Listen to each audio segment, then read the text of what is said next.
all over Samoa. Waule ne yo kasputi alu, awal suya ngila wa kio. I ever mai ina se fudu lima iva kolu. Amo Radio Samoa. Vevela a.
Ole Radio Samoa se furulima iwa toru amo e tautuaina o e ilaungana fitua so le vai aso.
As I always say. Ia whāpatai alama le alii. Wau ana whāpaponga I le leo o au te talo. O le alii o loo mālosi ma loo talitaha o ia. Na whātua tua loo loto I ate ia. O na o mau ai lea o le piso soni. O lea e fia fia ai loo loto. Ma o bibi I atu I ate ia I lau pese. Lea tua mama nae. Lea tua le ola. O e lava lea tua ma le mamau e o I le wha mamau. E mapua mea oma o whita ma whaingta le whaulonga. A lau whanau wha tua tua. I o a ao maa whanawhana mo a ao la mea ai. e te whaamano loi taimi e ngase ma mātou ma mai ai. E te whaamawhanapana mai taimi o whaano noanga, e te le tu lafo ia lava lo mātou wola. Pangare mātou ngōwhia o e ta mai asa uma o lo mātou wola ai. Ai māma māsiasi a waere lamaranga ngana, e sūlanga wa lofa, a mātou manatu ni euro poni a rio e tau wia ai. Loa lofa silisili ese o e lea, tau wia o se me i longa ai. Whāptai tere lea tua, e maofa le loto e tō manatu le matau tia o le pongi sā, te i munga ma matangi, sa e tū lava i matangi olo e ufi lo mātou wola, iau a ao la ai, mou a ao whaamano lo, o leo mātou mau ai le aso fau, ua whaopopo aso lo lato soifua mo lo mātou wola, e maualunga lava lo vi inga, e leo se ami o tonu, e leo se malosi, e leo se poto o tangata o lo e alofa ai, e wha maoni a lo wanga le lei, ma lo alofa o ananafi ma le soe o lava ngā taanga, wha taile tua e te tausi mai, i lo mātou wola i le ulu fafo ma le ulu fane, to tonu o maota malawa i le aso ma le aso, na yo mātou tua asina sina o le atoa o le tunu, lau au whaingāna venga tu tofi o lo fola lau tala le lei, a wā lava ni a nganga mo oe maro mālo, e o lava ina i yalom whanau le ni ie, e le fesiri ngia lo walofa i asa uma, o taimi e tau teva le soifua ma le ola, o me tu tupu mai, a o lo whaamaoni lea e mahapana ai, le fō launga lau whanau wha tua, whaapatai lea tua le whaopopo aso lo lato soifua mo le mātou wola, i au ngālo mātou wola, whai ma mea whai ngānu wenga mōlo lava pina ngālo, whaapatai le poto lau mea lofa e fō ai pua, ina ia i loa le tangata ona toe vivi atu, ma wha manu ma whaapatai aso uma, o lo lato soifua mo le mātou wola, whaapatai le li ie te le tu au noa, lo mātou wolai, e te wha ai loa mai lo ma malu i asa uma, ina ia wha mausa li ai. Le soifua wha atua o lau whanau i atu oe, o anava me singa o lo whapafonga, ba ai o mātou mata, mātou whaalongo i ai le lalo langi vevesi, ona ole sa ili po o ai e pule, e ui lava lea le ni ie, le aise me lilo i lau si le whanga pa ia, e o atu i ailo file mu, malawe ai mai le tele o soifua o mau, ona ole wha mau o lunga o nisi o taitai o malo, i atu no e mamao, mātou whaatai le tua, o alava tūlanga e o iai sa mōna lua le atu Pasifika, lo mātou malo, mātou te wha moe lava i loa lofa, e fi le mu ai mea uma, le atua e sili are mātou whaatai, o Yesu ke riso le taulanga e tasi ai afe, na e sau nia lava, ina ia mama ngalo le tangata angasala, tu maua i lau fio lo lava vi inga,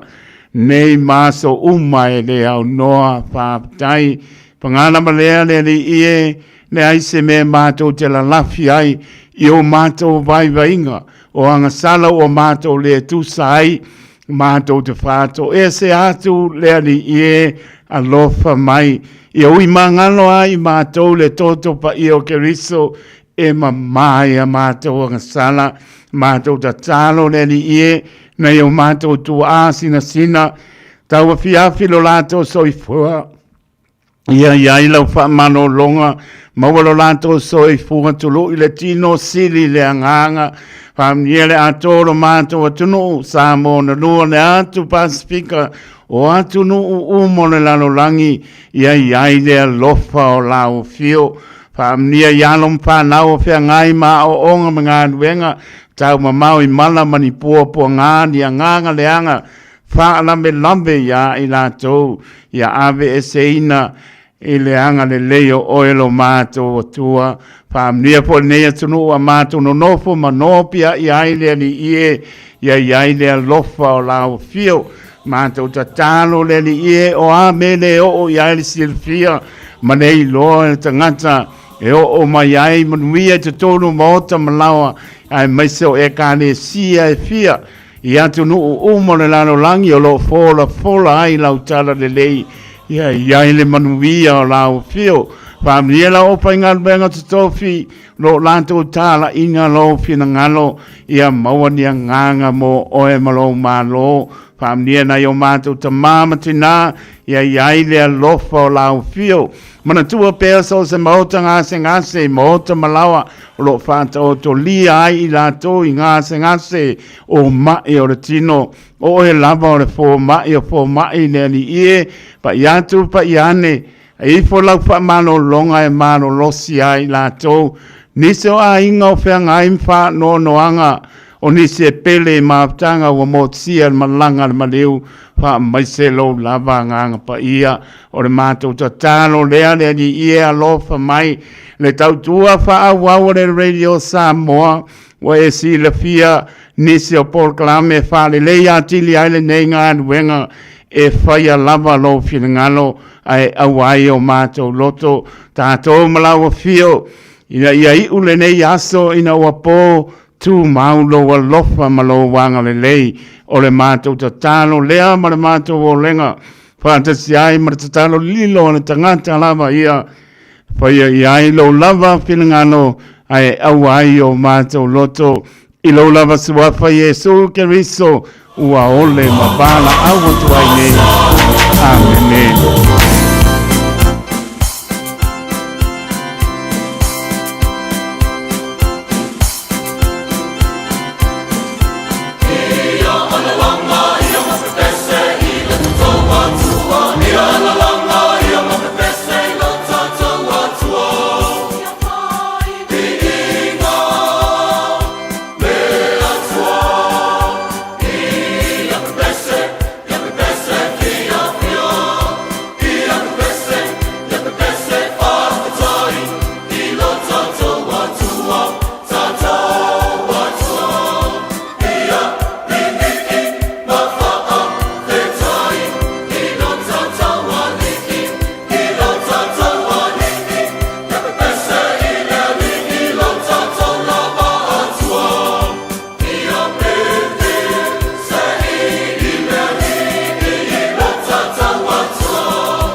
Ki tātou ana langa I le I si whakamario le kane sia whapotonga ke Siono Samoa.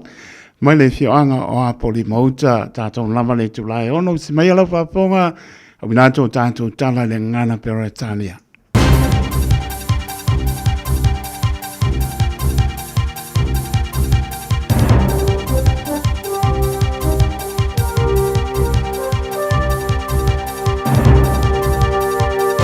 In this update, the government's proposed ban on contactless and credit card payment fees may not go ahead. Last year, the government announced it would ban the surcharges from May. Consumer Affairs Minister Scott Simpson says no further decisions have been made. The government is working through aspects of the policy and he'll have more to say in due course.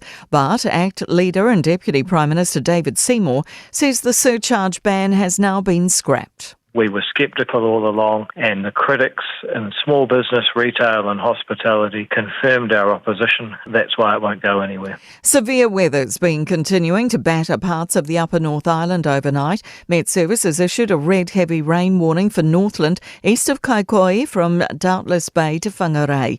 It says there is a threat to life from dangerous river conditions, significant flooding and slips. Orange rain warnings are in place for the rest of Northland, Northern Auckland, Great Barrier Island, Coromandel Peninsula, Western Bay of Plenty, Northern Tasman and Richmond and Bryant Ranges. A recreational fishing advocacy group says the government needs to do a better job of managing fisheries, following its U-turn on a controversial rule change. The government was set to allow commercial fishing companies to sell undersized fish of many popular species. That specific clause has now been scrapped after concern the policy would significantly reduce fish populations. Legacy Chief Executive Sam Wolford says while they welcome the back down, recreational fishers feel like they've been shut out of the process. The one thing that recreational fishers want is a healthy, abundant, vibrant fishery. We want to be able to go and catch a kahawai to feed our families. We're not asking for more.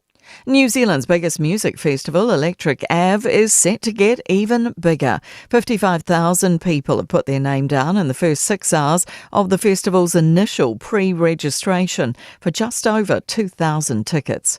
That's news. In sport, events promoter David Higgins is warning against dual control of franchise teams in New Zealand cricket's potential privatised T20 league. Higgins, who's been involved with putting on the annual Black Clash, among a myriad of other sporting offerings, says the governing body must leave owners alone. New Zealand have lost their men's T20 series to South Africa 3-2 after a 33-run defeat in the decider at Christchurch. The hosts split 6 catches and the visitors 187 for 4. Wellington have missed an opportunity to draw within 3 points of A-League women's leaders Melbourne City via a 2-1 loss away to Central Coast. And Tana Umanga will have a say on who replaces him as Moana Pacifica coach next Super Rugby season. That's sport. I'm Jodie Gill. Radio Samoa. Taslima Ivatol Amo.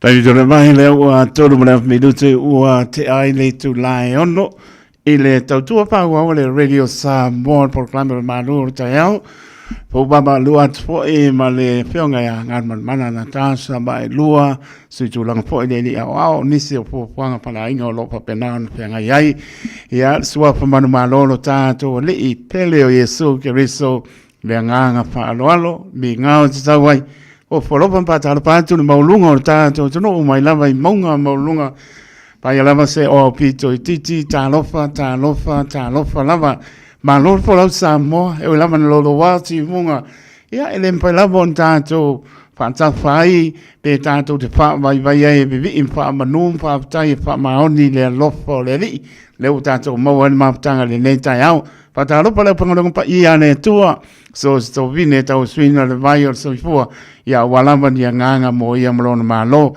o folopan pa talofa atu talofa lava pa talofa ia tunu malo le tātou tunu ia o lopa pena foi ona maputa mai atu no e mamao ia taritonu e lava na bala i no poanga long sia pe tātou i familianga sa mai lo tātou tua ia mai se o soifua la le tino sili le nganga o lo tātou au nai mo ia malona fengalo o folopan pa talofa atu le tautua whaau le Radio Samoa proclaimer maru tai au pe ona e whaafonga i lea tai au ma lea tai au o whalopan patalo pātu fōi si o tātou tunu e meise o lo whaafonga whanga mai le tasi ono te si ma le tasi whaamo ia a wala fōi patalo whare tautua le Radio Samoa ia o te oronei tā lofa lava patalopa i so se mautanga sa ngase tau lia fala epu ma polisia o te panga le maru tātou tunu ia o lo pena fo na maputa mai i le tautua le Radio Samoa su lima i vatoru a mo tā lofa lava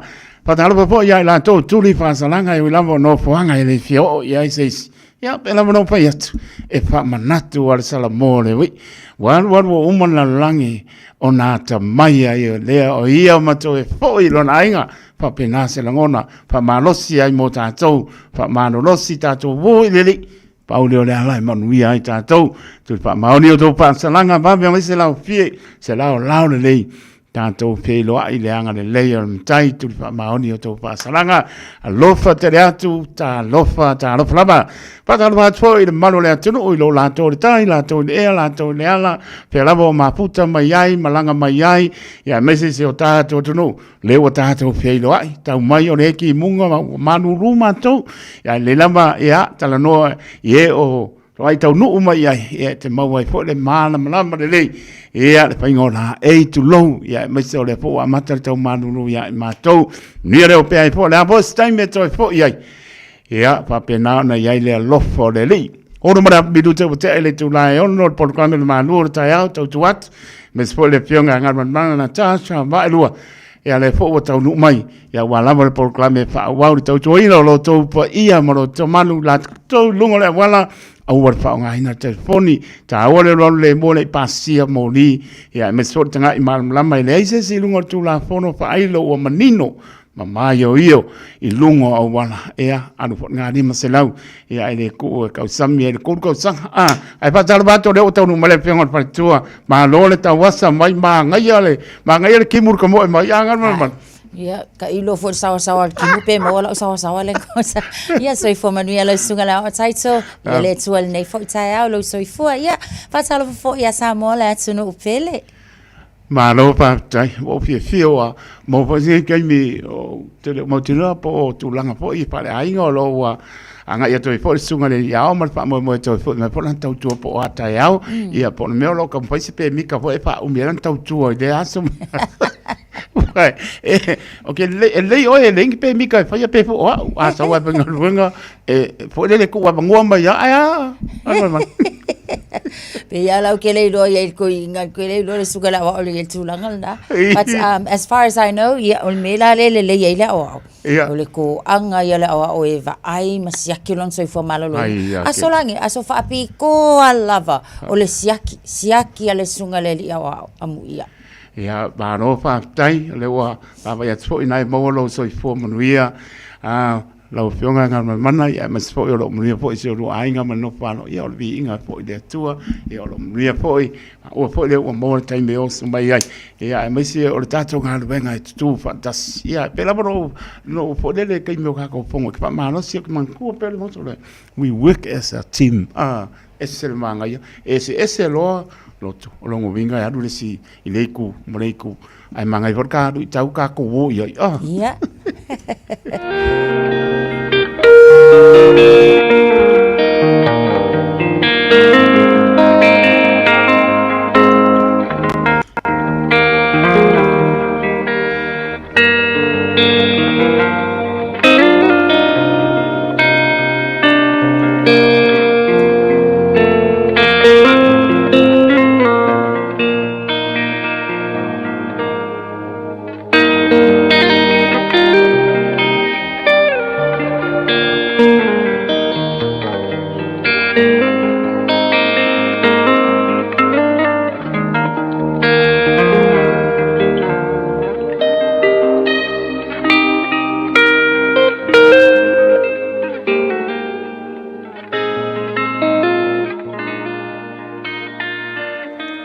tau mō le aso.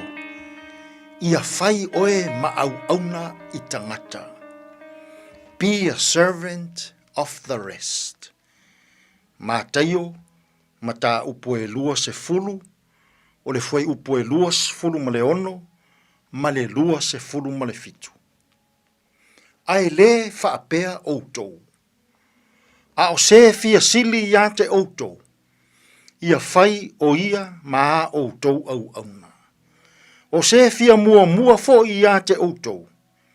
Ia whai o ia maa outou tautua. Ia whai oe ma au auna I tangata. Be a servant of the rest. A o tātou savalia le nei vā yaso pa ia. I le a ngai atu o Yesu I le sātauro.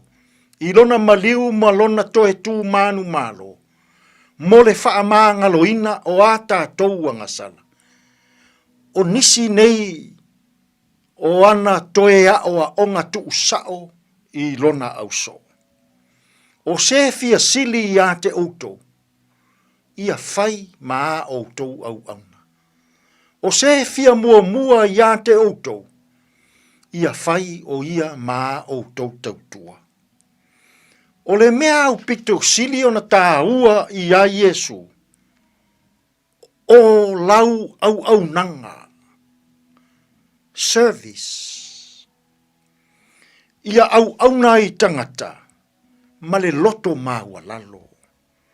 Ia tautua i tangata, ma le loto mama. O le mamalu lena, ma le faa ea ina, faa le atua. Samoai, e mana o Yesu, ia tātou wo ifo i le loto maua lalo, i le faa tino ina, o a tātou tautua ma au nanga. Ia tātou wo ifo i lalo i le loto sao ma le faa maoni, i le faa tinonga o a tātou tautua ma au nanga. Tautua ma au nanga i lau whainga malo. Tautua ma au nanga i lau tāpua inga. Tautua ma au nanga i nuu maa fioanga. Tautua ma au nanga i lou a inga ma lau fale whainga luenga. Toa tele tangata Samoa, e fia nofo i le nofoa pule. O le mamalu le na, ma le faa ea ina, faa le tangata. E manao ina ia au na atu tangata ia te ia. Ae nofo i le nofoa, o le maua lunga, ma faa maa e paepa. E fina ngalo Yesu, ia tātou wo ifo i le loto maua lalo. O le mamalu le na, e faa tino ina ai, a tātou tautua ma au nanga. I nei aso, ua tele le mamalu, tātou te ave, a fio maia laua fionga, i le ali i fai pule o le itu malo. A fio maia laua fionga i le ali i minisita. A fio maia lau susunga i le whaafea ngainga tāulangi. O mamaluna whaale tangata. A o le whaalu penga o le mālo le atua. Au auna le ie male whaamaon. Ulu fale maia i le fia o louali.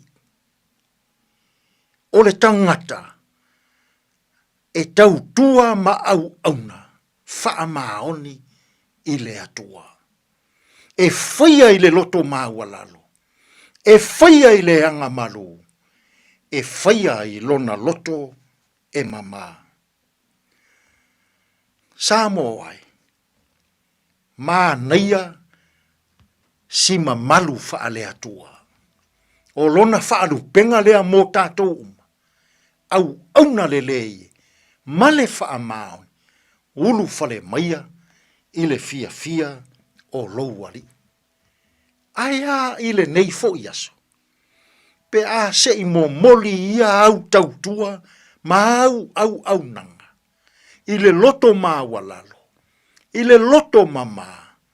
I le loto lelei. Ma le loto fia. E manao Yesu. Ia tātou tautua ma auna i lona fina ngalo. I le loto maua lalo. I le wha maoni. Ona wha ola ina lea o i tātou. I lona malo e wha vavau. Tātou te tālo. Lea tūwai. Whawhetai o mamalu. O la mātou tautua ma la mātou au nanga. Ia mo moli i le loto maua lalo. Ma le wha maoni lava. Anga le lei maia ia mātou ngā ruenga o lene iaso. E tonu ma le lei ai mea umma. Lo lav suafa Yesu lo mātou walii ma lo mātou whaola. ua mātou te tālo atu ai nei. Amene.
Pepe me o mai le atua si pong mani everlasting praise pa mai atua tato por kwame lui tau pe ento pena ina sunga pa pe ngai ngai ai so nga pa so na pa boponga i le aso ata au pe tato au dia i le anga le mai o lo tato tai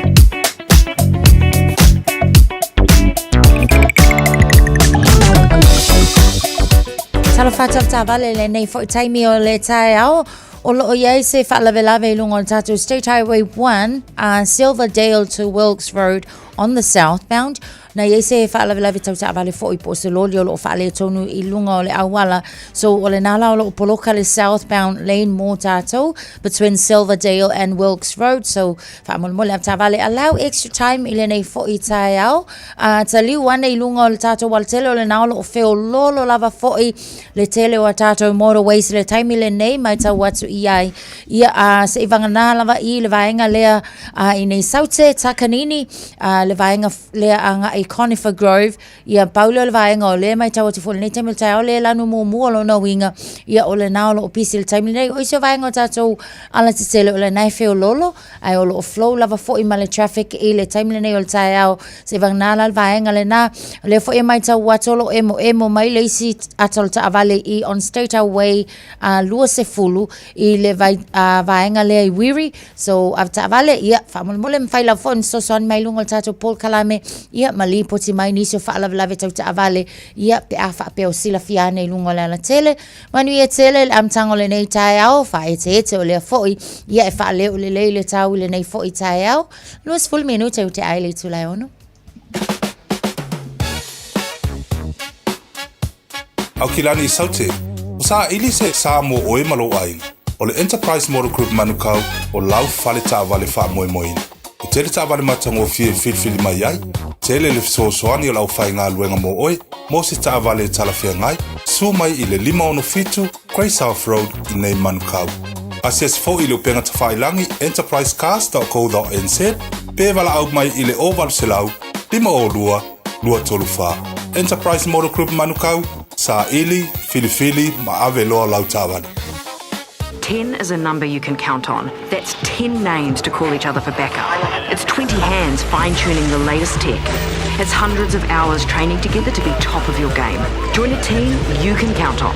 Search Navy, Army or Air Force careers. Ua mawhainei o na whaata want to top up ale Digicel i lunga o le upenga ta whailangi ale ClickX Pacific. E mawhai fo i o na lafo exe leni i le MyCash ale Digicel i Samoa. Tonga Fiti mawaruatu i le na o le 5 ta la. E le leile reiti aso taitasi ma e whaingo fie fo i o na e listalai. Asisiane i le clickx.com e lafo aisau top up ale Digicel. Pe lafo i fo i sau tupe i le MyCash ale Digicel Samoa. Tonga Fiti mawaruatu. Morisi whamtalanga vla au le olua tasi 5 tolu tolu fafa. Olua tasi 5 tolu tolu fafa.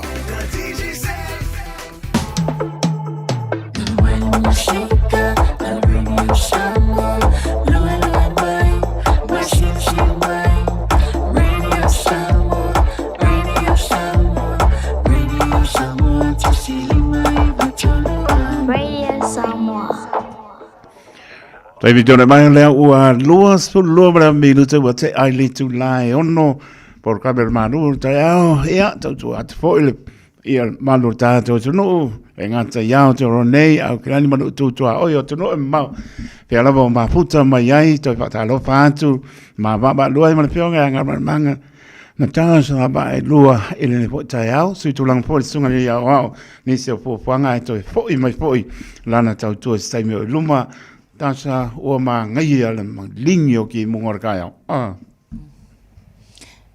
Yoi, ia o se tala leina o tala fia fo i mo nisi ia ai e te tau lava pia fo ia ona no fatapena pena tātou ia mawhai te wa le lava fo ia o timunga nei ia o nisi o vaenga o lapta inga o le olo o ua iai ia maile o fisa fo i le va ai tau mo tātou ma lava ia o sau nere tai au Vane vole pa ponga le tunu. O lo fa malu la sa ta vale.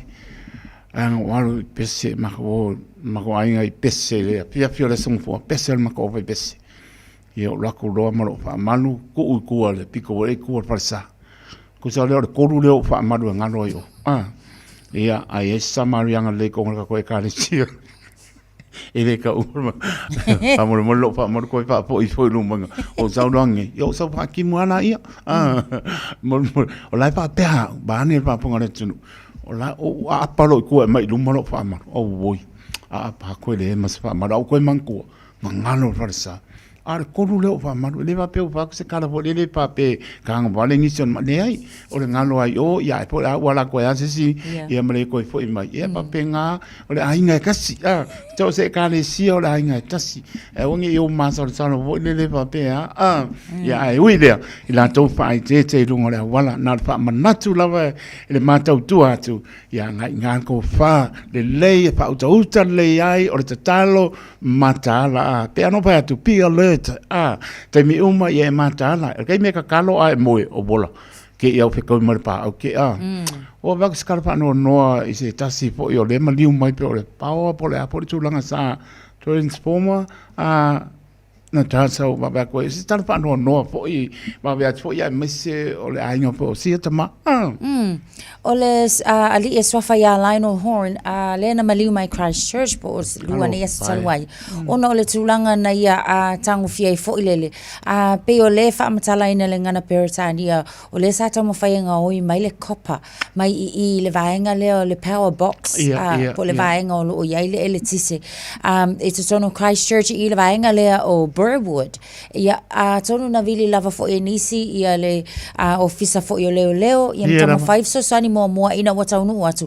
Ia wa tu nga manu anga o le tau le lea. Ona o le wa tau ma 5 fo i le. Patelo se tai mo lale nei ua mawai i le vaenga leo Christchurch. Nisi e tau ma whai nga oi fo i le kopa. Ona o le tau ngata o le kopa. Ia ai o lo whamtala fo i se tasi o wo sa mafuta mal tau le lea au le itu ua le la maftanga lea po. Ia ua whaisi leva o homeless. Ia taimi o homeless ia le tau le lea. Ia a tonu o lo ia ini ona mana o nga fo ia tau se leni ia o mea lea. O le ata manino ale o whainkaru so i whanga lea o lo o tatou iai. Io ese uma tatou ese lava fo ia itu e mawhai e ona mafatia. Paua lea, sa te tau pia ona tala noa i langa o lea. Ma wha makala iai o ia le mga o mia se kupe o whatever. Ngai lo le tau mawhaila nga oi. Ia a o le ata fo i lea. Mō tātou fo i le ka mawhai nga oi mai. Se sele mea le nga oi. O le wa, ia lea la wale nga oi, wale mawale mea na mafuai. Ia a le wa mawailo na ola. Paua le isi tu fo i sa wha le tonu le taimi lea. Ona o le taimi o le sa whaila na ngā yo inga. Ia e maise o le kemi wa maua aku. To e tau tonga fiti. Pea ma le fitu se lau i la tau na le mwhai ona mawala la tau paua le taimi lea, kusanga pea i male paua i le kaimi lea, ona o le tau mawhainga, ia ele ngata la, ia wā mangkua la, e whiro lope kangulo le kangaka ia o waia, e mawhainga motu waia, tele lava fo i tūlanga e awhi ai. Ia ele ngata la ia a o niso i la tau, ai mai se la pea whapeo, la sa i se kangaka fo i lele, e wha moe le paua, se o ke sene, so inga tūlanga whapea, ia on tūlanga i e wha manatu mo tātou uma lava, e au ngā uma tafa o le nei fo i tala mō tātou. Ia mole o ina i fo i o tātou? Mana ia. E moni sau no anga mana e le whaingo whia e mai se o mana onga o whiangai fo i masia uso a tātou o tfo i leanga i a tfo i wale ia se por tito tu lo fo i o nofuanga o whale o lo nofo maina ne tangata ia pe la wale pautuanga a whai e leise me ave a wale whai se tāna e le pātono ina e tā uanga mana tātou o tano i lo ua tangata tō tase le a whia matangi a whai ave se lua ka la e se le manai e matuale i loa tātou po le ale to inga tangata e ngofo i po se melu i tau ina i tātou i a pautuanga watu a po le se me tu o ia e le ia lo wa fi o lo ma no fai lo ese tala i o na pe mo longa ngana i o e famasino ai o a be ia pe tar po fa tau mai sana hamburger po se pai o o lau tau langa le na e le pa pe o fa nge o ka fa se a ko pe ka o fa na tan malo ta to tu a ta to watu ia ai tau foi ia e whapangai leo fia ai o leo tangi mai. Nei ai, le fo e mai a lakungo ngā kupe, ai pe mai le ai, hanga iau kupe. So leo le hanga sala po le ngai ka umari poto son mong. Le ana bari tūlango i ai, tātou fia tātou alofa ni tangata o lako kia la kua, le pape vakse se mau kupe kia la kua, le anmeo kangkura o kanga lima ka lasu ka, e kuua i ai.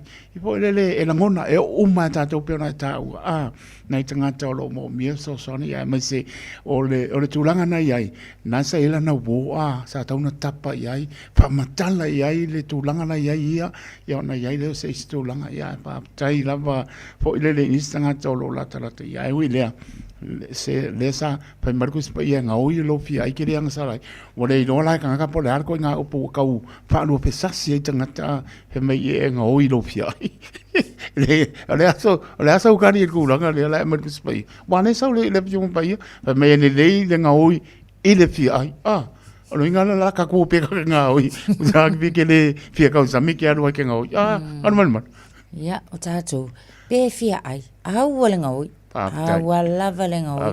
Lau pule. Ma ngai al ka. Fasoa la ka ko sa moe sa vali a kwa ingale lo kwa oi. Ya malo se ke ya lau mai ol fali. Ma wale ngalo fia ai lenga ko. Ya ai olna fasoa. Ole fe out sa mo moli a mo tato mai le nei foi. Fala velave. Ole fasoa o tato langona. Le ya se ku fa maunga ngai vai ka. O ar ka wol pensingi le mo ko i sisi ilunga. Ia tau mamau tātou maltulanga lea whasoa ia ma fasili aku ma ask for help. Ia o le ua ta o tu langa le o le ta pula le la lunga i so se tu la langi a le ua va ko le ti so marto o va ve ki so o fa kasi am 91 95 96 se pa se tana alman E o le taimi le nei a tātou, o le wa kaunka kula le kiso. Aia. Ioi, i le mai tau atu fo i ai, e mai se lava fo i le tilo mai fo i ale malo le tau mwhainga. I ni tau mwhainga leo o loo wa iai le taimi nei. O lea ua mai ka wakua, ua whaisi i sili la i kiki a kua o le kako kiso leo wa iai. Anga i le tau o le tātou pensini e pei ona iai. So mai ai maasina na se i mawai atu nei. Ia o leo o i le ko kikia o le valu se fulu pasene le tau le o iai compared pe fatu sa tusa la le tolu su 5% la iai o le iva tasi a por ka koping singi fo ile al tami ala nei o le o mai tau atu ia a fua lai tau fatu tau fo ia po tau fatu tusa ia o le ka o le pensingi ale o lo o iai tami nei le iva tasi a tolu se fulu tolu ta la tolu valu sengi le o lunga le tolu ta la o le o i le tolu ta la fasu fasene a o le kako kiso ia o le o tilo atu le taimine o tolu sa la tolu sui ko ki kia ko fast food sen io i le fo ile le ia so a fo la vala ia e pe ia o le o ko ki kia o ko ki kia o le fatala e ia na isi vaenga o la o le fatala le tau o le pensini ma le kiso fo taimine but o le tūlanga lai whaingata, i le kaunga kā le kiso. O ngā o le tele o la tau fo ia, truck companies, o waipe o masingi, e mai se lawe masingi, o loli te tele, o lea la tu te whao ngā inga le kiso. O lea la fo ila le nā o le whaingata i le teimile nei, ma o lea fo ila e alai o ngā kauma whailoa la company le teimile, po angi a wala fo ie. So soania i la tau, i le tau ngata la le o kiso. So i la tātou ia, wa le wa whaamatu umai o le la a maka a maka mai le ka ilima sfuta la le mo tātou e le launga tasia umai fo i tātou uma pe au e vaenga la le ia ai o le tūlanga iai amu ia o le o mai le fsoswani e ui lava live fsoswani na i tangata a ingata i tō tasi pat o nai company ia o la tau whaatau nuina ia a fuala i loli o kama ia lela ko ki livanga o loa ki liva ta o mafa ki liva ia o loa ese uma lava ai pe o la ko la i o le atelo na mafatia ia atilo lo lai le tau soifanga e alu e foi lai lunga le kau le soifanga wa le foi le a uti mai ia matau ma fai foi ngai company ngai ingi ngai selengi ngai senge foi e ku aku o le kiso ia wale ki livanga mai mo tatou o le e matau tia le we sau noi tulanga uma ia e me se o le wa no fale sa tu ia ma pe o pu ia matou ia ai o fin ngala uma tatou wa oi foi wa tala iai we sau noi iai wa tala iai tulanga pena a ia o ranto o le mano fale li fo mo tato o le poto e ma fau tono e ma fau tono e fa mai lo finger vaso le te tu mo ka un car pensing o vako o mo ko ima ngai ya na fa do ka un car pensing o fie ka car pensing o fie a o sa le fie do ka o fie ko el ma ko ai o mata tu po penga mai mo ko se kasi o kampanile o ka o me o loli heavy truck wara pe over the lua se lau ia loli o kuku o le tiso ai kangi kala mai le pule luma so le pa pe e o malangona le ata tou ngan mana le tu langa wo ia o le tala fia le lava lo to tele marka ko pare mia ngi sira le se me pole le ko ton le wo on the way le si va sa mo le me pole le fa mai a wo ke pole ata to fa tu ile tu la tau tu to ai tatalo e le tu la fo ia tatou ai ese le mele kia ngai ai pe mele tu la fo ia tatou ai po pole a tatou ya le tu la volo silo no fo ngai me o malava e te au ngangi atu o te bana au atu tatou te ole atu tali alo tatou tu lon fa maoni au ile ia le patalo pa ni nai ta wole wo lunga ngai ka pa anga le wo fekulengi mai ngole Facebook pa tai ya po pola pa tai ya mas for Rachel Lifa my point England Christina Tanvasa mai Imerpone mai Yava Simone Talia manora pa tai mai to filau sulu i pale ese fiambe Spaya manora pa tai me foto kalo fai uso voi pagalo vaku ya wo la wo ma fuka mai nga kai de chimma ma ko o le chimma leo le makwa si upapa ia sabil mane ia pena pole sunga ia korisi ia o le fionga te akono ia muri au solo ia le vaenga le kala ko team lango fo ngofo le kala ngo ko ngor spa tu lofo ia ngofo inga au ko ke moi ia se soni au ngar kala ngoan mario ke riso o lava le ta bu ia tangi vale fa au ro patu ia pena po ia le sami to lai ia Christina Tanvasa ia mai la to uma pa ia Mrs. Swapa ai pe ko ia vanga Mrs. Swapa ia ave se German pan Aaron Sila fior kamo mose ole na keremente ia mana ainga lo patelatu ma lo lava ma to mai ia manisi fo ia manu tato to no ia lo patelatu mo to sunga ia Titi Salpea man pato ya tani fa tai vai sunga vai au ma mai le ngata le au pepe Howard Soka ia mara inga kiki a misi o kamale ia tabu itang bale ia phalwa au kamakawa anga ia wo mai ma ngai a singa pese silver kai ngai e ananga ma ngai yo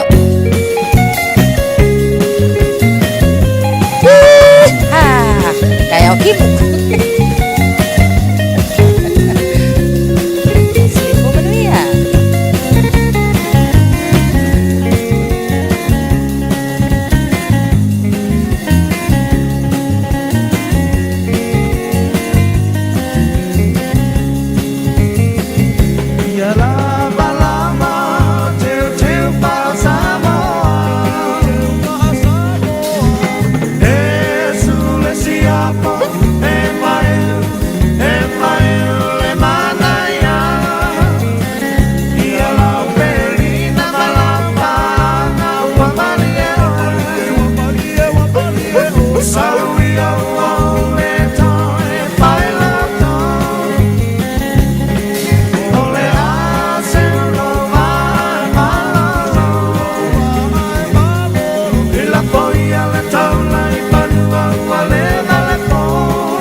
Radio Samoa se furulima iwa toru amo e tautuaina oe ilangu ngana fitu aso le vai aso. Bread of life sent down from glory. Many things you were on earth, a holy king, a carpenter, but you are the living word. Say it now. Come on.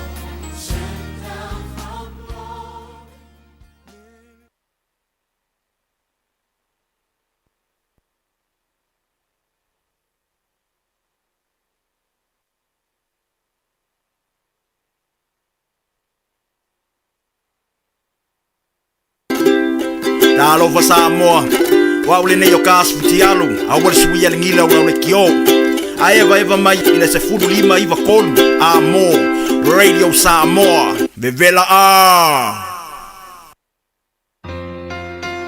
Fatalo fatu ya te sa mol ni so so fa ma lunga tatu li faolo Yesu Keristo sorry malo lava tawata malo fo so fo manuia e ui fo ina malulu ia ai olo mafana fana o tatu loto ona olo so fo le tua fa fenga ma faiva venga e fa fenga fa fanga le lima fetangata ile lua I ama areto lima o silinga fi le areto le ola ia te ol nei taia e ma fai ia ke le ka ko va pe kasi alva ia le lava o le mea le o so ka ko e o so ka ko le lek e va ia ku lo se me fai fi fa ka ko ngalo le inkupe le ngira papa le ni me fai ngaluenga so se kai mi e mga ka ko fa se me ka ke na ole Radio Samoa se furulima I toru amo e tau tuaina o e ilaungana fitua so le vai aso ka ko mga ku le fa pe ke le o fale fai le uma ia langa fo iwa wa oso fai roa oso roa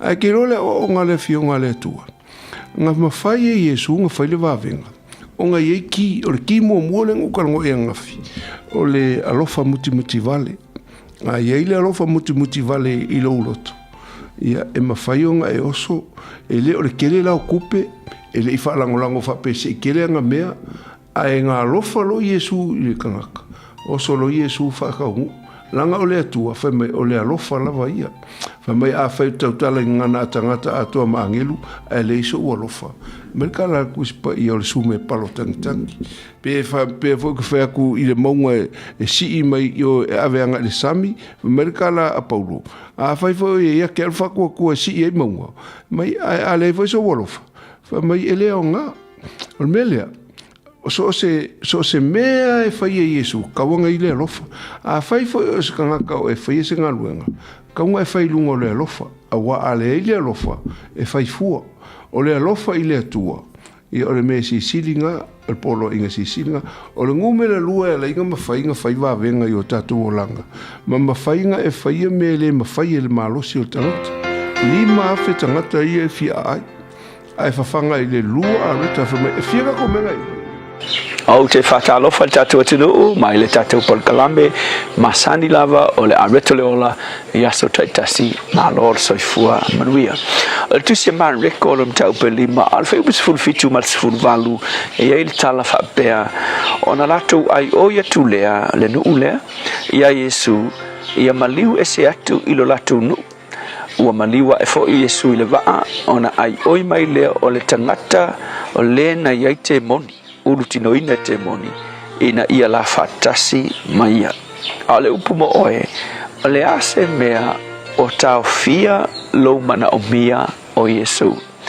o le tala nei o le tala I va venga na faia e Yesu ina ua na fasa o loto I le tangata fai mai na ulu tino ina e te moni e makaukia le mea fai ke mongi nei tangata a ua fai mai ua le mawhai se tasi o na whaalata ia te ia ua nofo o ia I tunga mau I le pō fai mai e nofo ai ua salei e ia lo na tino I maa fo ia maa ai ua ka salei ia o le ise kasi mawhai unga whaalata lata ia I o fo I le nofo anga e le ngata I le fai mai ua loka whaafia o ia tangata ai o tangata siona a inga ngakau mawhai lawe ai loka whaafia I mai ua mea ai fai mai ua mo kusi e ka ngaka mai ua mea o ngai e whaisinga ko kele o ke mongi le ton a le si me fai mai ua loka o nga vai fa mau I apa ua mea ai fai mai ka kala fo tangata le maka ukia ke mongi na ai e muli ane ia ua fasa o loto e Yesu o ia ai ke lola fasa o ko nga Yesu e se alfainga Yesu ole kulingo ke mongi ngai ua fai mai ono afe te moni angango ke mongi ngango ngofo le tangata ai ina ua tulila Yesu mukui ngala ku Yesu fa alo I ke mongi o fefefe ke mongi o waku Yesu ele ta ele katara ia fai mai lo le ori Yesu fa mol se o ke kuri ma ko o popole fa pera kuri la ko Yesu de la ko unga le fa bau le I u ye me o le kogi o la ko le pafi a fai mai la to a o kuri ma ko unga nga ai fa mol Yesu ka wa kuri ma ko ele la fu ale le la fu ala fai mai pe lua fe po fa ku lo Yesu okay ya fafo ye olo I fafo maleri I le nga ye ke mongi sa o loko tangata fe mai a o pua a o ke mo o fe o soi pua o tino pua ia wangi lo pua e o fa vale fe pua ala to si tu lo wa lua fe la pua ia fe mai o akua le la pua ale ngi o kumu ke mo ngi akua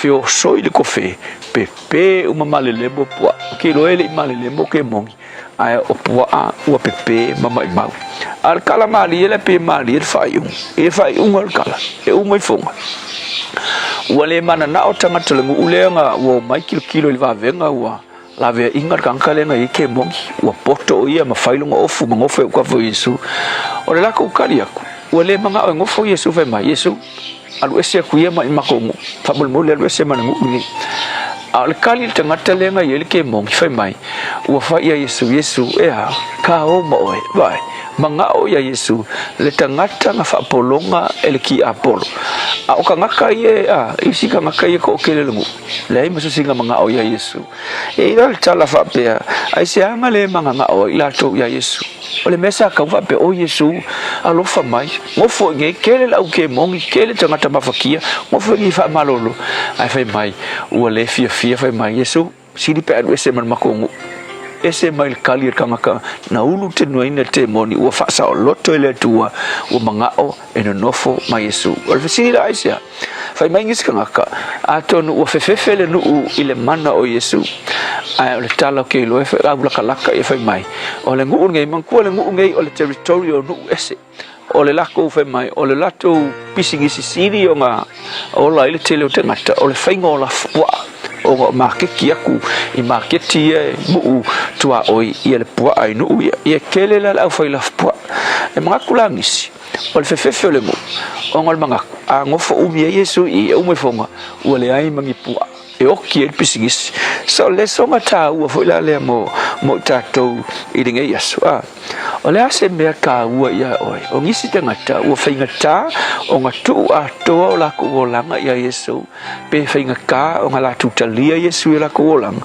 o mea nge o pisingisi ke lo ele o pisingisi uma ele au whai pisingisi uma tele lau whai pisingisi o lo o whai le whainga uo le lei ma le ali wha o la o Yesu ai tele nisi te ngata ua avea le pisingisi ua avea le mea o lo o lai ma mea ua whainga tai o ngā Italia Yesu ilo na olanga aisea ilonga mawhauwhau nge I ukalia Yesu I oki uma kua iloa la utrate lea ma umea ie a ke loa le uputa ua mo oe whai pisingisi a e kalia Yesu ma e whaalo alo ia Yesu ke loa o le awha o popo le tua le manuia mo lau pisingisi le tua whawhitai vi ia oe lau upu me yaso amen.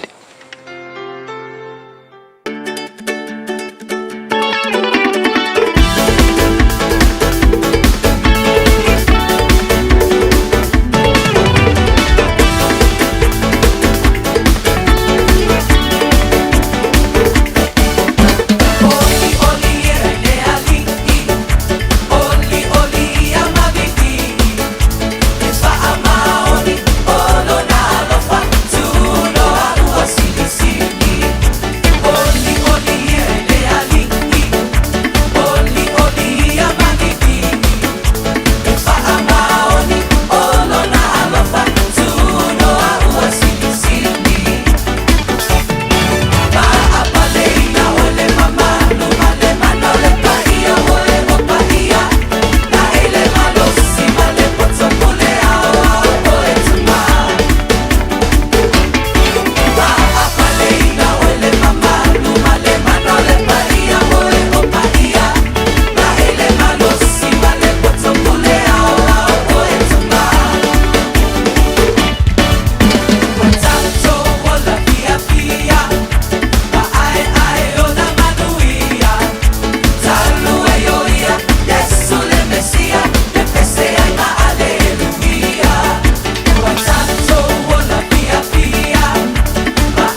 Ioria e le ri si po mani aleluia o September o tau. Fa mai antoa le tato programe a reto leola.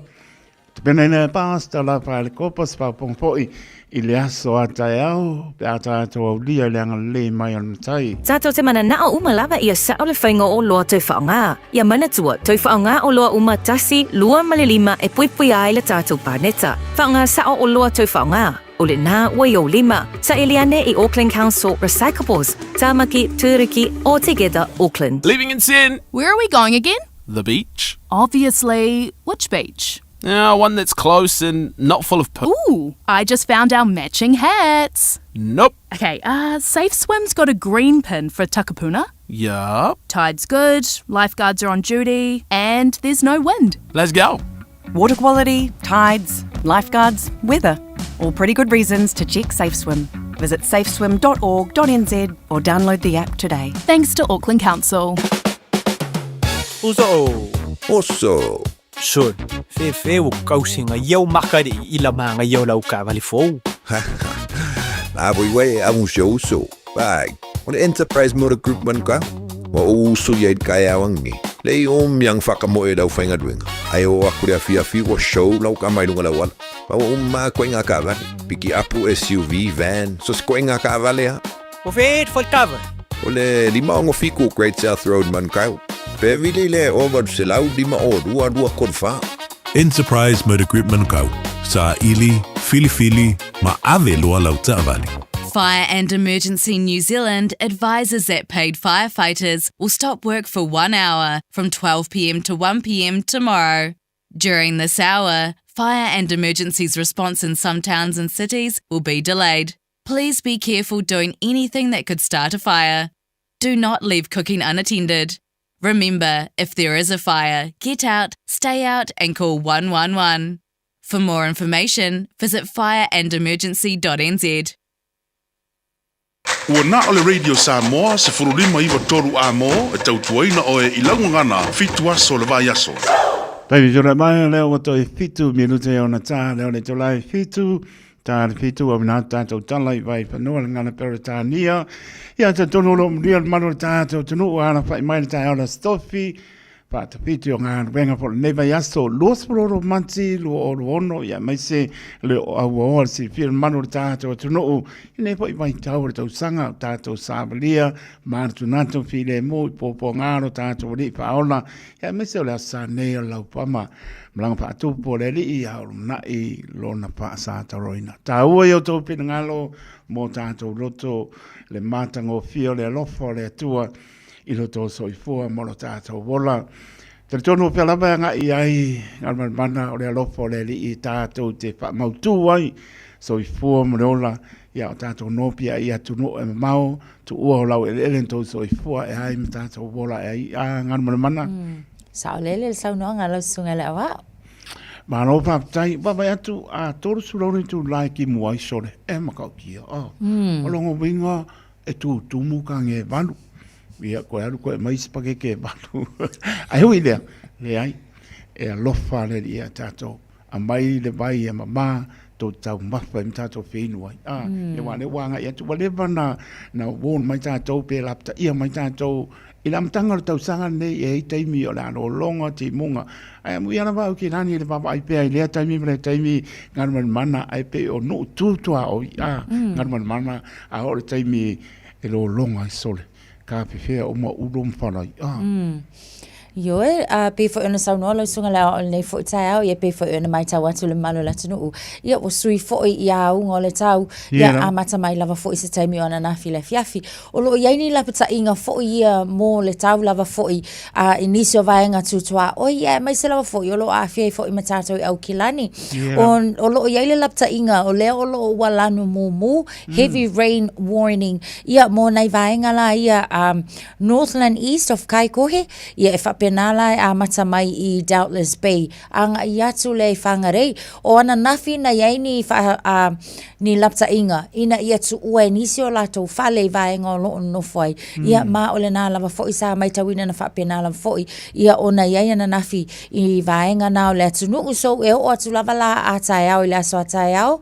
Pe au lia le lofa o le tua. Ia o nisi na o lapta inga o loo iai. Mo le na vaenga o le vaenga o le lanu mu lanu ia mantua la lanu mu o lona winga ia o threat to life o lona winga ia o tatau ona mautinoa e tu ua no whanga lo iai lanu moli o le lava o lo iai nisi lava foi o vaenga o Northland ele o le lava foi o lo tu mau le vaenga le na o tātou lai I au kilani o lea fo'iolo o lapta ia po o le lanu moli ia le lapta inga mō tātou o lona winga o tātou ia mawaenga ia mai I whangaparoa anga ia tu I le Northwoods o tātou la lea o lo o I le orange rain warning ia mai lea source ia o atu lava fo'i a tai au peina amata mai ana nafi nisi o vaenga Coromandel Peninsula ia o nisi na vaenga o lea e o fulai hunua range nisi na vaenga o lo lapta ia o matangi malolosi o lea fo'iolo o iai tātou au kilani. So e ila taimi e tatau lava fo'i na whae tete, mai se ilunga o whainga malanga ilunga o altetele,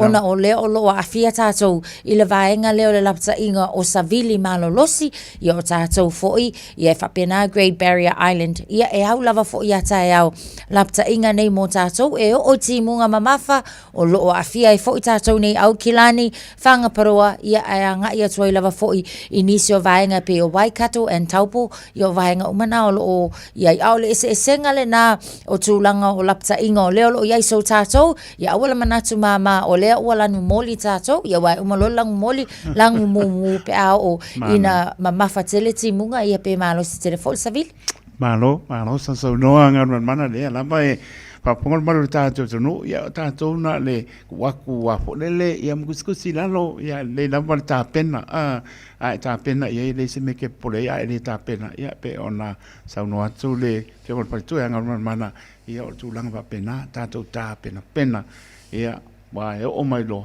ai le ka pena e do winga we la fila lo o le lau wa tātou baba ini mena tupu i tau sanga mbai mana ka mole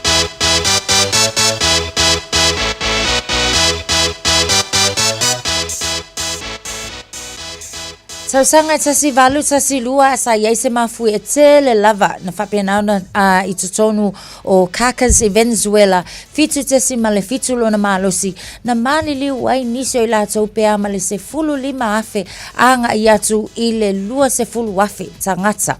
So sanga tasi iwa valu lua Paul McCartney and Stevie Wonder na whaalawi loa I se tasi o la pese na whaifa tasi Ebony and Ivory I tutonu o le United Kingdom. Ole tau sanga te si iwa valu lima o le ulua I taimi le nei na fola ai ma whaalawi loa e Pope John Paul II se aso e whaapitoa lava mō tupulanga talavou. Ia o mea nana tupu le nei aso tau sanga ua ma vai. Maro waptai ngā mana ia nau paponga maro tātou tonu I mea na tupu I nai tau sanga o mai atu ia wālama lau silfia tili. Tasi minuto e ona tāra le tulai fitu, au nau tātou tala I vai whanua, pātala pātu sunga le iawa o ia Moritalo, New Zealand opa au e lua, manuia lau pāmuli le kāle sia, ia o tu ua to ina, ia I o sepatu pātea si o tō ngā renga Moritalo lo pātu, maka sa to le apoa pāptai I oe, ma ngai alpea lua I kongkāle pengsing, ia lo pātu, Christina Tanvasa, ma lo Elaine pā Moritalo pāptai, le mai mo mai America Samoa le moto fi fianga lo tele atu ma lo lava pa tai pena po ile pionga to pilau po te Stanley ma partua lo ma mai lo patu Caroline to ala ya ele onai mai deni a baenga e minister malo le atu lo patu po so ngol pa penga ya Johnny pano ya siona partua mai lo I e paka asa I whangaitua niko le wea mano lava papata so leo ka kongo al fitu mai lava ponga Samoa tātou tala I vai whanua e lenga ngana Peratania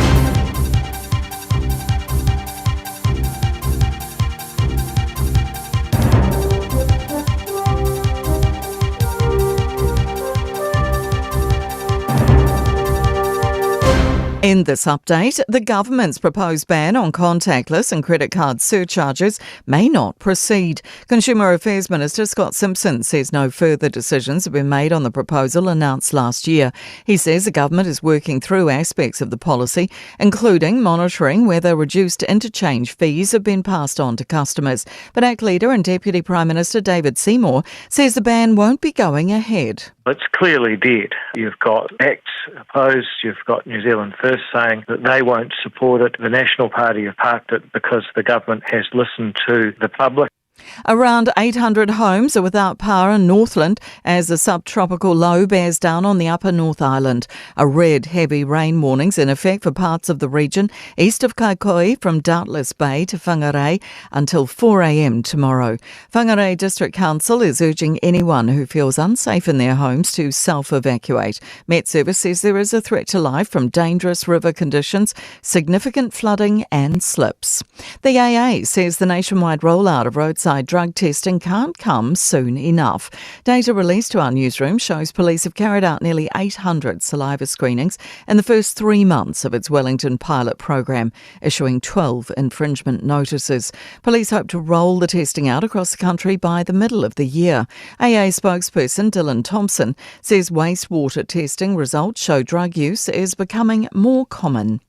Concerns rural communities could be hit hard by diminishing fuel supplies. Federated Farmers Arable Chairman David Burkett says the rural community uses a lot of fuel at this time of year and he's starting to hear of some areas running out. If it does run out, then we won't be able to get crops in the ground and just everyday operations on likes of dairy farms. Particularly diesel plays a key role. That's news. In sport, a free kick goal has counted as a consolation for the Wellington Phoenix women in their 2-1 A-League football loss away to the Central Coast Mariners. At 2-0 down, Macy Fraser took control of a set piece from distance in the 93rd minute. Here's the free kick though. Fraser. And the strike is perfect! Macy Fraser! Exceptional!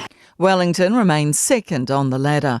Event promoter David Higgins is warning against dual control of franchises in New Zealand cricket's potential privatised T20 league. He says the governing body must leave owners alone.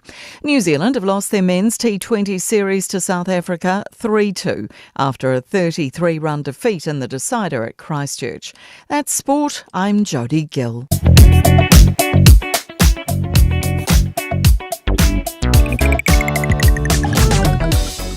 Tātou anga I atu I lunga o le ala tele le taimi le nei awa ta avale whai lava si wha le tonu fo'i o le tau le nei taimi o le tai au mō tātou ia o leo lo mai tau atu I aina I atau ta avale ia o lo pai mai lunga o le awala tele lunga o le State Highway suma le ono lo mai tau atu o leo lo ia le isi fo'i o tātou ta avale atau ta avale lo no inga wha lave tau ta avale I lunga o le tātou State Highway suma le ono ai wha mole av ta avale mwhai lava fo'i no soso ani mai tātou polokala me li potiane pe afa apeo e sila fia le vaenga tolu le na o le ala tele o le isi o tātou ta avalolo o mai tawatu I le vaenga le Takapuna area o ina foi o lo iai le isi atau tātou ta avale o le isi o vaenga o le mai tawatu foi ia o I lunga le tātou State Highway se fulu lua se fulu le fo yo ia le isi ta avale lo no winga ave ta avale fa mole se I tautua na mai ia nai vaenga ia so soania nei mole malu o le atu no mai ta watu taimile nei lunga la tātou State Highway suma le ono vai lava sipisi mai o tātou I le vaenga le Qmeo Motorway ia mai se la vaenga le nai Avondale fa pe na fo la le mai ta watu te ara to South le wa mata ia ona fa te tele mai fo le traffic mo tātou le mai se la nga yatu Henderson malanga ia tuanga I oi masi vaenga yo le mai tawatu lo mama falava le traffic I lunga le tātou State Highway suma le ono lunga le tātou au wala lau papa yo le mai tawatu le na ua amata fo iona tele ina faima polo ka mai le traffic o tātou ai mai se lau I le vaenga le Bushview Lane le o lo I le atol ta avale so fai av ta avale o na so soani mai ia wa mana ia telefo ile na mo tātou anga ia tulanga o le North Shore ia o lo wa matua tele lava ina mamafa le traffic e vaenga uma o tātou wala te tele Twin Coast Discovery Highway o lo mai ta watu iai o le o lo matua la numumu a toa lava fa solo atu alu watu anga oi Forest Hill fa solo atu anga ia tu e Rosedale area kako exit lana e aluanga I Constellation Drive o lea foi lo mai tau watu I o vaenga umalava ia o lea o lo o lanu mumu o lona winga ave ta vale tau tua nā lava fo I le saunga le mu I le nei taimi o le tai au anga I mai saute o lea o lo o feo lolo lava tatou traffics I le vaenga lea se vanga nā le vaenga le nā Hillsborough anga ia tu Mount Wellington on State Highway lua se fulu pauna nei vaenga o lea fo I lanu mumu mai ia o iso vaenga umalava tatou le anga I mai saute takanini to Papkura and anga ia to Drury ia vaenga ia o lea lanu mumu lungo tatou State Highway 1 ia ta vale tau tua nā saunga le mu nei taimi o le tai au ma ia whaatau tai follow sa ia I le whaale tonu fo I le tau o iai wona menu te ai le tu lai fitu.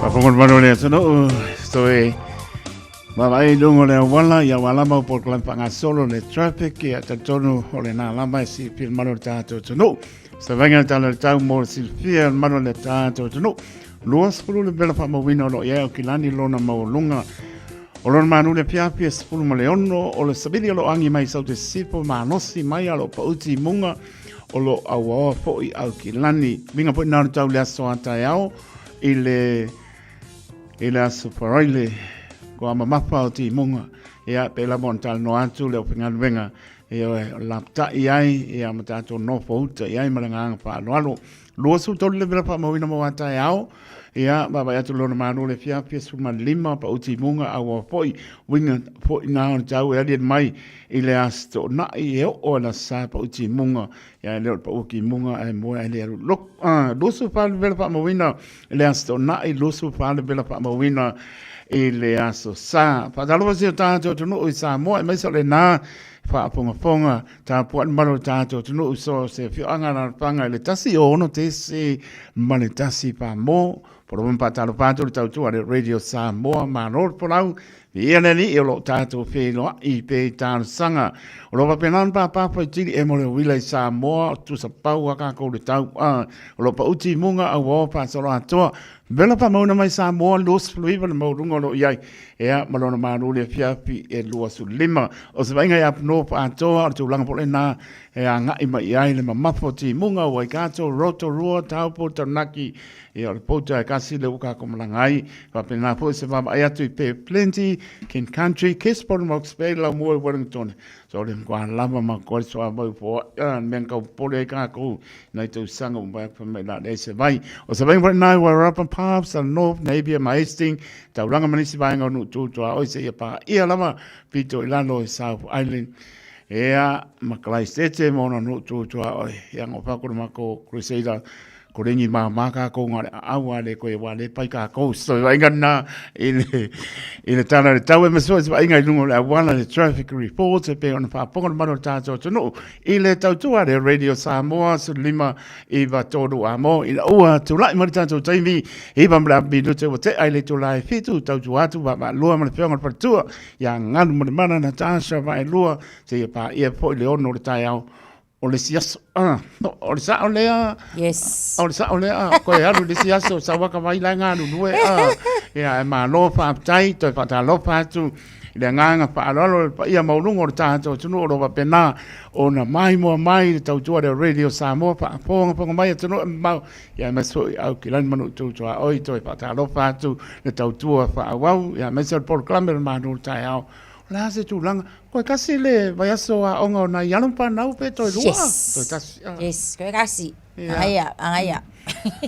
If foi nei ma tu ole ma usinga foi malolonga ko e malolonga weekend pe yes feta wile le lava ia ma le vai taimi foi le ole eseta fa amna tu nei tato ngai ia kele ia ngare pati to oto al pe po ia ma ai po se swa laisa po se ko pai po le askulanga o ia ia matango fia o le ka mafa palengi o le ase ka breakfast ngel ka ao e ku le ila ku lo ka ao kimu ngai sole ia ke ola ia se o le pangi ke fai pangi ke ma fola ma kwa o omi ia ko kongul fai pula oi ka fefe ia ai ma kwa ipupunga mai la mar ki fo ilele ki po koko Samoa Uma me uma upu aua lange sumaria ke le koko aua ia wa man ko foi e moni ole kusa ole matai ka samile a se o tata no ai lapta ia pe mo ngao ole makua ke le ole ngao le mo samo ia ai a ko e o nga ikua ko ka le ka kalangoa so le na soifua e mora kok Samoa ka ole pia ole au ai nei se ngas ani o mai ngai ka ura paka i mai ko nga ko ole ar pulang ka ngo ye ka kia nga ko lap ka inga e pulang ka mo lo mo ko o ana fai tan lia nga me ke soifua mo lai tai to e ma ka kia ia e moni lava e pa ta la ponga ia ai ke le pong pa la be tu pu mai ai ia me se lava ni o tu no e mama te ia Samoa e sa bari aku sa bari mai sa a o lo la le ka ko ye por tu la ngore tau le we sorry wele se sa bari mal pulo wale ia kulo por le ai ma se sa bari apa ko sa bari maruru ia ele ku ai la be ngar pa maros ya no pa maros o le ko ma ngai ia ka ko fa vai ia me ngai ko pu ai toi pata lo fa tu tau tu le radio Samoa malo le tunu e me so la tu o lo ma puta mai lunga la apio po ringa Nicole wea pa aptai manongi efu pa pena po ia pa vale le fu sami ia mai na to umalama pa aptai lo to lango mai ia mai se le tau tu ale radio Samoa su lima eva tolu amo pai ba ta po ia e manu ia Tuma bayanga ya semo yes bua na wala sifu mai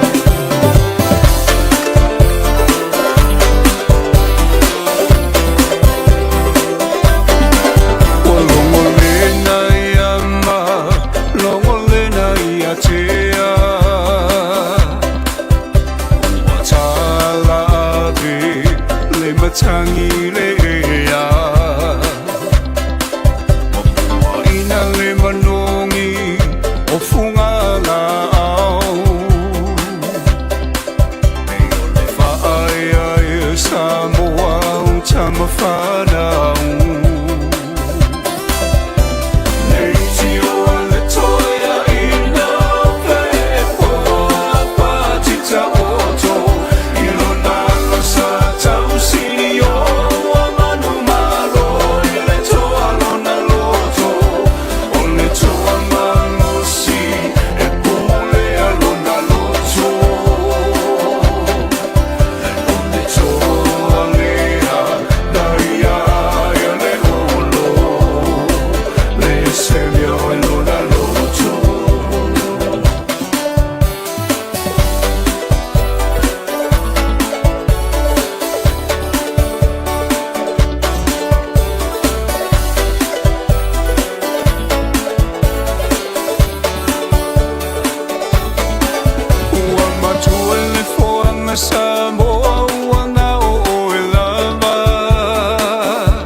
ia mawhai O mamanga awa e te whaavai vai Aia mana Samoa lau tapua inga Peona talonu atuna mawhatai lo la lo whaiva O se whaiva tapua ia le mea moni e manuia Tawina ia e mana tua lo atunu pele male tapua inga Ia polo tino e malama malama o mata O mamana ia tafe toto ala Manuia o la asama Tawina ia e mana tua no tafa mai ia whamua mua Samoa e ole tama sani o tamana o matua tuile atua Awane i o tafa moe moe i le malosi Mana tua au au na lea tua lo o puno mai Tatalo mo so taumi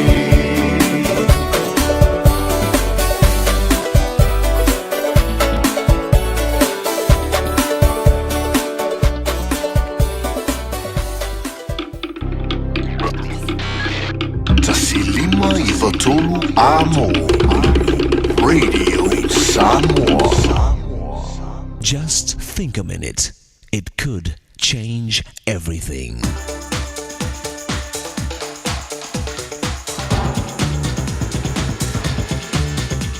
Think a minute. Years ago, a high school English teacher named Miss Brown had a favorite student, and his name was Charlie Ross. Miss Brown was an attractive young teacher, so Charlie worked hard in school to earn his title as the teacher's pet. Well, on graduation day, something happened that no one expected. When Charlie Ross's turn came to receive his diploma, Miss Brown stood up to congratulate him personally with a kiss. Later, a group of the other boys who graduated asked Miss Brown why she had so unfairly shown her special favor for Charlie with a public kiss. But Miss Brown said Charlie had earned it, and when they had done something worthwhile enough, she'd reward them also with a public kiss. In the following years, Charlie worked in the newspaper business and became so successful he was chosen by the American president, Harry Truman, to be the White House press secretary. But it was no accident that President Truman selected Charlie Ross for that important job. You see, many years earlier, the leader of those boys who had complained to Miss Brown on graduation day was Harry Truman himself. So now the first message Charlie was sent to deliver from Harry Truman, the President of the United States, was to Miss Brown, their old school teacher. And this was President Truman's message to her. How about that kiss I never got? Have I done something worthwhile to deserve it now? They say the best revenge is living well.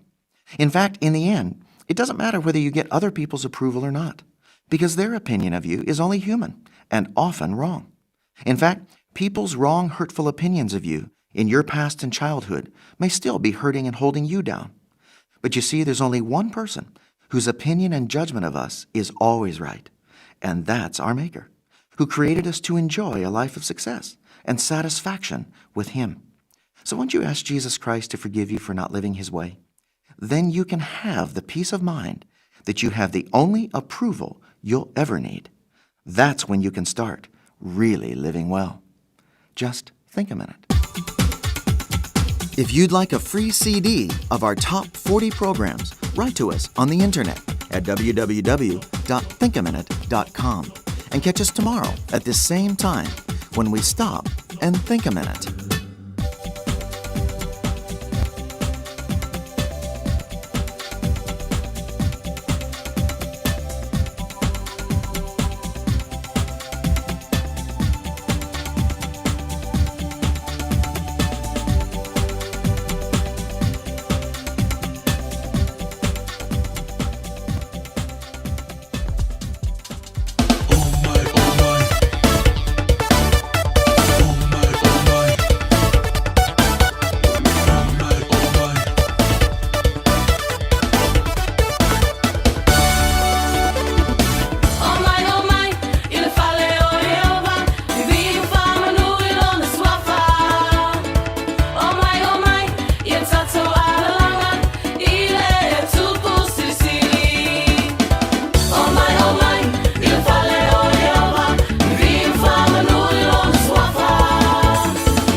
o mai, tātou langa le tūpu sili.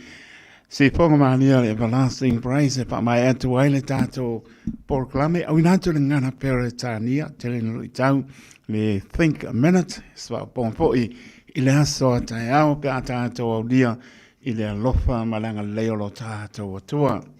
Le Aro Memorials le awaunanga wa o vantu ma le tolu se folu tausanga o tautua mo o e malo wainga o maafa amaratu e ngau sia I le maamora e pito sili ona le lei. E mawhai ona lafo le maafa amaratu I Samoa. E tolu la e mawhai ona e asiasi a I e whai e lau filifilinga ma ngele manukau mani ulen. Pe te tanga iane le aromemorials.co.nz. Mori si whamtalanga wala au le lua fitu ono fitu valu fitu fitu. Lua fitu ono fitu valu fitu fitu. Le Aro Memorials ma whamaratu I se tautongo fie e ngā osi ma le whaamaoni mo e pele I a te oe. Tā alofa Samoa, e mawhairu sosoni atu Dr. Chen I ngasi o le maisoka, toto maulonga, ti ngā le tino, whapaui no pauna, maisela, mangyesa ma le kānesa. Maua le tia whaamamai lo puta ma le paste mo nifotinga ma le whaamanongi no lo fofonga. Whapea product po o loha e whasosoni e whaala ma le mole ma dark spots o fōlinga. Ua tele ungali I ua mawala tau pepe o nar sosoni a Dr. Chen. Ala au noi le lua fituono tolu fitu fitu, lua fituono tolu fitu fitu, pe a fiuane I le lua ono Great South Road I Otahuhu. Au kilani I saute, o sa ili se sa mo oe malo ainga. O le Enterprise Motor Group manukau o lau fale tāwale wha moe moina. O tele tāwale matango fie filfili mai ai, tele le fisosoani o lau whai ngā luenga mo oe, mo se tāwale talawhia ngai, su mai I le 5 Grey South Road I nei manukau.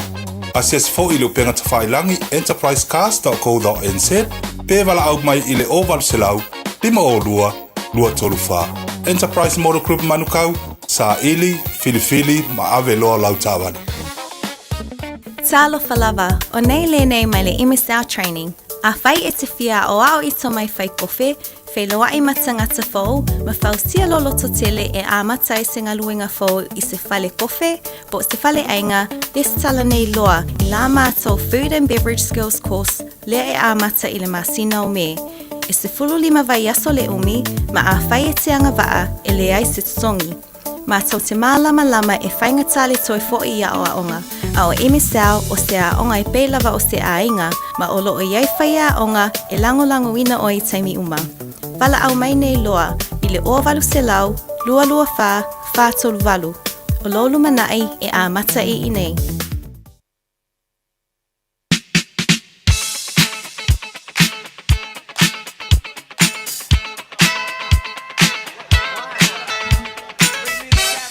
O le taime tole mai lua su maru minuta wa te ale tola e fitu ai te tana lo mana tātou leina o aso I fōna mano tātou tuno o mana tōle o iwa tolu fitu fitu tasi 5 iwa tolu e mana tātou I meli a On air at radiosamoa.co.nz.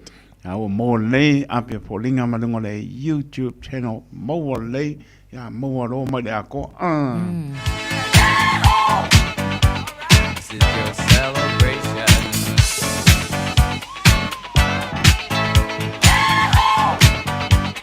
Weekend celebration.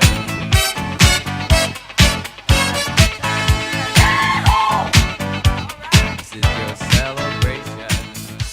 Misi a ko ana o piko nanu man. Ole va vai pe e mo menga ko mori mai pa. Ale foi sa o mai lo piko. O ka fia fai whamangia sa whamangia ngau sa whanga ua lele ia sa whamangia. E na wei lunga leina. Ia whatalo whatu I le ua wala au mai mawalo awa noa?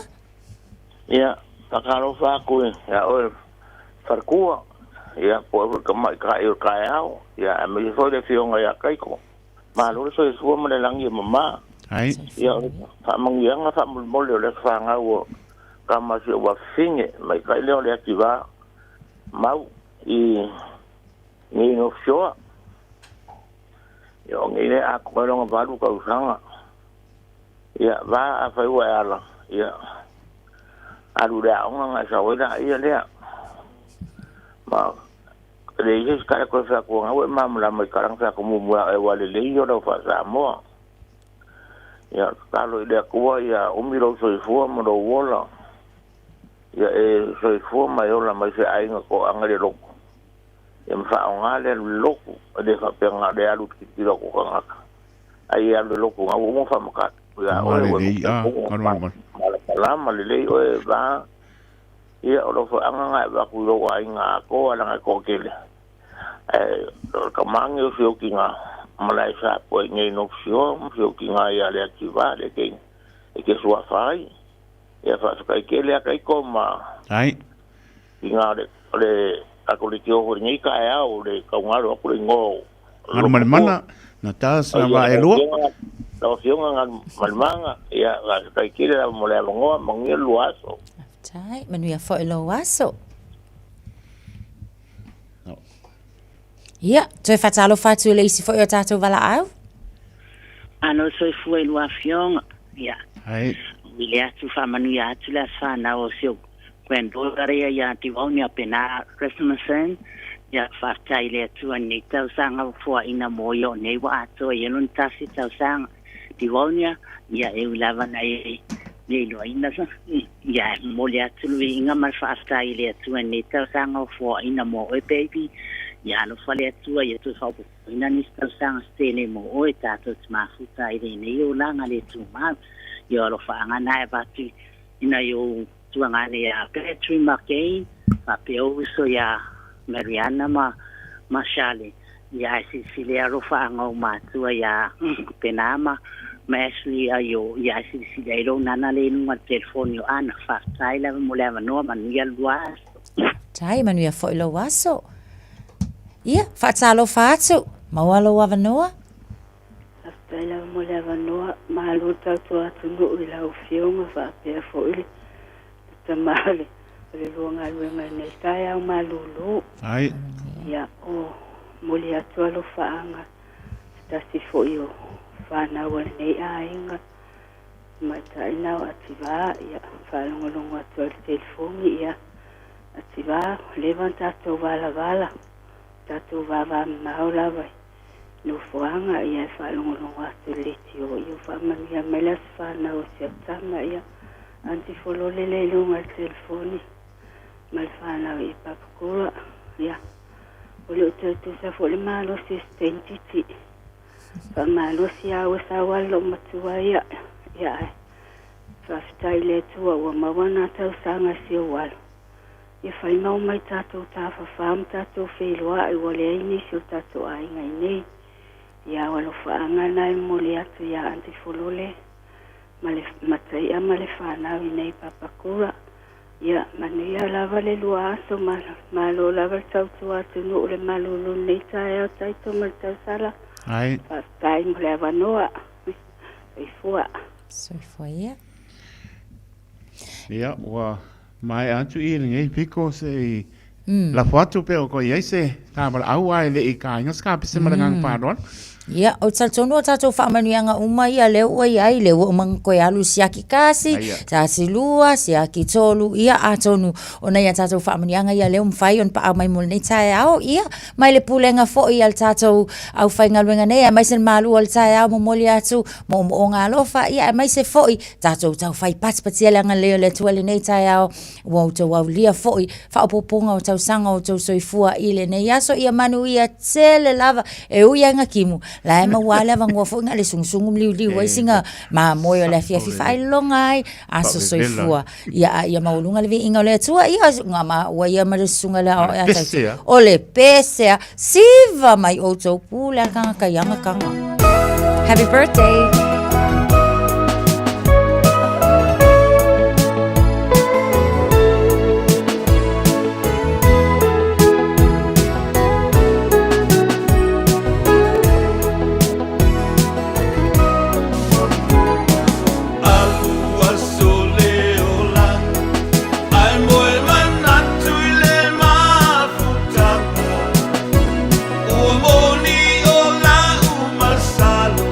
Talo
Nei vai ngolungo tato wala te tele i olo mai tau atu le taimile nei ua a mata ona pisi ia o disi a vaenga o le nai feo lolo le taimi le nei o le tae au lunga I o le vaenga le tato Southern Motorway lo maita watu lava 4 State Highway 1 Whaia si mamawhala traffic mai I le vaenga ngai Drury anga I mai Papkura and Takanini ia maleanga I atu anga I le taulanga le foiolo maita watu ua whailawa fo isi poloka fo I tātou le anga I atu I manukau whaaso solo kui ngai Otara ia malalua koe lo I ngai Mount Wellington ma Ellerslie le taimi le nei on a southbound o le fo I maita watu ia olo ua whaisi slow lava fo I o tātou I le anga I atu le taulanga mai vaenga ia pasi a kui ngai Ellerslie and Mount Wellington ile nei foi taimi o le tae au.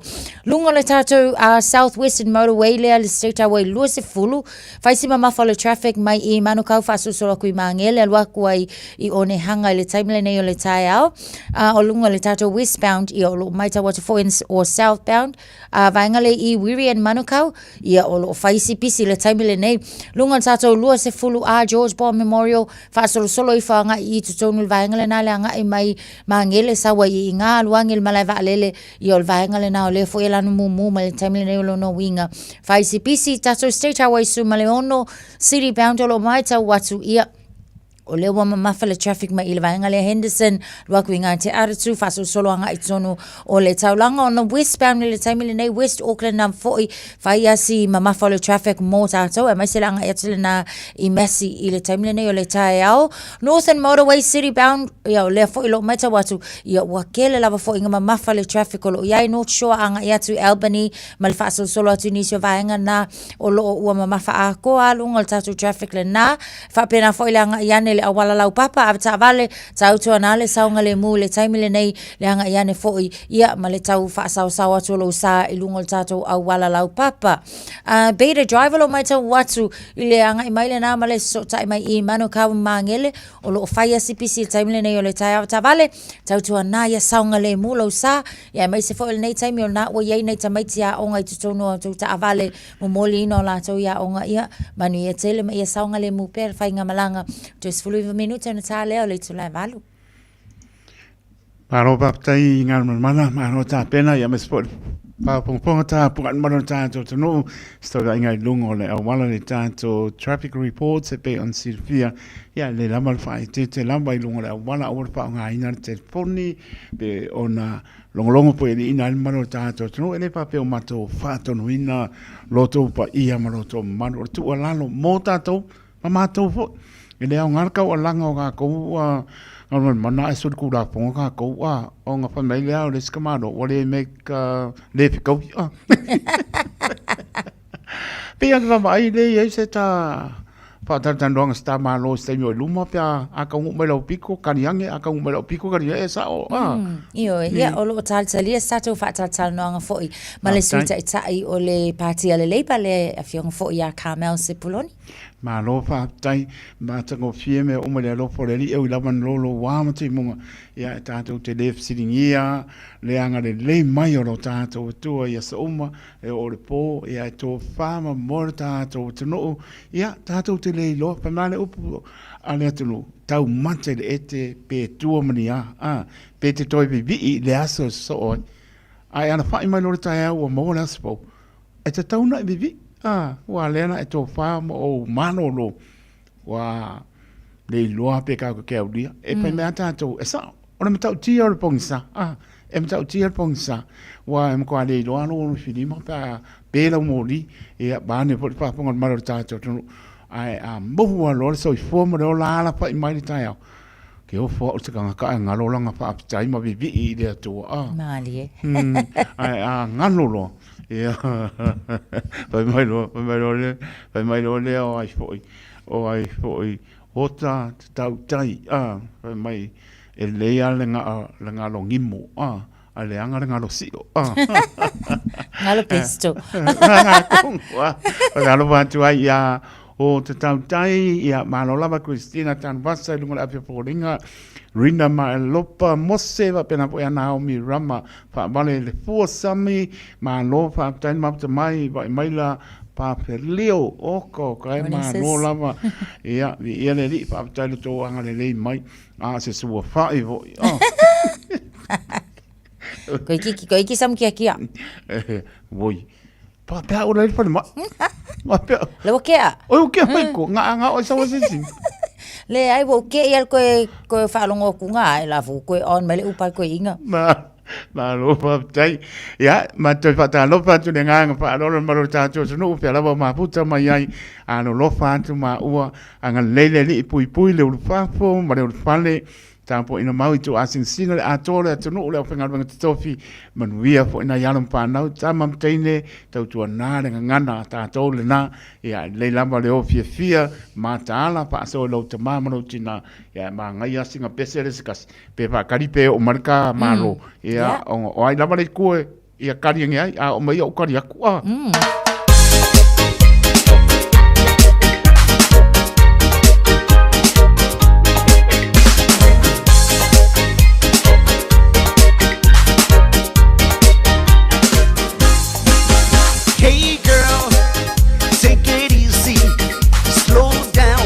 So far I'm magnifique. Then I went out, fast and furious. Soon a girl, so please go slow. Hey girl, take it easy, slow down. So far I'm magnifique. Then I went out, fast and furious. Soon a girl said, please go slow. Soon a please go slow, yes, slow, slow, slow.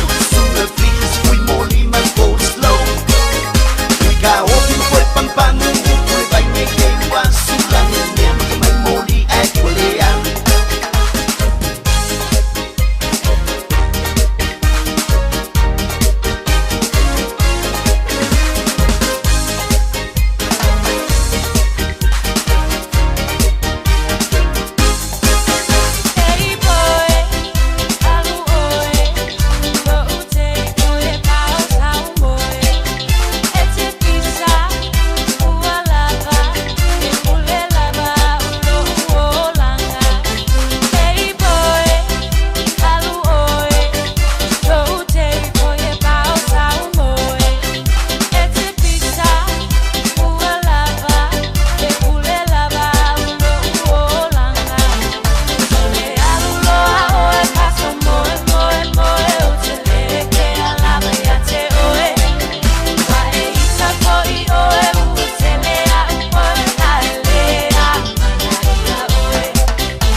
Lo usista se ang wala pa'y may ika kumay lungay pa'y lausiba mapakui may musika excesiva may lusista se ang wala pa'y may ika kumay lungay pa'y lausiba luwe luwe luwe lusista luwe luwe fa'y vita luwe luwe luwe lusista luwe luwe fa'y vita 1, 2, 3 I know you want me, you know I want ya.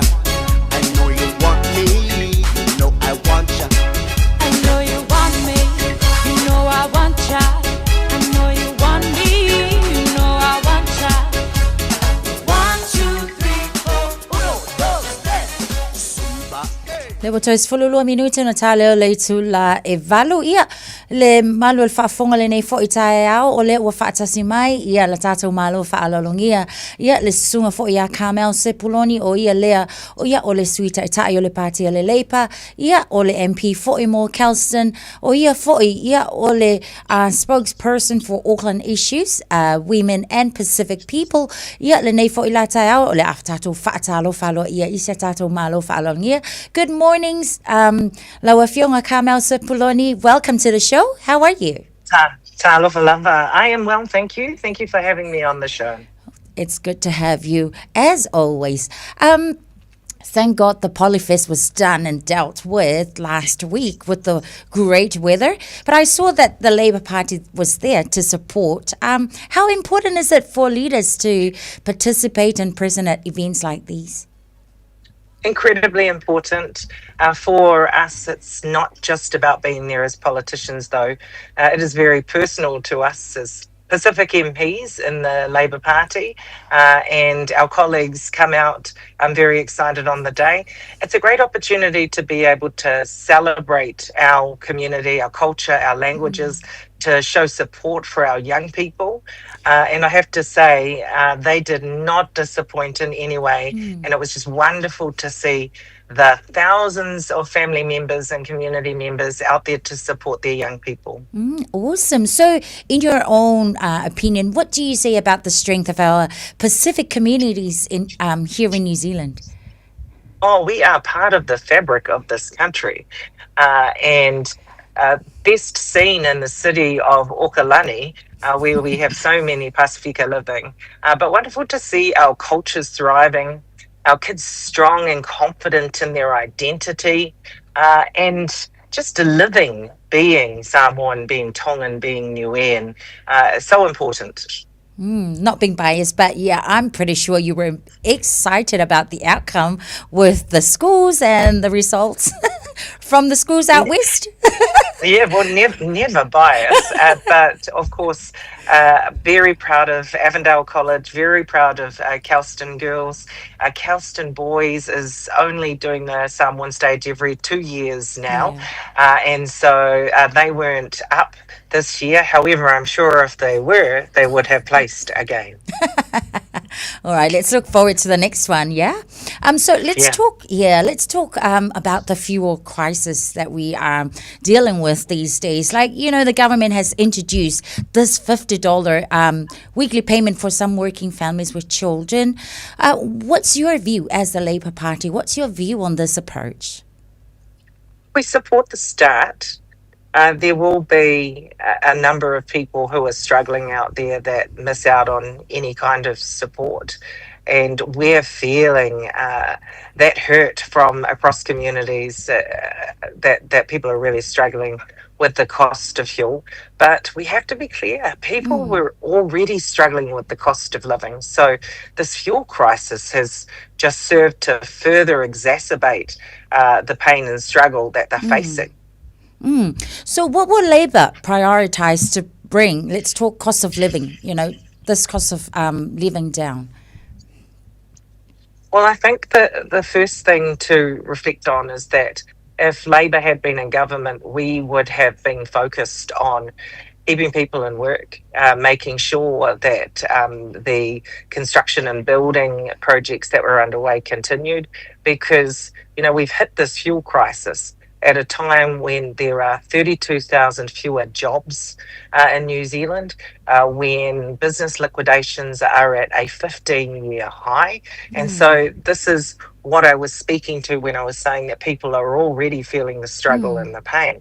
Now, that doesn't set them in good stead to be able to cope with a crisis like this, which is why it's even more difficult for so many families right now, particularly our Pacific community, where we've got like a 12.3% unemployment rate. Yes.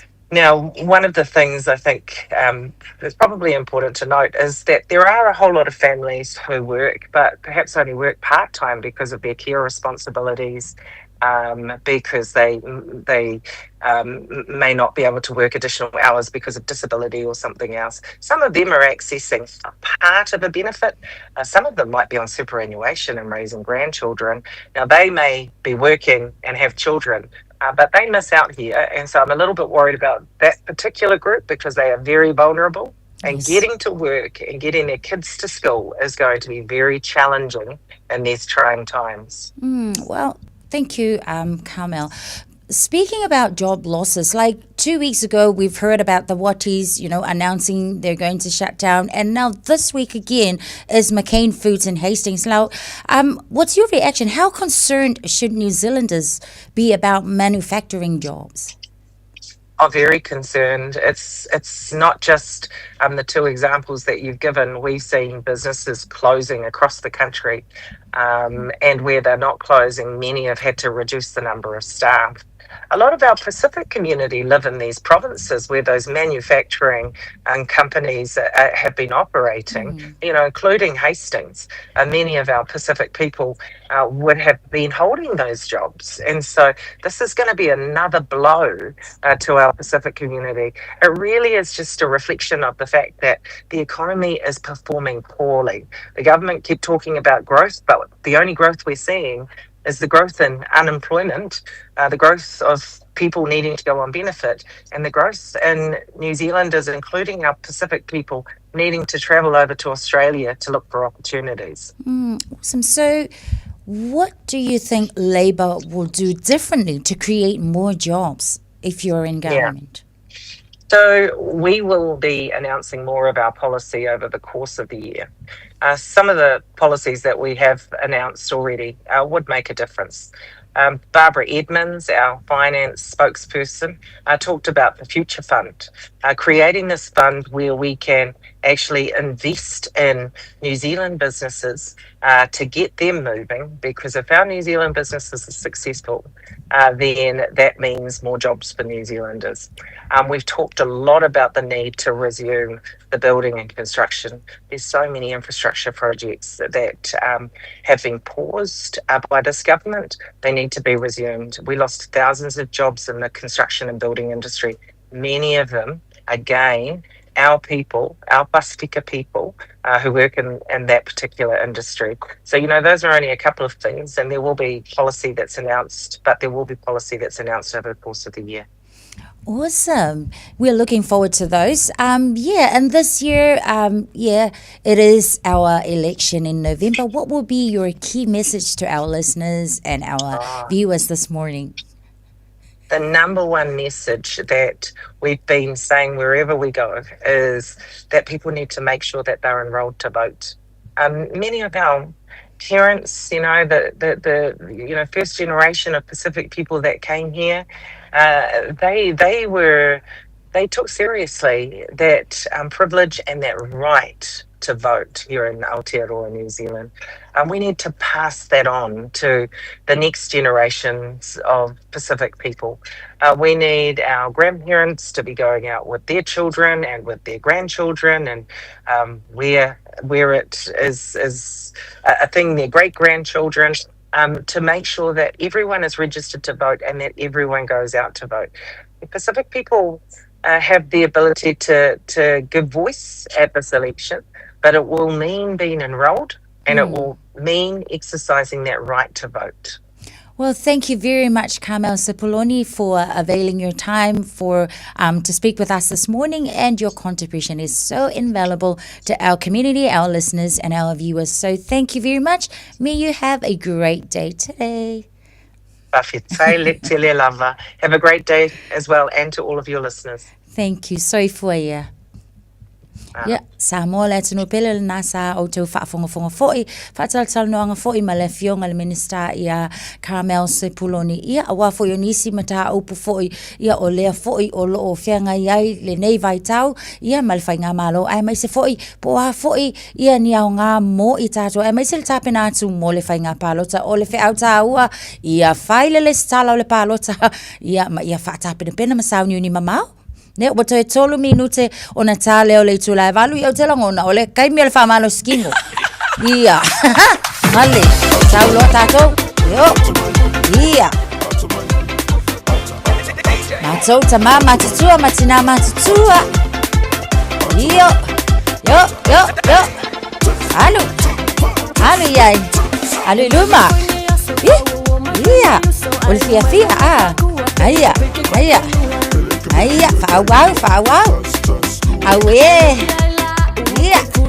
Aia. Han. Ia, whaaloloa i luma. Haloloa whaapea i lunga malalo. Aia. Aia.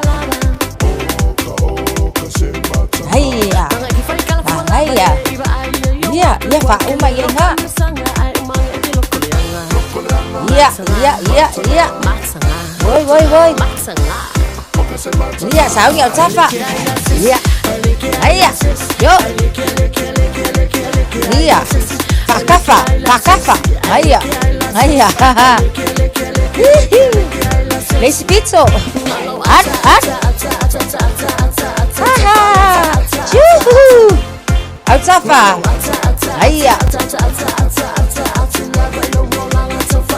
Iya, lunga malalo. Yo. Oh, ililiu fuli mai matau au. Ya. An. Yo, swingi no matau au. Luma. Sawi tua. Luma. Sawi kua. Autafa. Aya, autafa. Yo, sawi lunga.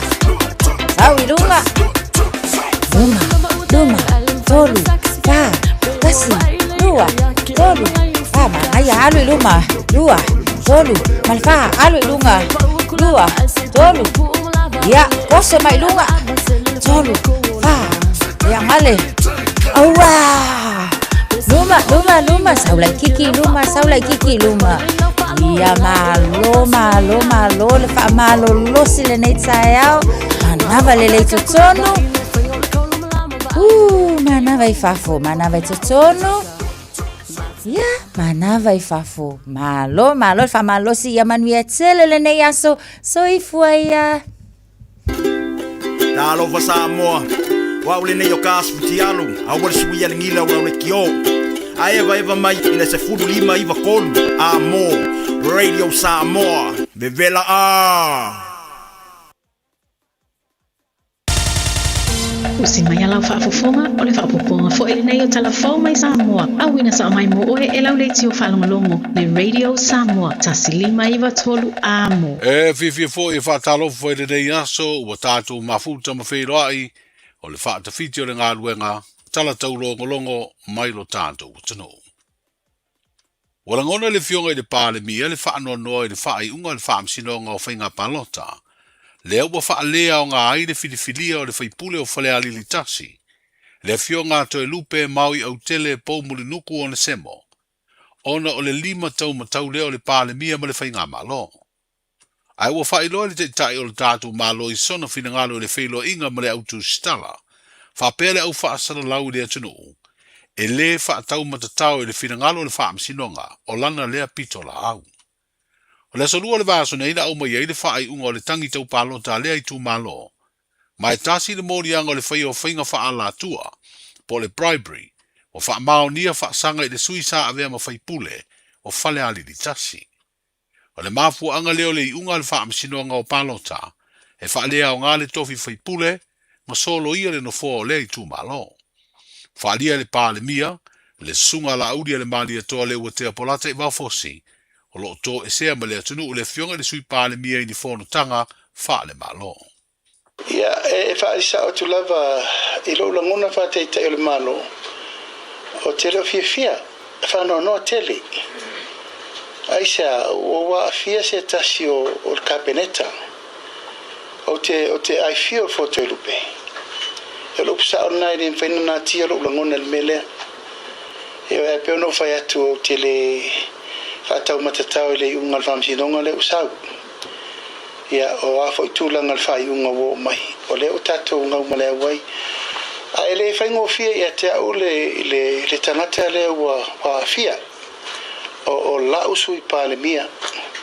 O le setasi o tangata sinia o kapeneta. Ia whatever fo i le tau mwhai mai o lono no fōa tau tuaina o siona i tū malo. Ia le lava e tau folofolo mali. I tulanga whata i tai e mamuru se tasi o 5 po o tulou lava. E te langona. Langa e te tua ia i otherwise wa e moa umar mamafa. O me isa amo te rupe leo te whatiti. Te whatiti e mai urunga temine nei. E alo langona pere nganga siri atu ia tia uro wha malu si au moia mo temine nei. E alo tau mwhai peta wawere ngalwenga. E malwha malu si au vanga whao whai. Tonu se i taunu mai i an whaasero le po le altulanga o lei ui ai le whaatulanga no le unga.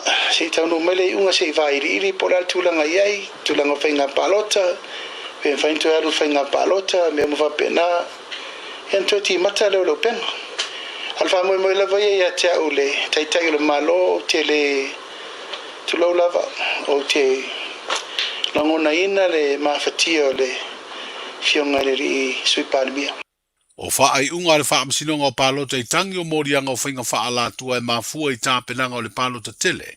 Ia au kuso le tausanga ua mawae. E to lua min star le kāpeneta ua wha maoni ai le whai o ia morianga. I le wha moe moe e wha tosi na ai le palota. O le sa avea ma min star mta ngā luenga o puna oa wha le natura ma si o manga. Ma le min star o ngā luenga te tele a le malo.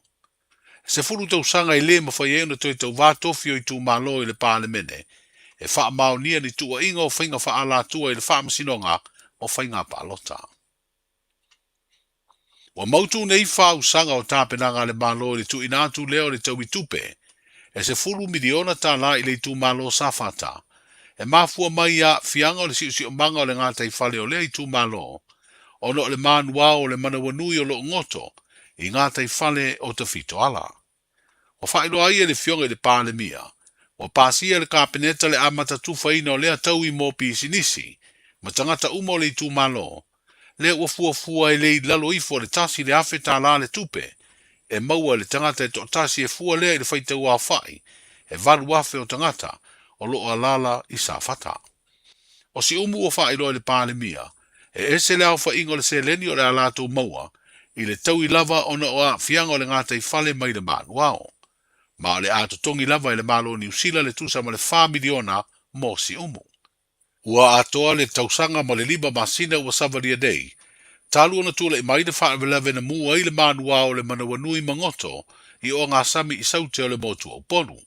A o iai lea manua o le tātu utanu mo sana suenga, ma whaatino ai fo i ngā luenga o le puipuinga, mo le tupo peletania na whaamautu i se whaletani malo, i lea whaaitua upolu.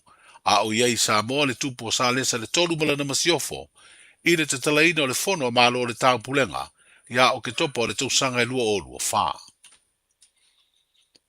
O ni wai e le tise malo losi e ta oto i lalo le palapala na mu, na mafu ai o na peso o le tise le aso ngafua, fa pele aso lua o le reiva yaso, ma toe fa alongo ina ai le sai o fina ngalo o nisi o le atunu i le motu o polu. Wa wha iloa lea mafuanga o le peo le eletise le pulesile o le wha laptonga o le malosi tau eletise, i se fono matusi tala mai a wha iloa ai. O le waia malosi e feso ta iai le whale eletise i fianga matanu ngā manono, na tūlai mai ai lea wha le tonu. O le whawhita uli lena tū malai mai tala tuana po le la vea i fo ilea mana po. O e tolu ano fuanga fo ilea tele o lo whapeona whasoa to ilea tisila tunu. O utai fianga, i o lo ia tatu generating plants i o i fianga. O i fulu aso, le whewhapi e isia tatu ai. Mautala i tau namano. O i nara le tuwhata seletis. Ona apealono tesipiu tatu i vahenga si eso la tunu. O le whawhita uli la le ntulai mai. Ona ua mu le keipo lea le underground keipo. Le episo i e fulu aso tau namano. Si le fiafula le tatu tunu, o le marusi anga to le tisi, o le i fulu so ma fianga. E mai fianga i fulu so, i fulu so lo patu tau na manono. Fa so lo le tau na manono, tele o vaenga fulu le tau langa i tu i sasai. O lo au mai tau na manono le tisi. O le vaenga i sifo i fulu so, i o le si vaenga i tua i le atua le i bata, i o la e fa so i fu te o i taifanga, e fa pe fu fianga i le tule le west. I al fa fita uli la, e o le se alu i tau na manono. Ina ua mo tu sia le keipo la leo le underground keipo e tu sa le underground keipo sa ua mai fu so la tua tau tau na manono. O le lana maua le o i vai moso tonua lena eli le pende tau tau o toi lai whainga albangata. O ina tonu alen tu po le whawhita au. E le ase se sanga foile o toi nga keiposi. Ia ma pe foile po se pai papai foile o le keiposi o lo wha moe moe e le transmitting o le tatu e tisi i vaenga se se. A whale tonu al keipoli. E o le mwhaino o le tisi i mauta malawa. Io le lan to fa inga lunga to fa le lia mata to ke posi le la fa to mai a nei le va vea o le ta to nga lunga nga lu mai o lua nei aso te fatino te tunga la la uma te falle na tumo va mo le ale to yete fa fita wi fole mesial tu la fole so tai O se finangalo le pulisiri o le whalaptonga le malosi tau i le tise, le tō whawhesola i whaumui tau i ili ese tō i moana. O le toi whaalei o waia malolosi i lalo le palapala na whaale tonu, ina ua mū, wa whaailoa fo i ele i pulisiri wa siria le se furu tausanga talu na whaonga i o waia, ma o le sao i ai o le vai, ma le tele o tausanga o whaonga, o nisi o mafu ango le a fia le whaale tonu na tūlei mai. O lo whaaua o peo na lisi e le malosi tau e le tise, hawhi se furu ma le lua lea ua lava ai le whaasoa ina o le tise, i vaenga ese o le tātou motu o upolu. O le tālonga si isi iua e beba mafa ua mautino o se tasile o tālonga wa tu mawalunga ile ingoa Samoa, e le ngata ia tunu o le Oceania e whaapea fo i le lalangi. Ua telefo i pine ua maadu malo ai au si isi ia le tunu, e masi i atu i tausi ni onga whaavao malo, e peo na wha mawina o le tātou pina siliva na maua i lea wha anga tama i tā longa le Olimpeka. O le masi na fau a perila mai le aso luas furu lima, e o le aso mua me, o le atari malo ai Samoa ma le wha alapu de putonga si u o mea mamafa le atunuu, i le ta amilusanga o le IBFC Universal Cup, ma watu ina atuai ane malola na langolango malosi, i lea ta amilusanga si u o mea mamafa lalulangi, e ala le fisoa ni tupe, e tasi le miliona lua se lau wafe ta la. Stasi leo i unga fono le kāpeneta le nei vāiaso na wha ailoa, e le pā le mia, ia mao le stofio le nei vāiaso, o le a wha alawi loa aloa i ai lea ta amilusanga ma wha ailoa i fo i ma pisi nisi, o lātou langolongo ina. O le te tai o le tātou malo i le pā le mia, o le a sau noa e wha ailoa aloa i le wha moe se sau ninga, o le a whaia lele no fuanga tu tonu, o le wha alapu putonga o tā longa le tunu u le Sasnog, o lo i tua nei mato. Manuia ngā luenga o le nei aso, soifua.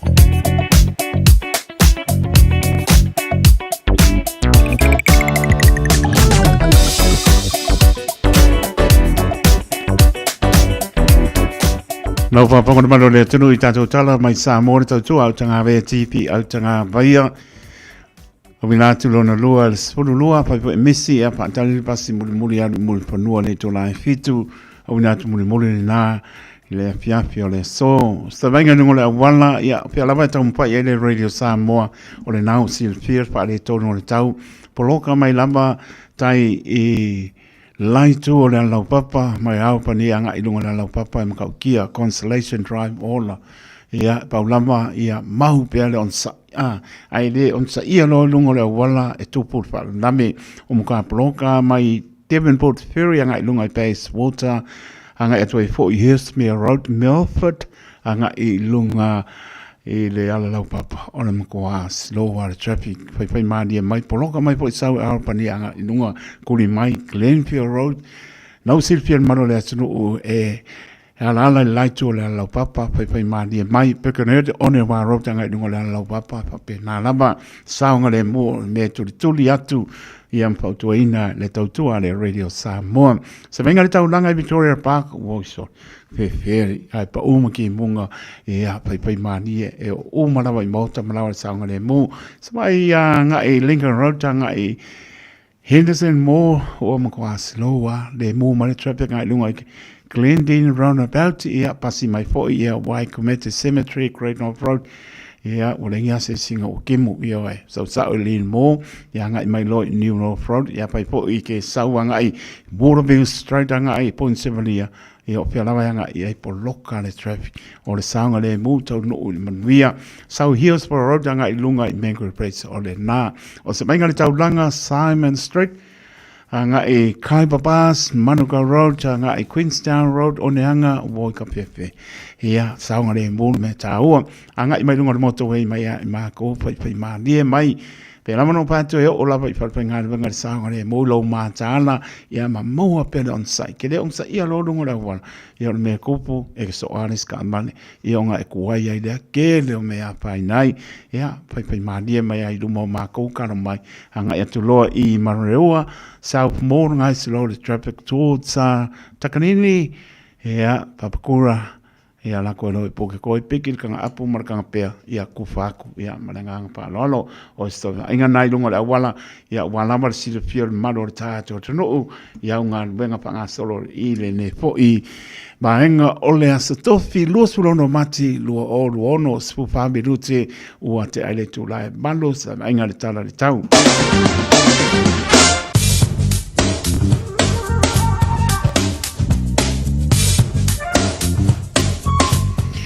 Lo tu malu pera pa mawina I au kilani lua su tasi maulunga lo iai su fitu lo na manu le po pa uti munga le sabili anga mai sau te sipo o le vainga mawata e awe pa pena po I winga le tau e le mai pa uti munga mapa e au awa foi o se vainga po e na nga I atu lasto o na I au sa ia o le tau lava le na lo pa pena on lapta ia mai tato iti munga e a e pa utauta le lunga le awala se vainga si o tato tonu sa moa nai pa ponga e a mama ora tau to le radio sa moa ia ngai ke lunga le tasi ono tesi ma le tasi pa mo pa tala pa po nei vainga le tai au le stofi luono mati luono lo pa uti munga lo awa pa I tiri e mo le wila ia pa pena nama e o le lama pa utauta le mana tua sa moa I lau te talo ia so nisi vainga o nu tu ai ia le pouta kasini e kakau ke o ai ia o le saunga le mu matala I lunga le awala ai le anga le anu alu ka alo lo ke fongi ia ka alo lo musika fe kaui lo mar pa au ke ia le ko foi mai ai le anga le anu mai su le ba minuta o tele tu lai manu smaila va ponga por clame o le ala nga up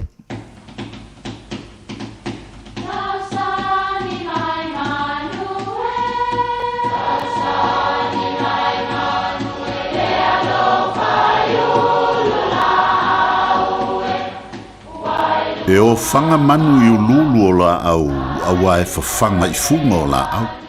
A o le tangata, e fafanga I upu matala. O le mafileo o alanga upu mamuanga ngana sa moa maona whaapongai, e a fua I lona sio mianga. O lona lea sao I le whaatufunganga o le iloa whaale aso, mai le tautua se ia o ina pule. O alanga upu mamuanga ngana, ua lanto mamanuina le tō whamanino a Samoa, mana tua fo'i, e tāo fitau muli le atunu. Ta te inu I malie ai le malie. Se tasi le nei o mau e whaapea na mawai le upulea. Whai mai na malanga so mua le malama I malie I le potopitonga mamali e toa matua masanga. Na whai lea I lona tua whawhine whai o tapusalaia na te maia pe mamaina lana awa. Na whapea o na whaia le teine. O na luai lea e tapusalaia le awa I le ipu. O na whai lea I se tasi o tau le lea malie. E alu e momoli le awa I le maunta. O whaia I le potopitonga maso mua. Na asu atu nei le awa aso mua. Ai na iloa mai aso mua o le tama na alu atu ma le awa. O na itai lea. Ma le fia awa ua masalo salo nei. Ele I maia e tapusalaia lana awa, a o le tau lea. Ina o le a inu lana awa na whapea na upu. Se watainu I malie, ai le malie. O upu e whaamantala ini whaanoanoanga o na o se whaamoe na fatu I a taunu ulelei, ai te iane ua le taulau. Ioe lau sunga I le whaafengainga ma le kalesia. Sa nau lava e wha e le tai e wha ifo le vao a walo utou wha mamalunga o le aso o le whanau. Sa nau I a tele ni mea ai panga. Wa tainu I malie ai le malie pe o na saafi a somua I a salaia. Ai manatu o le a wha tele pea le atua se wha ifua ua mawhai e a inga nei. Ta teinu I malie ai le malie. Ya manuia lau whasaunga sa moa I le nei aso.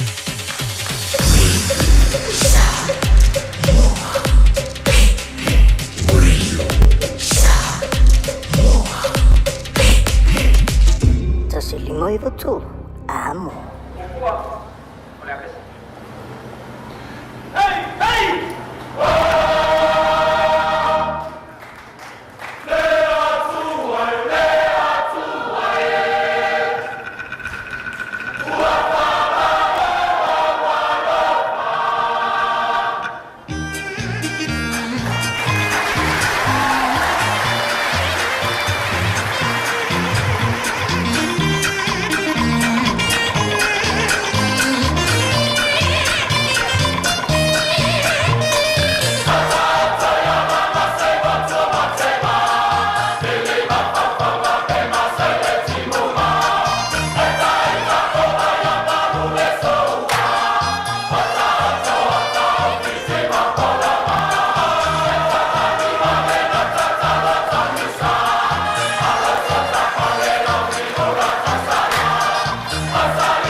Alofa Samoa. Waule nei o kasu tialu. Awal suia lingila ula le kio. Aeva eva mai ina se fudu lima iva kolu. Amo Radio Samoa. Vevela a. Si fong mani o le au pese mai le fianga po po fa mai atu wai tanto programa la nga opo to fo mai le aso anta au per tanto dia ile matango fiero tato tua. There are loads of things to do in Tamaki Makaurau. Enjoy dance, music and international food at Culture Fest on the 29th of March at Mount Roskill War Memorial Park. Simply search our Auckland events to get inspired. Tamaki Turuki, all together Auckland. Mo tupe whamo moni Samoa, mana tua loa le Pacific Easy. O loo whaawau pere tāru whapitoa nao le limatala tu tongi pia whaonga aina le Pacific Easy app e whaatino ai au tupe whamo moni mai lau telefoni whawe ai. O loo awanofo le tātu direct transfer ti posi mai ai au tupe le tātu account ma whamani aina fasili lupa le telefoni ma whaatino la whaino lau tupe ai nga whapitoa. Mo le tutongi no pidio le bai, mo li te ngā tupe so se whare tupe Samoa, pe tutongi nino no ngā tupe le numpi wha Samoa Housing Corporation, UTOS, Samoa Land, ma so se au nanga Samoa, o lo mawhaina whaatino umai le tātu au nanga ole Easy Pay. Mo le silifia, mo whaasoporia so se wahenga New Zealand yo tātu la la, o lo awano fo yo tātu ofisa yo taro mamangele, pe whaonga le Pacific Easy Mobile app, mo le direct transfer, whaasawa ilu taimi, ai sili atu na whaasawa ina au tupe wa taunga tāle penisini. Mo nisi whamtalanga wala au le telefoni o Valselau o tasi ono, po numero masani au kilani o le lua fitu ono fitu iwa fitu wha, ma le lua fitu ono fitu iwa maru wha, Pacific Easy o lau paanga mo tupe wha mo boli Samoa. Oso. Son, fe o kausinga iau makari ila manga iau lau ka vali fou. Na boi amu uso. Bag. O le Enterprise Motor Group man ka. Wa uso yaid kaya wangi. Lei yang whakamoe lau whainga duenga. Ai o aku rea fia o show lau ka mai lunga lau wala. Pa o koe ngā ka vale. Piki apu SUV, van. So koe ngā ka vale ha. O fe foi cover. O le lima ongo fiku Great South Road man kau. Pe vile le over se lau lima o dua kodfa. Enterprise Motor Group Manukau. Sa ili, fili, ma ave loa lau taavali. O whaeloa mai ila official tine mu ma whalawalawe tutupu whaafosei, Fire and Emergency New Zealand, o le a le ngā lulue mo le tasi le itu la sui tine mu, mai le se fuluruanga e le tasi le a woli, i le a woli o le asoa tai au. Ona o lea tūlanga, o le awa ai ai le whaatuai o na taliantu o sui o le ofisa, ini wala awe o mai, o le whautuanga mo le tōtele i a whae tete, o na whaatino ni vaenga o no tūlai mai eini mu, tautua nā, ngā sesenga o mea taumawha, i a awa le tūlafua ia, mana tua a whai e tūlai mai se mu, i a vave alu ese mai le whale, ma vili le tasi, a si esiane le i tūlau o le fireenemergency.nz, moni whaamatalanga e tūsai ma nei fuafuanga. Ua na o le Radio Samoa, se furulima iwa toru amo, e tautuaina o e ilaungangana, fitu aso le vai aso. E vidu le mai luas furono minuto wa te ane tuna iwa, i le tautua le Radio Samoa, sunima iwa toru amo, programa el madura tai au, ia pe ona whaapongponga mai eiso i tōlanga po e sunga li ao, ia tawai meni, ni se fuafuanga lo pianga ia, tautonu, to e fo i mai lana tautua, i se taimi o luma, ia tautonu lo manuian maro tātua, tunu e ulava, pe ngai ma le lolo wā o le tau, a oa, timunga, saure manu lu, ia le alofo le li ele fsingia, lo maua i pele māpana pana i tō asin sina, a tōru tātua, tunu, ia mai se o tunu e mau pia lava o talo loa ian manu tātou tunu e launsia i tātou e le tū lafo ia le tō soifua maro tātou wola le alava swaponga e sirisira pāpā o panka binim kulanga e o iai mau o owa ku le ape maro tūpu la samali lua ia soifua o mau mai le mau i Iran mai sa elu ia mesfo i Amerika ia mnisi o tūlanga le nā wanga ia tiai ia o le tātou tatano lava mawhai le atua me o moe o te ailana paua ia whaapifi le muai ia loto whaamau lunga loto maa whaatulo watu le ngala e whaongaina ia o lātou ia ia o lātou ia tau mwhai e pō lea le lalangi ia le mwhai pule uma mai le atua ma mea tu le aso i fōrenga whea fō i lenga sau karo pai lua i pō ta teo tā lofa taito ma le tau sara whaamare mole ua tautua upe ngā atu ia le ne ainga e whamri atu le aso soifua o le tamā o le ainga o sala a mosa ta teo mi ia le atua ua ulia mailo o aso soifua i le so ia iai pea le whamano longa ne li imo oe Alo whaanga mo oe mai o ainga uma siri ai lau pangipopo. Oi, longo winga ngai e lofa male a pangipopo. Pangipopo orua i po malo male whanau. Whamnia lea tōra a soifua ole nā. Se koe aia poko yesisi. Velia yoane whamaro whaptai ma puta mai. Ea, whatoi moenga, talenga vai malo yo pule au pepe. Tina na ainga ala pāti Christina Tarwasa mai Melpone e pe po ia mai maila pa Felio le ngata lea o ota tautai e male ainga Rina ma e lopa mose e Naomi Pama e pe o ia ruta e olena e tia sinta ma e lo pāti monuia po le tai au ma puta mal tato so no 9 minute se sai le atu pe maua le sunga atu la epa ko vati ia master leo mombeo puana au ka mafa se o va ai po kele se a boca para por tulanga ia o langa por clame tua ile per 9 minute ia manga ia ska ko pese se kasi ia on ka ko se a koila ia ia e fa tarta no la po tulanga o lopa ia ai o ke me o bua ke me sawa o everybody sing yeah everybody sing yeah everybody sing yeah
Ua na o le Radio Samoa se furulima iwa toru a mo e tautuaina o e ilaungangana fitu aso le vai aso. Walter CLT.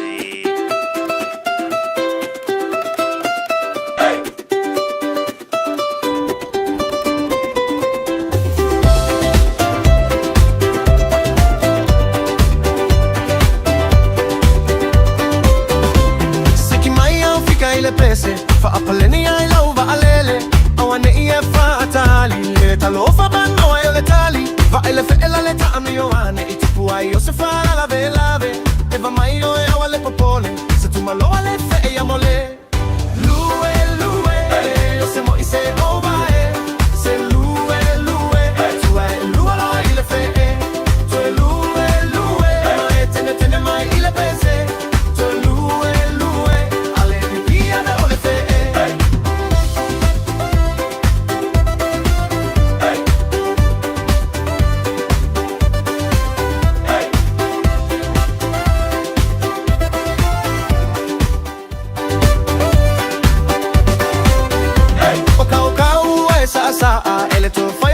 esa utala le anga etele imawaina la umai le sanga ngai naina ono saila ya lo loto ta eva Lava o te tua le nei o le whaafonga mai pēi le Radio Samoa tasi lima i watolu a mo Samoa i amanuia lau whaafonga ma lau whaasausaunga mawhati munga awa whaasolanto sabidi eangi ia pautauta le lungo le awala maro tātou tino le wa los floro minuto na tāne o le tula iwa tāne iwa au nā tātou tala i vai whanua ia pipia leo mau pōle so tainga ma leo so bāne so apa tui le epa kou pati ia e leo pōle si whira maro tātou tino tain po e so ane me po ne uso bāne so apa i tūlanga lama i tau mapa ia e masi o pōla au tau mapa ia mōre so i pō mano loina i le ngang whanolo Atau waktu lo sunga tu la epa ko wati ma no for lau so I form ria tal tono lo ria lo mal pertua ya mal no falo la ngang pa lo ya talo foto la sunga mo le office pasa la unita patalo ko so el marmo o la fa fonga lo mo metatu sa la unita o malo su fo mo la ngima Malo fa tai o le fa lo pesasi la ngona o tangata fo ia tu lo pa ia o malo le atuno e meo fuala au ko mafa ia o le silamba o ke le aboka fa mai a ia ai o ngisi fo ia fa mai a ber ko kama ia me po ise fa le le ke le ko kama ia ka ko fo i mo meo ka mako ia fa mai o ngai ai le se si fo I tulanga e fa le tonu ai fo I artino ia le la fo atu I lau sunga fo mai ia fa lama ia fa pon malu tato tunu mangang fa no me se lama ia le aboka ia wa lo tal tonunga o fie le aboka a tu le pa mangang fa no ia fa tai o le atata no mo la aboka ta ne na batulu na nisi titolo o le aso nei tai o la aboka fa mai tu se la aboka ma le olive le olive ia mo wa ile nga o le ma o nga mo lo tino e tolu lai tu nga aboka le mo te mi nei o le tuainga mo mua o le tuainga le la tala lo na pau a pula la no li e no le hes o le tuainga lo na lua e mo le lo na pau a pula e vai ai la na matala le tuainga na ta o le feti e mo le si tuainga te te la po e la po poto te mo le lo na pau a pula vai ke lo tanga lo mi vai e lo la pula tuainga na ta o le ri la avoka e mawai la le ka o te potassium o le sodium o le healing power la avoka mai e wina nga o la avoka e la nga o le mai tu e la lo le cholesterol e tau a tau mako tele la avoka e ilo ano manu mai e tu la lo leva no mawai o le heart attack to prevent you from getting heart attack ya ta nga la avoka a tele me nga mo mai la avoka e pe o mfai na poloka I miti I o nga o mai ia mau mai o me ai lo ma kasina nga e poloka la avoka I miti o nga o mai o me ai le ai taia mana ia te atol mai o tanis te atol mai o tanis ta mai ata ma fa la avoka lo me lo le ia tu na lo mo ia o ki mino o minerale la le mo la avoka e o no me o minerale mo la avoka mo no se tu ve de fat ko nga o le me ka o folate ma vitamin B, vitamin A, ma minerale na potassium ma sterols. E o me nga mo ma avoka. O kele nga mo me le molotino. Mai tu sa la fa la avoka pa wana me la fa te una mo ai la sotas o la fa la avoka tu si afa ai lisias. Afa tau ni wa avoka. Tu se paulo na tu le i lungo retensi lompuka. Awa kua ko marka poki wa nga loye ia kule wo pala. Ia mesti me amna e va pula wa avoka tu fa ta si mani fruit tonu food po e apu mo le fai. E va ver na pula o le kesi mai fruit nga mo va ver na pula la avoka. Ia dama. Mai la afa te tele o motino por tu nga de uli ta pula. E que tango e se le au la avoka, pa o se mo fil au la avoka. O no nga la wala tala ta na pula. Pula. Kasi na wala lungo pe o pula la avoka. Ia. Afa la la ko ka moli la pelo sangus. Afa ko ka moli nga paru la ke ton se po. Lulu e sina pepper black pepper. Tau ma sua ki polo al mesin masi malati ti lo tu lo sangus. Menga tor ko ka moli. Malai. Ya afa itu mana tu le si afa moli si aso. Da lulu ka tau sua ki polo na fi filer pepper. Tu le ai sa le lo avoka mai to lo aso la silo avoka ta fa pena. Kasi nga kung fik. Muli simbe afa isa avoka wale hotel ta sanga le ofua. Tang mai ku sa pelo song ilo ngala se tulo. Tipula te kin tip lo ngala. Ni ka le tu in fa le se skur fa to no lo ngala. Mo ka mo fa ka ngala avoka lo fuela avoka. So kung fikira nga tala ngala avoka. Mane. Ya ole se tip mutato. Ole me ole wati mo mai ya ole me le ta no fa tonu la o fruit trees e fuile la au pa huika o na fa fuile do o fitela sa. Ya. Ole me pitula ole me na tela I fala la tonu fa nada I mo tipso la o na to la fuile la o na ko do o fitela sa ma balu ko compost. Ya ora lu lu ke kale se ko puya ro ka puya wa de nya o ya nga o nga. No fan au te por la sunne wa de wa tin bu na wa su. Ya la bol vai Ya la bol vai no fan na e ku ye ta ke pino la au ka mo no mu ala. Ko la tonu ku la bol mena na ta para la. Na ye pito na e na ko du lu ke e ma hoe lulu compost na fai aruru mo nga mutia ila lo laula tu se mango le mo nga mutia na tu le la lo fruit tree e oni pa pai se I mo nga mutia lo nga la e mango lo nga la so na ya foi tip na mo ta tu a le suinga a fai ila la mo lo ki polo apu tanga vakile se ili mama se ai amata mena amata bele mango ave se la ile a uma nangi la ile mengan tip se baseling ya woni so solo le mango ni na so tasina tip mota to ni ta mana ya ya multip mulmudi suka pa mai ona mortino to la o fa ma se uma me le se to me ka mai tu kasi na to suka pa to be le suka pa to suka na o suka ya to tasina tip to mota to mo si me o so mai the body converts sugar into fat ele so mai fa le le suka nga na vai ka mai le to ang me so mai tin we se tin la po the body converts sugar into fat. So, tu ang itong po yaw na yun, pasukar, kita, inur ki, inur pa yun. Mana ya? Ole. So, saan nga mo tato, mo siya pa malo si mo tato. Lebo mo tato, suli mo pa susi, to may. The silo na leo sa alumang, ola ay na. Ao yale alofa. Ilo povi, elefant povi. Ao yale ino. Yeah. Ya. Mana ya? Mana va malos. Yo le pa casi al sili le umana yo le o sauno mal tu langa le suka pa mal suka nga ya wa te la bota to pa ngane le suka ena ya fa tai. O le ale tu langa le pa mais fo ma le ka ma ko king o ga. Le se senga ya la fi po.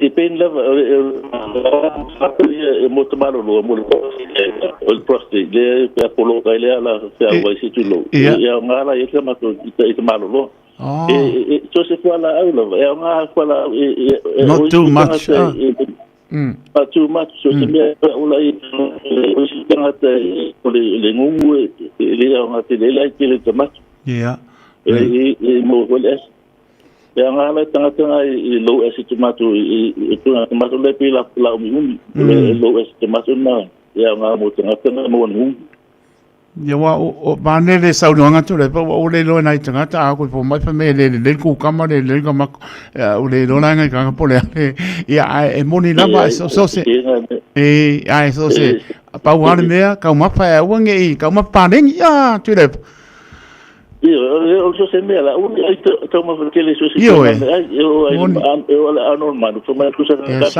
se la caramba la fa anormale ai la sotas allo too much for tino na story si vai no peo o hips me va pena ma no va tai to le fa manta ngo pia sa long fo ya me so manino tu la ngo fa pongon manor ta to no o la to tu le manor ta to ne ya se me to pia sa no ya ya ta te le ta ma mai mo me fo ile al tu ma no fa lo ya me so to tu ino la tu no so sela le no from that to mo to ma to ta promotion 5 plus a day o lo promotion na una tanga te tam ya lima pe si le fuller for fruit and vegetable ailas o te le na a lima ba te le lima me nga pa le fruit tas o lo su lima me o tu lo ti no so tas te le na sa bola so tas man tu 5 plus a day pe si le tu ma no fa tai ya la tanto e fero e pe fo na ba ya so pe a so sai mal fingal li amor te nei ya fa te te ma se lu ngole wala lo te le tu le fa tai man du ku fo de va fa so foi ya so so nge tu le pa ko vanti e pe ona pa pon ma lo ta to no ya lo pe na pon tau tua e so se ala ya me se fo mo meo fo ala au aina e am tu lang va pena wa ka ko o se ya ko po mai se mai au ngi kele la au ngi kele ya ale e sa le ya lo ka po nga i na isi fo o tanto tangata e le ya so se ka ma ai overo ya le usa no mai fo ya tu le e overo ya me la nga mo ka ko ai ka ma pa lengia e mo kwa se ki ka ko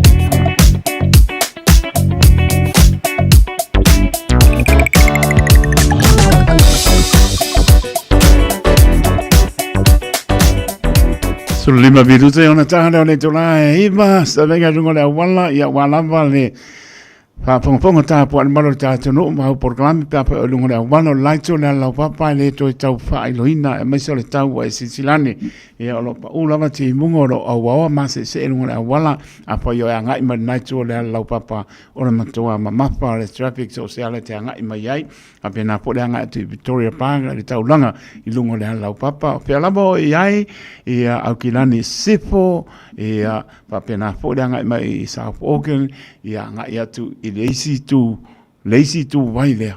Ia ora matala i lungo lea, a mo kua ma mapa le trap, so se mea lama te anga i ei. Ai pai po i e te anga i e ba ai mo meo au wala po i e lata e ke anga i e koi. Sorry, o le mea kasi. Ai le no ki e lungo moto wei ma se au wala te anga i e saunga le mu.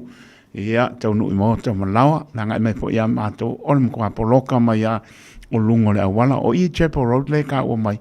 Ia o lo yenga ka vale o kau whare kong wai e malo ngai ei ia lo kau whai e whakari tō traka be se ngā Chapel Road ia ngai mai po i rangi ia umkoa slow al traffic ia ngai mai ma tō pasi aku ngai atu loa ia i marewa takanini po koe ia pai maali e o umana mai mota malawa ia whape whako pe lau tu lorangan ia longo winga ia whape na a tupu mas whalawlawe ia on pano no po le tatou o sta inga nai lungo le awala ia o lava po klame pa nga solo na o si le fia o i lungo le awala i le aso ma le aso pa uroti munga pa uta le ai mai se lama o papa ngongo tingi au pa ponga mai o la pata ia tu menel ke pon wa ma o sto fo ka alo ta o kali ia ko mai pa lave ta o po le mole pa sia moli le lo po le sa ka makau po ele a saulanga vale ia tuli lo sao ia kamanga o mar kamanga nga vale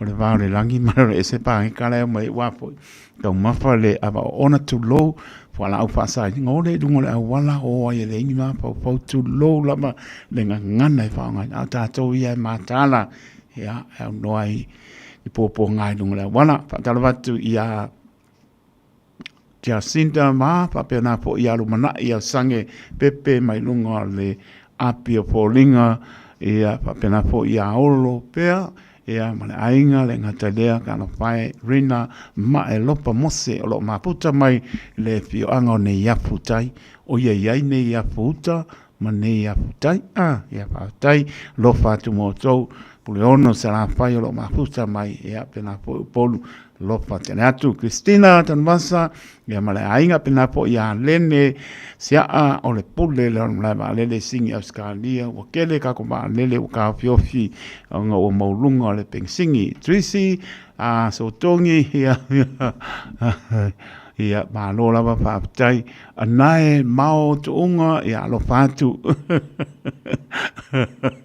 ole mera como anae mau tuma sorry fiu ku il faule ile avoka ia fa pula fa ku le malo ia fa pula fa mol ku pusa isa ia venga malo ia lo fatu so fa tai ma lola ma mai ia te oto ia pena po ia max Santo le fo va sa ole le familia o ngana ka mako i le kamai ngu pa tai ma lo la va tai ele ai se wala au inga idea o ngale tino ya wala to ya ka mapa pa lengi wa familia o valo ia ngala ma le o sa de ka ko inga ia mo ka ko nga singa se ole na singa pese bo le au ina tu wa e malo pa i mori wa malu wa pa o maki munga e oi kale tu lai pa ya o na ta tu tsanga i vai pa noa ai malo ta fonga mai tari ai no pa ta wa le o le mo te malawa to no sa pa ngan venga au kinani manu tu oi o tu no o ma mau lo pa te na pa to mo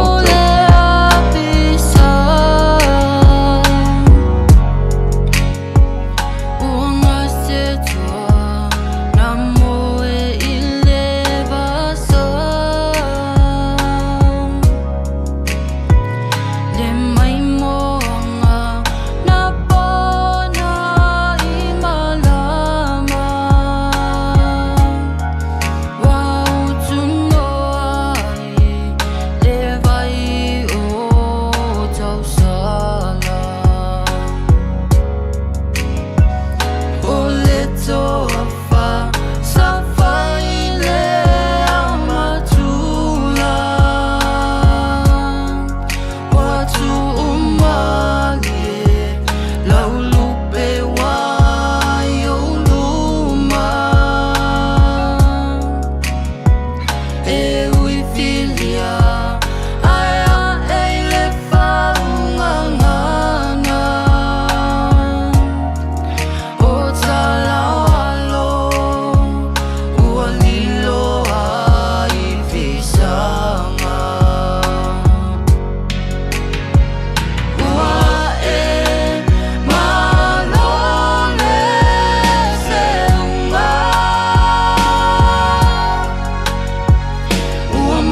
Wafia ailome, wafia ailome.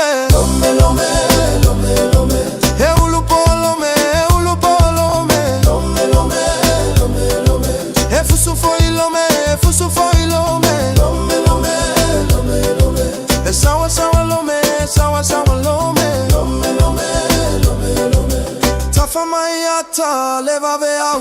Olome ua alue tafa. Ova aise tagata ua vela oseti.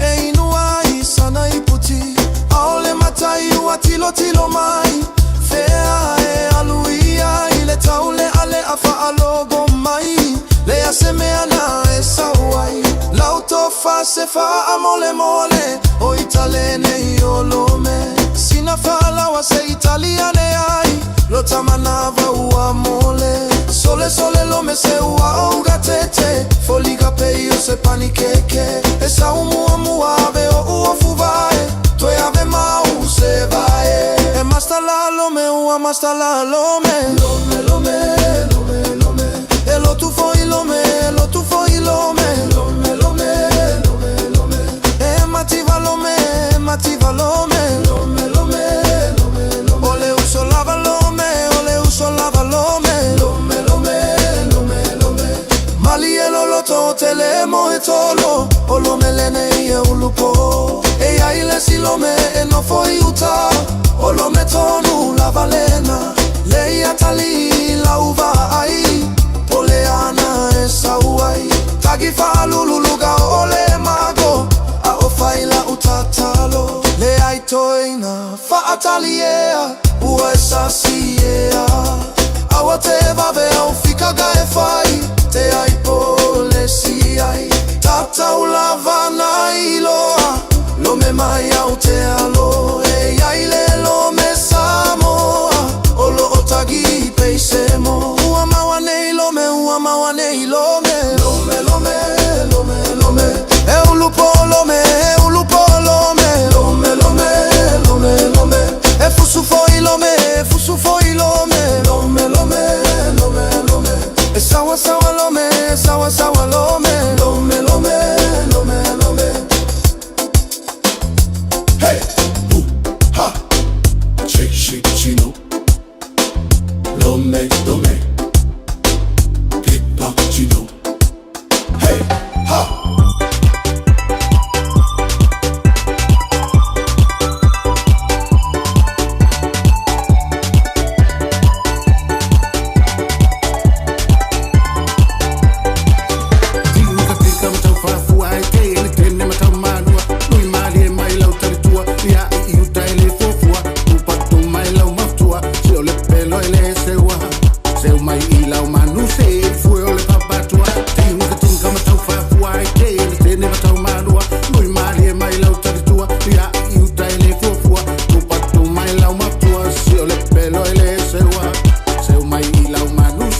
wa ule nei o kasputi alu a wale sui ale ngila ula ule kio a eva mai ina se fudu lima iwa kolu a mo Radio Samoa vevela a Tala falava o le siufofonga le nei o Samoa le Radio Samoa.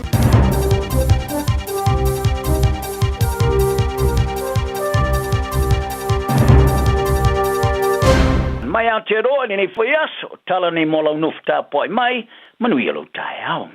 E lata di salau limas fulu a feo ainga di usila, o le ama ole limas fulu tala fa popo de vai aso. Ile otu lava li tau sanga atoa e so soni ai, ili tau fa ma avenga o ti ngā, ma li tau ngata telo le pensina ma le sua o iai, e peo na ulina li tau o ali le mai atu nu sa tu the tonu Middle East. So na rafi sa ai, e le pāle mia, tu isinave maulo mo to tua Christopher Luxon lef so soni. Faria Luxon, oni sila o lo iai se tūlanga lelei, ile lavor sa palai o sua ma pensini o iai le tunu. Ma le tele o se palai o lo anga i mai. Ai pe tai, e o lava na whata oto fuafuanga mo se me tupu mai pe a whai. O le a whai ngā tātu o na mau atu no e mau mai ese sa palai o sua u liru manai, e pena e whaari ai. Whaari al tamai ta minister o tupe Nicola Willis, o le whātinonga Amerika ma Israelu, o tinga ai tangata ni sila uma. Tana no ai le whailo inga mara u tustala i le asana nafi, a whaari ai Willis, o le efso soni wana atangata whaingalua ngai mawa lalo ma wheololo ane tupe maua, e whaiwha na we maua le efso soni. Mai e tā wai, te mai na masina 4 April o se lau fast food ton wafe o ai ngai vai ma wheololo ane tupe maua e whaiwha nau, o le a maua le si lima suta la whapopo le vai aso e la tu si tupe, whatupe. Ai o le si tanga whapopo le ana sina vai taimi, i le tusa le mali tau sanga, ai pese ilonga lava o palasi ila loane mali tau tala le tau o le lito. Mai Aotearoa ine foi aso, tae amoria, whafonga mai o tala nei mō lau whafonga mai. O le aso a tae ao la whata o toa e le tamata i minsta o tupe Nicola Willis ni mafo anga whailo ino po trikas. O le a mafo ana fōla sia ni tupula a mo pensini ma le swau i le tau whasoso ina ai po ni ta iala. Sa mo atu whailo Willis i le telea tuoni me o le aia whaadi e revanso ne winga. I le fuafuanga o le swau ma le atu nu au. Ma whata oto ni whatu langa o ni whailo ino wha. Tara no aila o whaili poti le aso na fisa whaali ai Willis. O le aia whata oto ina whaamtalanga atu o toa mo tanga tani usi le tali ai. Ia la atu fisili. Whaari Willis o sao nioni ar whainga malo so whatasi mo ni tūlanga ese tupa mai. E au fiai mani okal pensini mani sua ui le rumanai e whaau i lawe hina. Ai o sini au tu, o le awan ne yo o i le tūlanga e te wai ona ta whatapula. Le whao ngai no le sua umar pensini. E foi numera mulmulinei sa wha matu ina le awa uliana nafi.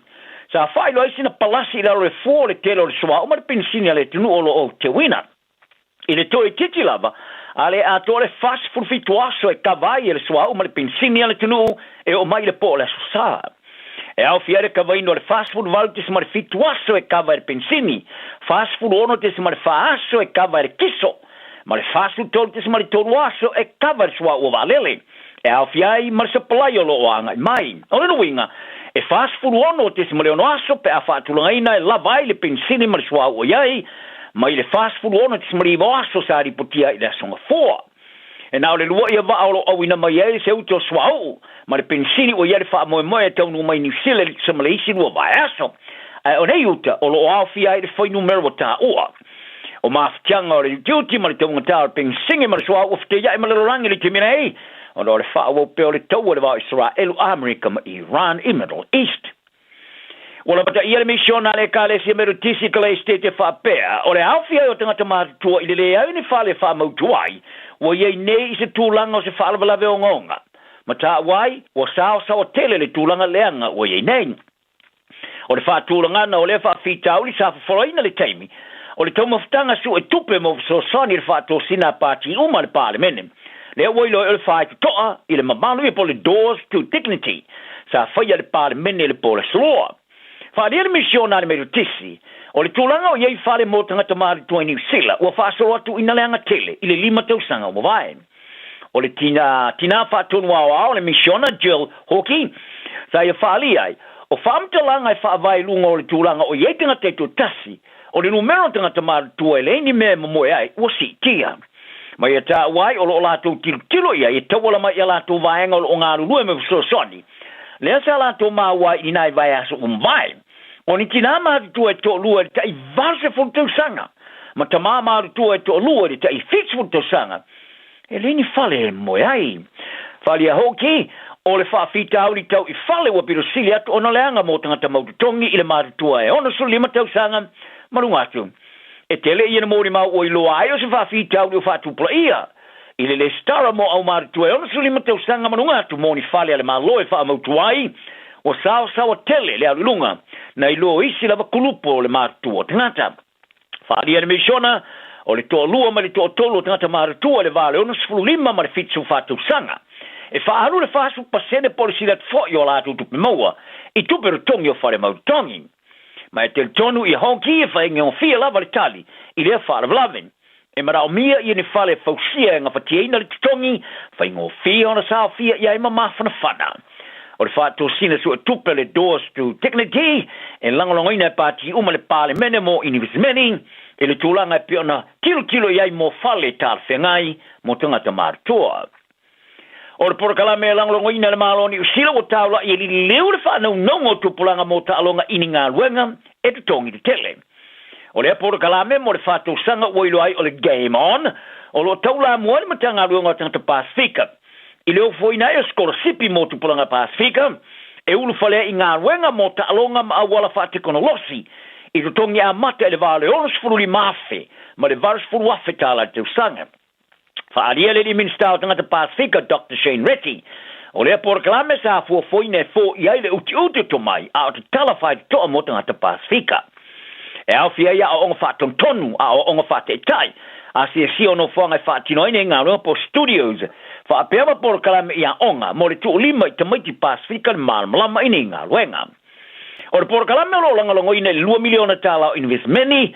le vai lo ine tu sai le va fa ngā malo ma fa fa ngā ruenga fa paanga e ia le the Coast Collective tuputoa pekpok ma le asocio atina e ta alonga New Zealand Game Developers Association Fale Reti o le vaenga mo ngā ruenga ta alonga mo vavetele le olola le sa mo le feature la 5 miliona tala te santa loain ba wo fatu ngaina e mo le biliona tala te santa nei o ne skola sipio tala ia le fausieno o wala I ngā ruenga mo nei fale fa ngā ruenga o sa tele le fala utelina mata wa Reti o ne ngā ruenga o ngā lala mo le tomai winga ese o tupulanga Pasifika ia o kela ni saute o muri anga tele Dani le au savai le asir fia tele ia brother D o lo ia te ia no fanga le South Auckland Creative and Tech Hub e pe ona ia ta wai e po e vai ai se tulanga le manu ia le ututi o le numero tangata Pasifika I ngā ruenga wa solo ia company valele le Jetstar is numero ana whainga malanga I New Zealand a aulina le taua I Middle East I lunga ia le taunta swa o valele fa ia le suiso upo le Jetstar New Zealand e se fururo paseno whainga malanga sa fuafuaina wa fia e au fia I mariso whainga malanga e vau Aukilani Makalei Stete fa pe Aukilani ma Wellington mariso whainga malanga fa vau malo e vau Aukilani ma Sydney Australia fa pe Aukilani Brisbane o nei swinga na staimile tu mau e pe ona fari ai su so op on ole si ti ole tong tar swau o valele mai si tu per tongi si tia o le fai unga e mul mai le for flangar company valele e New Zealand le wo solo ia ana fainga malanga iva isa mo mare tu te liu mai iva sta tasi ta fari ai e New Zealand o nei fainga malanga iva isa mo iva sta tasi wa afia ma fa matala nai nei swinga o na oni swinga laiti ta mo atu fari ai e New Zealand o le solo ia ia le afese la wana whainga mlanga mai amtango mate o ia me. Ai o le vanga telo pasese o le fase e atu isi whainga mlanga ia sola vaia. Li potia ele vanga o tala le Reuters o le tau o swa uva alele ua oso mawalunga mai le vasfulu lima le ivasfulu tala Amerika. I le pai le tasi i le selau lima se fulu. I le lua selau tala Amerika i le paelo. O le tamalo sa ia so tanga ma se tapo ingol of te ia e momolia ngai au fia fa malo steine mo te tina o le ata fia mo te minere fa ilolo nei ngoa o le tamalo e fasu lim te sanga sa ata fia fa ilolo nei ngoi no butulain I lumor fa masnonga I so tanga le mo le video il fa masnonga fa tu malo kle stete le so rafi ta fa longo fa masnonga I molia ngai fur fa au fia so tanga fa so tu la fono ma fi so inga fa lungali sa wanga ia miong matanga ti tina man fa malo stene o fa to ai fa sanga ia teia o nei morianga e yeso tanga mani se to fa sa fa tio ai o fa longo nei le fa mslonga e ye fo isu fa tio o fa ilo la tom o le tapo inga o ta ua sa yeso tanga mani te malo e yeso tanga motor pasifika ia fiai ma Samoa Ye taro talonga o le sui le to Samoa ma le tamta alon kala puligale Warriors at Roger Tuivasa Shek. Wa ribu tia nenon tu muri ese ma le kalapu iau kila ni nei le fai unga le taamrisanga le NRL o lo fasolo le temenein. Ribu tia e bango tala le Daily Telegraph e Australia. O le tau le alau loa le awa yati o le kalapulika le Wakefield Trinity. Le taamrisanga le Super League Peritania e se whenga inga whaitau miliona ta la. O Tuivasa Shek.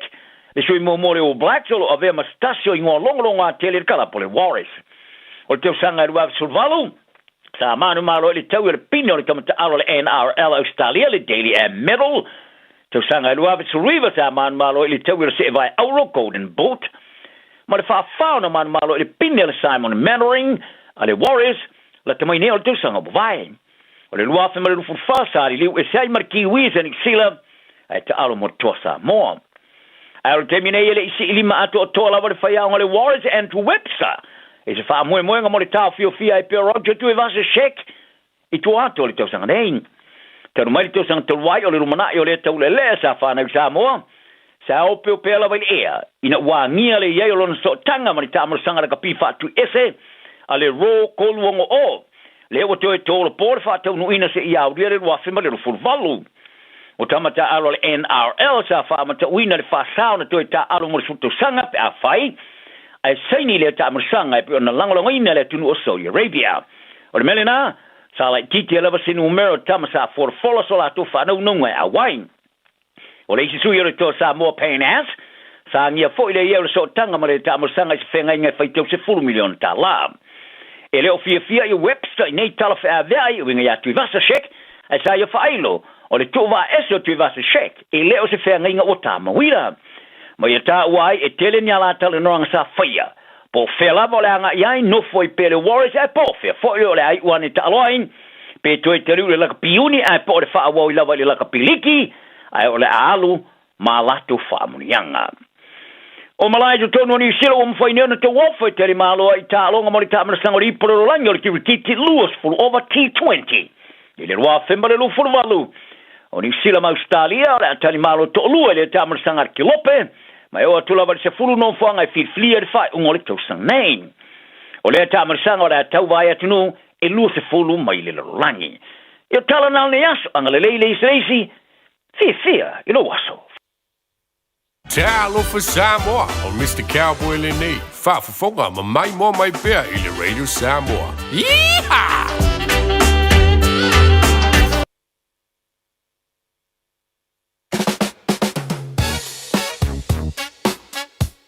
Au kilani saute, sa ili se Samoa oe malo ai, o le Enterprise Motor Group manukau, o lau fale ta vale fa moe moe. O tele ta vale matango fili mai ai, tele le soani o lau fai ngā luenga mo oe, mo se ta vale talafia ngai, su mai i le 5 Grey South Road i nei manukau. Asias fo i le upenga tawhailangi enterprisecars.co.nz, pe wala au mai i le oval selau, 5 lua tolu fa. Enterprise Motor Group manukau, sa ili, fili, ma ave loa lau tāwani. Le Aro Memorials le awaunanga wa ovantu ma le tolu se fulu tausanga o tautua mo oe malo wainga o maafa amaratu e ngau sia i le maamora e pito siliona le lei. E mawhaiona lafo le maafa amaratu i Samoa. E tolu la e mawhaiona e asiasi a i e whai eilau filifilinga ma ngele manukau mani ulen. Pe te tanga iane le aromemorials.co.nz.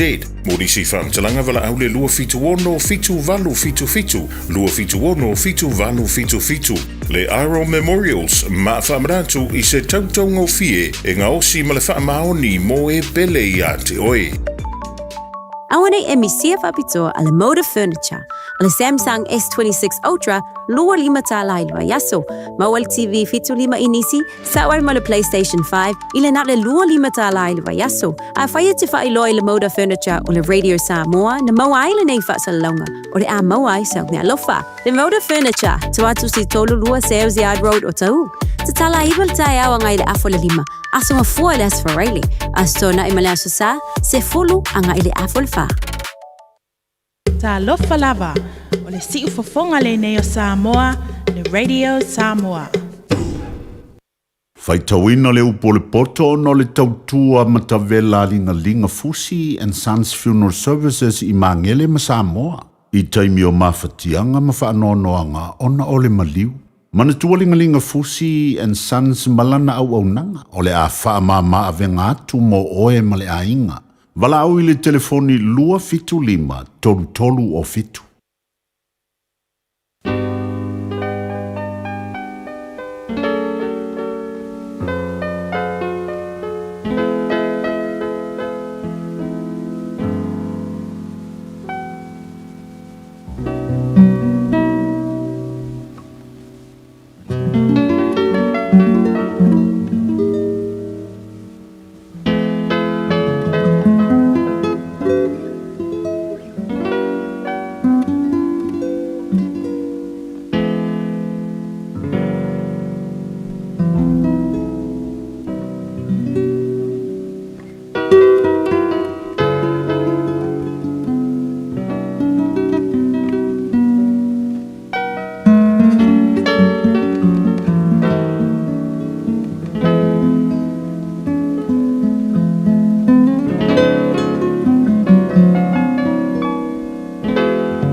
Wino na upo le ponto mo I tātou I le nei tai ao.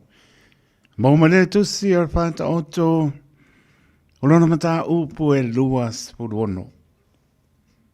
E pāpei ore ki ona I le tausanga bebela.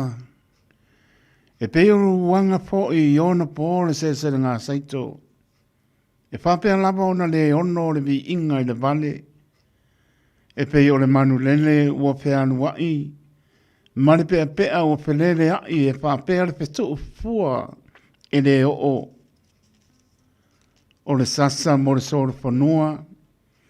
O le whaangutu mo le asini.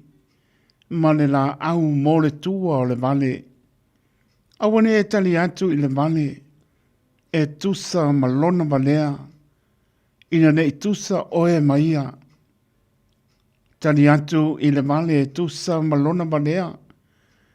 Ina ne ipoto o ia I lona lava manatu. Ua wabai ese vai. Ua inu I le mea e ti ngā ai. Le ua tuu fe au I le tangata balea. E fetoso vai o le pipili. E whampea fo I le whanta oto. E le ngutu o le vale. E pei o le tanga o maa. Tā ua. I le whau puenga maa. E whapea le wa ambatu le vi inga I le vale. O le la au tāna tala. Wa mae le lima. O le wa o nā. O le whanta oto lava lea I le ngutu o le vale. O le ali I tele. Na te whātinga ina tangata uma lava. Na te wha o loa le vale. Na te wha o loa fo I Yeso li tū la fono. E pei o le uli ua fo'i I lona pua inga. E whapea fo'i le vale. Ua toi fo'i atu I lona valea. Ua e loa ea se tangata ua poto I lona lava manatu. E whai le wha moe o le tangata I le vale. Ai le ia te ia. Ua whai ane le pa ye. O lo I le ala le leona. Ua I malae le leona.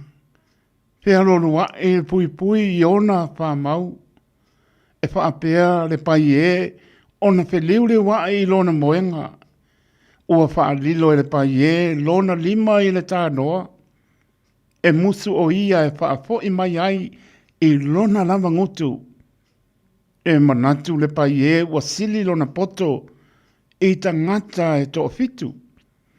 O e ua tani mai ma le māthau fau. O le ua tango le talinga o le uli. O le tangata lea ua alu ane.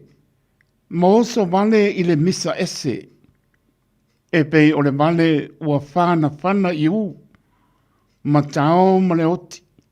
E whaapea fo i le tangata na te ole i le la te tua oi. O na whaapea mai ai lea. E leo la umea ula ea.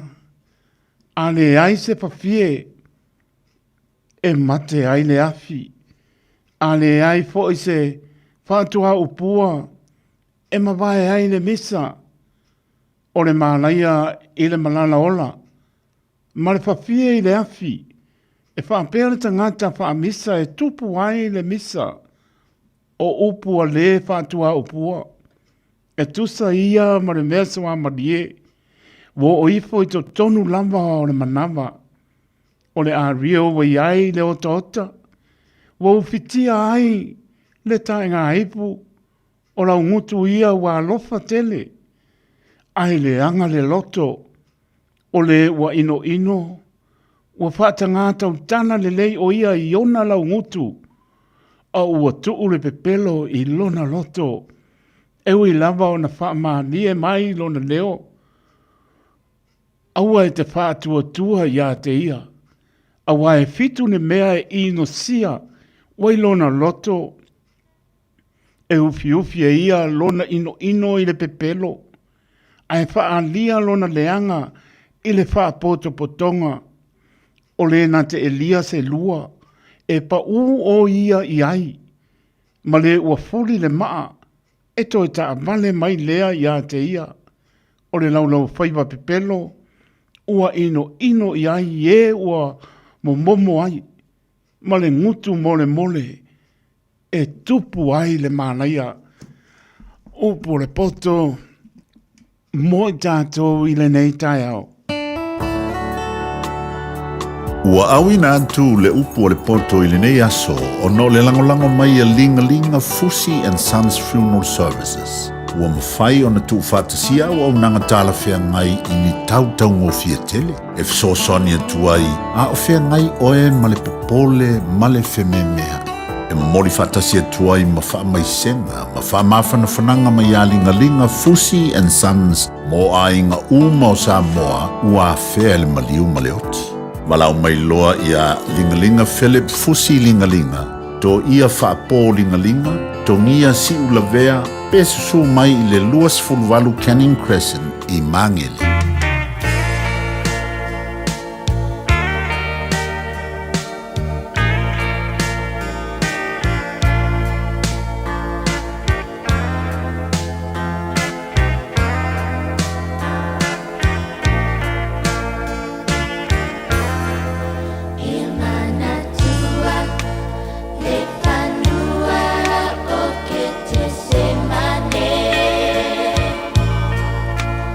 If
Simple money of Christ and family, Manatua, get some money. For my to help to win or the opo, the poto, motato, ilene for it die out. So ponga fight to win or the opo, the poto, leaso at die out. Tato tatono if you fear tadia, the opo, the ola, the solo yo tato by or the mama lama yo tato wana, tato if you fear tadia, mfaonga, tato muli ta I yala already. Paule o le ala tātou te manui ai. Spau ponga o whaita wino le upo le poto. Le aso atai. Tasi lima I watolu amo. Radio Samoa. Oso. Son, fe o kausinga iau makari ila manga iau lau ka vali fou. La boi amu uso. Bag. O le Enterprise Motor Group man ka. O uso ia kaya wangi. Lei yang whakamoe dau whainga duenga. Ai o akurea fia wa show lau ka mai lunga lau ala. Pa o koe ngā ka vale. Piki apu SUV, van. So koe ngā ka vale ha. O wheet cover. O le lima ongo fiku Great South Road man kau. Pe vile le over se lau lima o dua kodwha. Enterprise Motor Group man kau. Sa ili, fili, ma ave loa lau ta vale.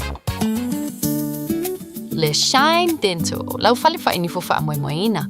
La to te fa ia fo fa tal no ngo ni fo. Ia so lulu tai tasi. Te le awala me fa ona tutongi ai lau tong fitinga. A fio mai loa ile lima fitu fa Great South Road Manukau. Bevili mai le lua fitu ono fa. Lua fitu ono fa. Mo le Shine Dental, e ia inga fa pito. O e sauni malanga I Samoa, maratua loa le moana rentals o loo whanga solola da whaapitoa e luse 40% e pa uma o lalo ai tutongi o Taavale pe a tolu pe silia to fo I aso e te whao ngā I nā iso se Taavale e mawhaiora pikila Taavale mai le malaiwa lele I whale ono po whangali I whaapelo tātou o fisa au tui ala fua pe mumori e to fo I le whale tani malo o loo e wha mautu ai ai ngā whaapitoa o loo ye le tātou insurance cover te fili mai ai ina rei tupu se whalawelawe ai o loo ye le wha mama avenga Maratua o yele tātou account in New Zealand pe lafo sa ufo I le moana rentals e wha o ngā I le Pacific Easy pe wha o ngā lau credit card e wha antino ai le tongi ina o lo sa mori si wha amtalanga wala au le Pacific Easy I le ovalu se lau o tasi ono po no mera masani au kilani o le lua fitu ono fitu iwa fitu wha ma le lua fitu ono fitu iwa walu wha ma talo sanga e transfer o I le moana pe asesiane I le tātou Facebook o le moana rentals po le tātou upenga ta wha ilangi o le moanarentals.com Moana Rentals o laupaanga e taitoro ina oi a oe malanga asiasi I Samoa.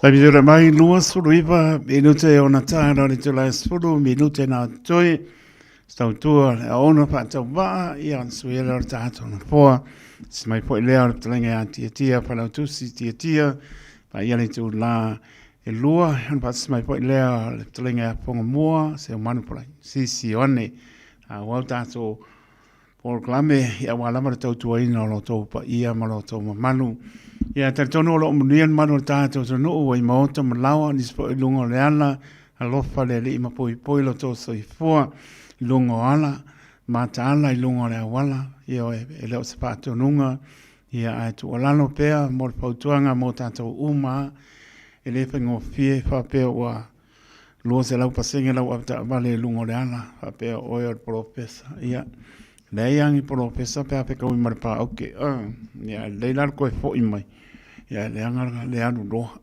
pe le anga la mal nai ia ai pule al kamal lo matua na me le tua le faitalia sa loto ai ia mo volai ia tate faia me sili e am tato stai le tua yo nana tato te muli tai esel manga ia so mali o mono waso o fia ia pa pe ke faia lava ia pa mali poto awani e fa mo no lava ta mai wa ia do wa ma pe va vai ia o fiana ke anga ia pe le tule na ka lo fai se o so manga ia o fai pele ka le o lauta pa of wonking alo so mai oe ia lo fa tu mo ma no lava le ma tu mai Whaptai tēne lama, tō pene Kristela tan wasa nai lopa mai ia ni o Porauma, Johnny, whano, ia mo o tō umalawa lo i Melpone, whaptai mo whamdianga e la uama le ngā duenga, whaptai, ia mai la tō umalawa o Maputa, mai lunga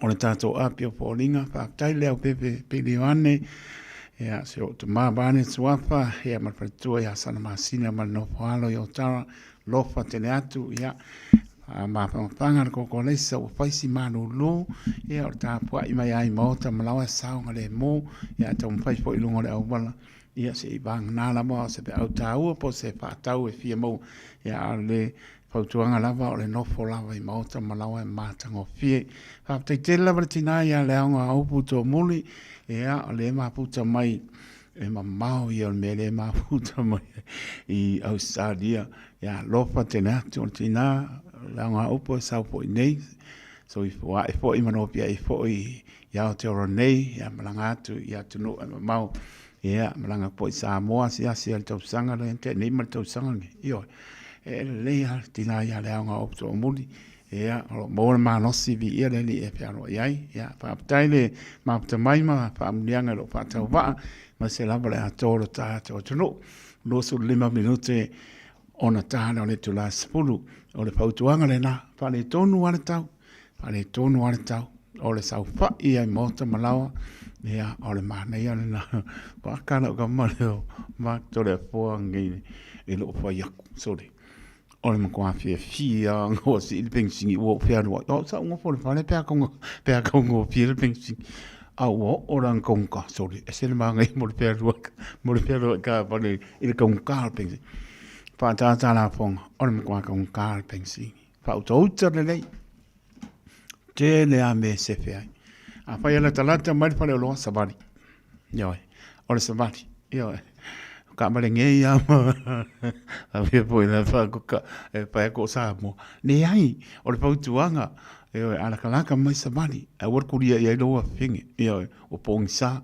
Samani a o e ta matu lohu mai lau ka pa ka umapa ia ma ku lo ka pa o ko fia ne ai ia mtu langa pena ia kasi ale ka mi al worka vale ia te me o le lot ia na ka mi fai fa ka e le vanga wa mai e mana tu ale tolu fata usanga taru ia por lima ia por fata usanga mana tu nga ma kwa alu wa umar professor ngi sira ka ufa e ka ufa ma mai le traffic ma sefe mai le traffic ngai uanga kasir ka apalenga pa o ngā ia o ale angeru e papa i ka apare lima lai peo i lunga wa sore ngā kale i le masina mua moana tasir ta apare wa o se ai ngai lima ta apare o pa ukarai le alu le pengsi a pa o ngā umana le lima i lunga le awala le taimetas se pa ukarai ko lima ka apare ngā wabe lunga o le se sengala na o le tal no tuai ai pa o ngā ka apare kasi ia walu o foi suanga ba tele nate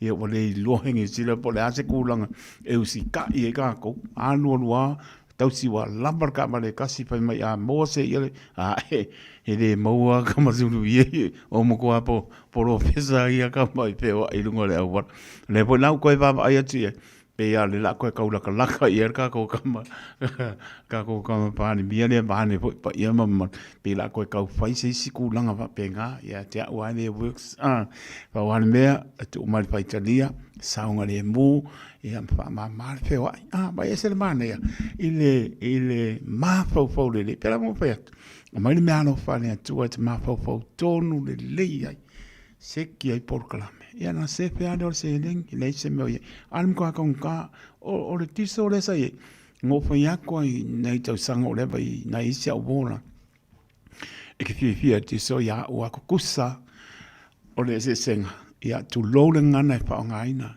e ka fa ya la service i le kai mi uma le tiso wa po e para la le tiso tu lo ngai si fia e au insingiana pe o mako ia lo fa ka male au kieki ko ngale alu lungo le au fa ko le fa ngale straight petrol fo le e ko kusa a compela ia mo la ia ko kongile fa pe e se fulu wafe ia o nga ko kongile le kupe tana pe ngai ia mo ka ngoi fa nga ia 91 nga e pule pa nga 91 pole i vakasi i lima i bongo kamalanga e mamale pensingi nga ai ka nga kale i lima ma le von ale iwa tasi o ki pa nga nga ya ula ko ka piolo ya ka imi o ka kus sawa le tiso nga ko kuso ka ko ka na mo kupu nga we ya sawa le iwa tasi ba lima i bono sawa le tiso nga we lunga umma ko ka na mo kupu wa pa au kana el ka ma mo pia ona tu langa na e nofo ka ikamo ka ma fa fa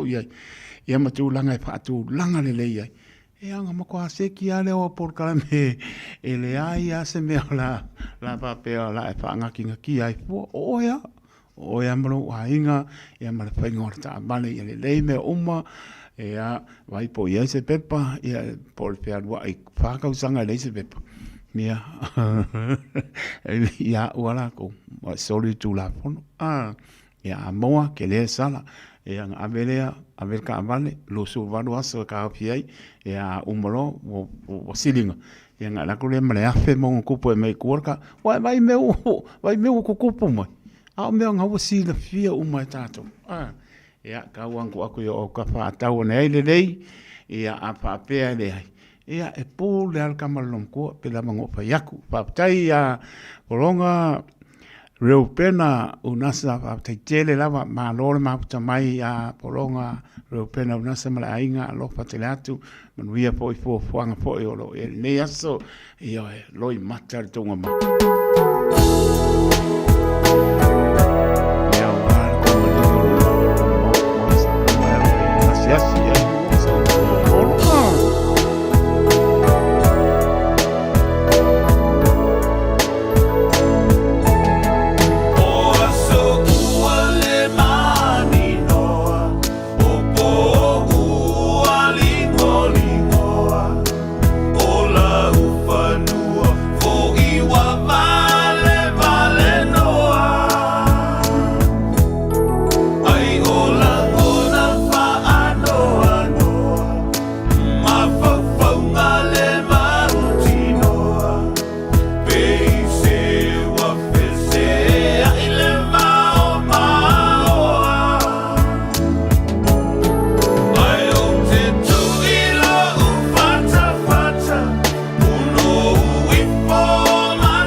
Talo fa Samoa wa ule nei o kasputi alu a wale sui ya lingila ula ule kio a eva mai ina se fudu lima iva kolu Amo Radio Samoa Vevela Ole na manulu makoma le kimu e sutasi venute ona tana le telas fulu ya ta tono le wo malsi o pa mo pa te tele lama tu fine ko lo puro Cristina tan vas sa leia kasia le alor ka bane e le fa tau ya male alu le salo a toti no le tama ma ngai ke le pa ko Cristina tan vasa pa tai ma no la ma mai lo fa tu mo to I Melbourne a Cristina tan pasa mai pa kuanga polonga europena ungas e mai siliar sapati io le banga sabani para kalaka io la talanta pa le loa mo ko sabani ya mar maros va pe paisi mamao e le pangofie ya pangata mane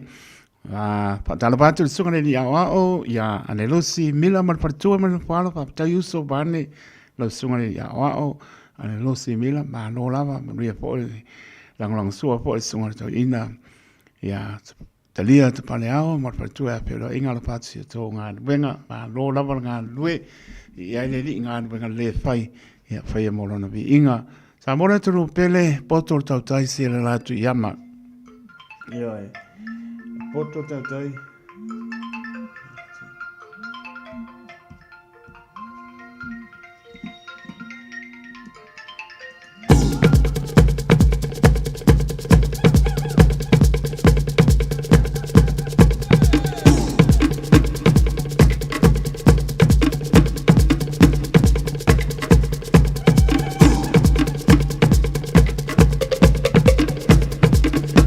Marsi ur moe nei as vai asa masima mau tam pai ya atoa ya ato leo sa fe mai tau tai mata pala e pisiar sam pa u wale ato sam pai nga tai pale poto tau tai sela na yama last tam pai fo yor mata tu ai po nei aso le piangor per tu yang mana Natasha vai lua ya alofa fa mangalo la se upo so po tu le ngana pa to ese atu tu pa mangalo mai to tu ai foi ile ne foi tai au masa umata to te maputai ale nganga pa tai ile la ngana tai tu la po ya tu ile tu so ni mai lo vai ina ia pa ato atu so longona pa malia nai lauta po inga Samoa alo fa anga ile mbai lo fa tu asensina ya to le tu no ye mespo la pengarongo pa ia fa no manu a wa Samoa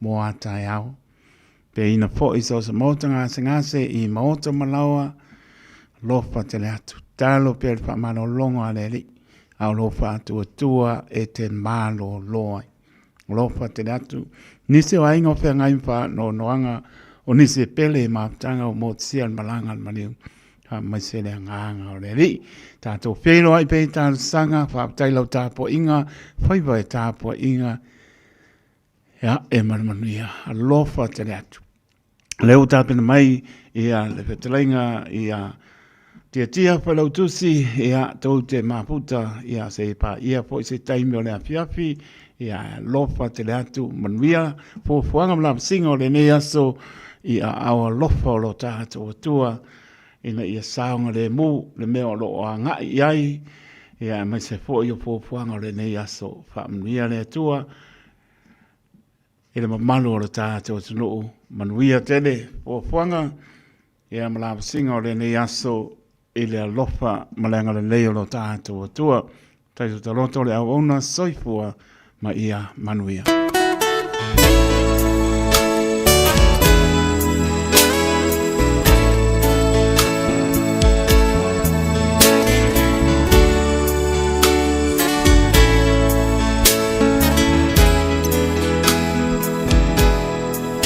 Pai le pertua ya e seta tango moa na pātu na inga Cristina Tanwasa Paputai Tile Ioane Mano Lama na Maputa Mai Lofa te leatu nisi o misi suafa Lofa te te moto Paputai le anga le lei Paputai le lofa Paputia le atua Goodbye, goodbye, my friend. Goodbye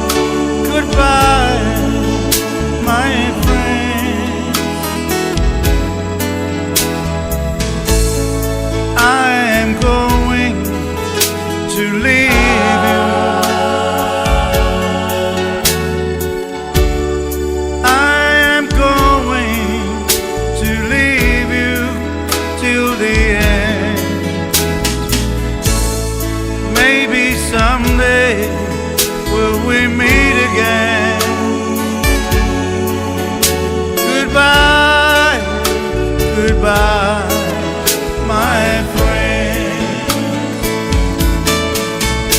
Goodbye, goodbye, my friend.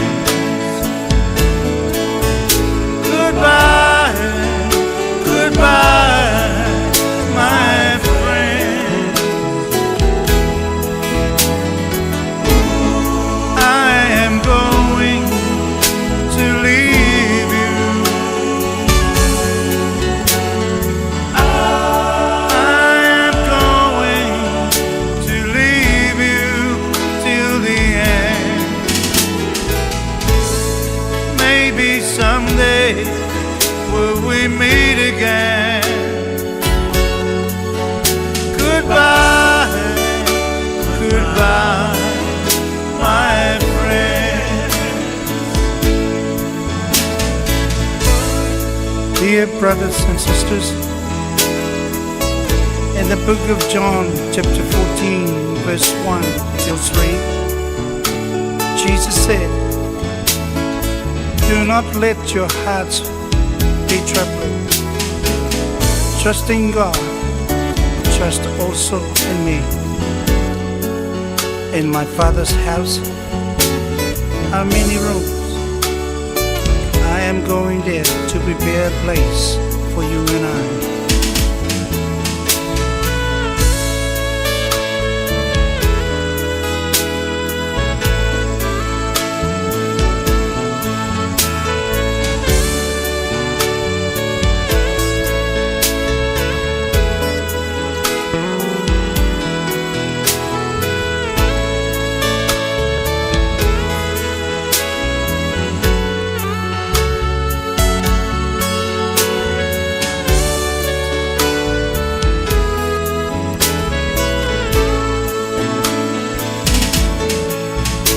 Goodbye, goodbye, my friend. Goodbye, goodbye, my friend. I am going to leave you. I am going to leave you till the end. Maybe someday will we meet again. We'll meet in heaven, the place where I belong. I praise your holy name, dear Lord. Here I pray.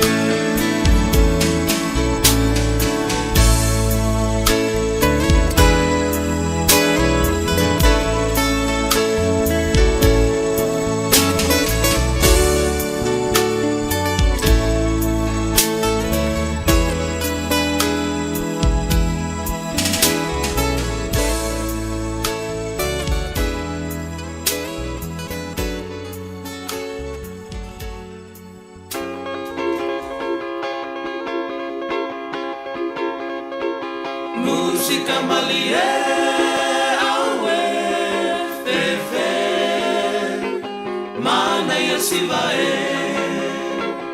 Música malie awe fefe se mayona tene. Musumai la pese malie.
malie awe fefe mana ya sivae música malie awe fefe se maya na tene usumai la pese malie ai atata mai mai siva siva mai patapati ma oso oso ai atata mai mai siva siva mai patapati ma oso oso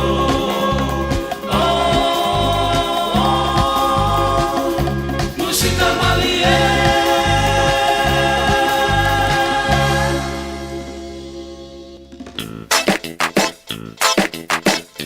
Eva mai pea i the radio kasi lima i vakolu amo. Au ngate le sunga mo oe.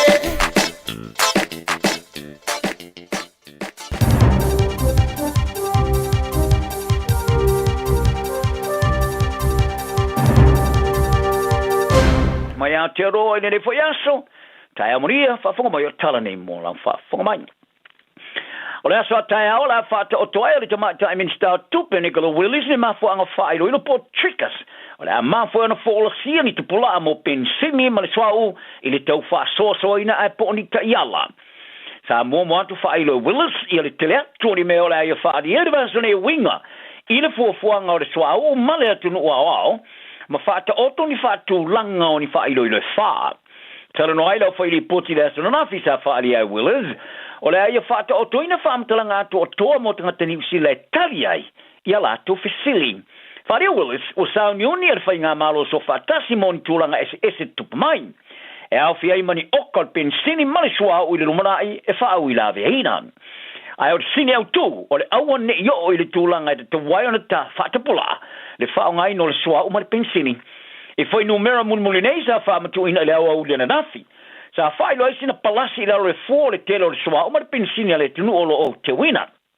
Ile to titi lava ale a tole fast for fituaso e cavai le swa o mar pensini le tunu e o mai le po le sa.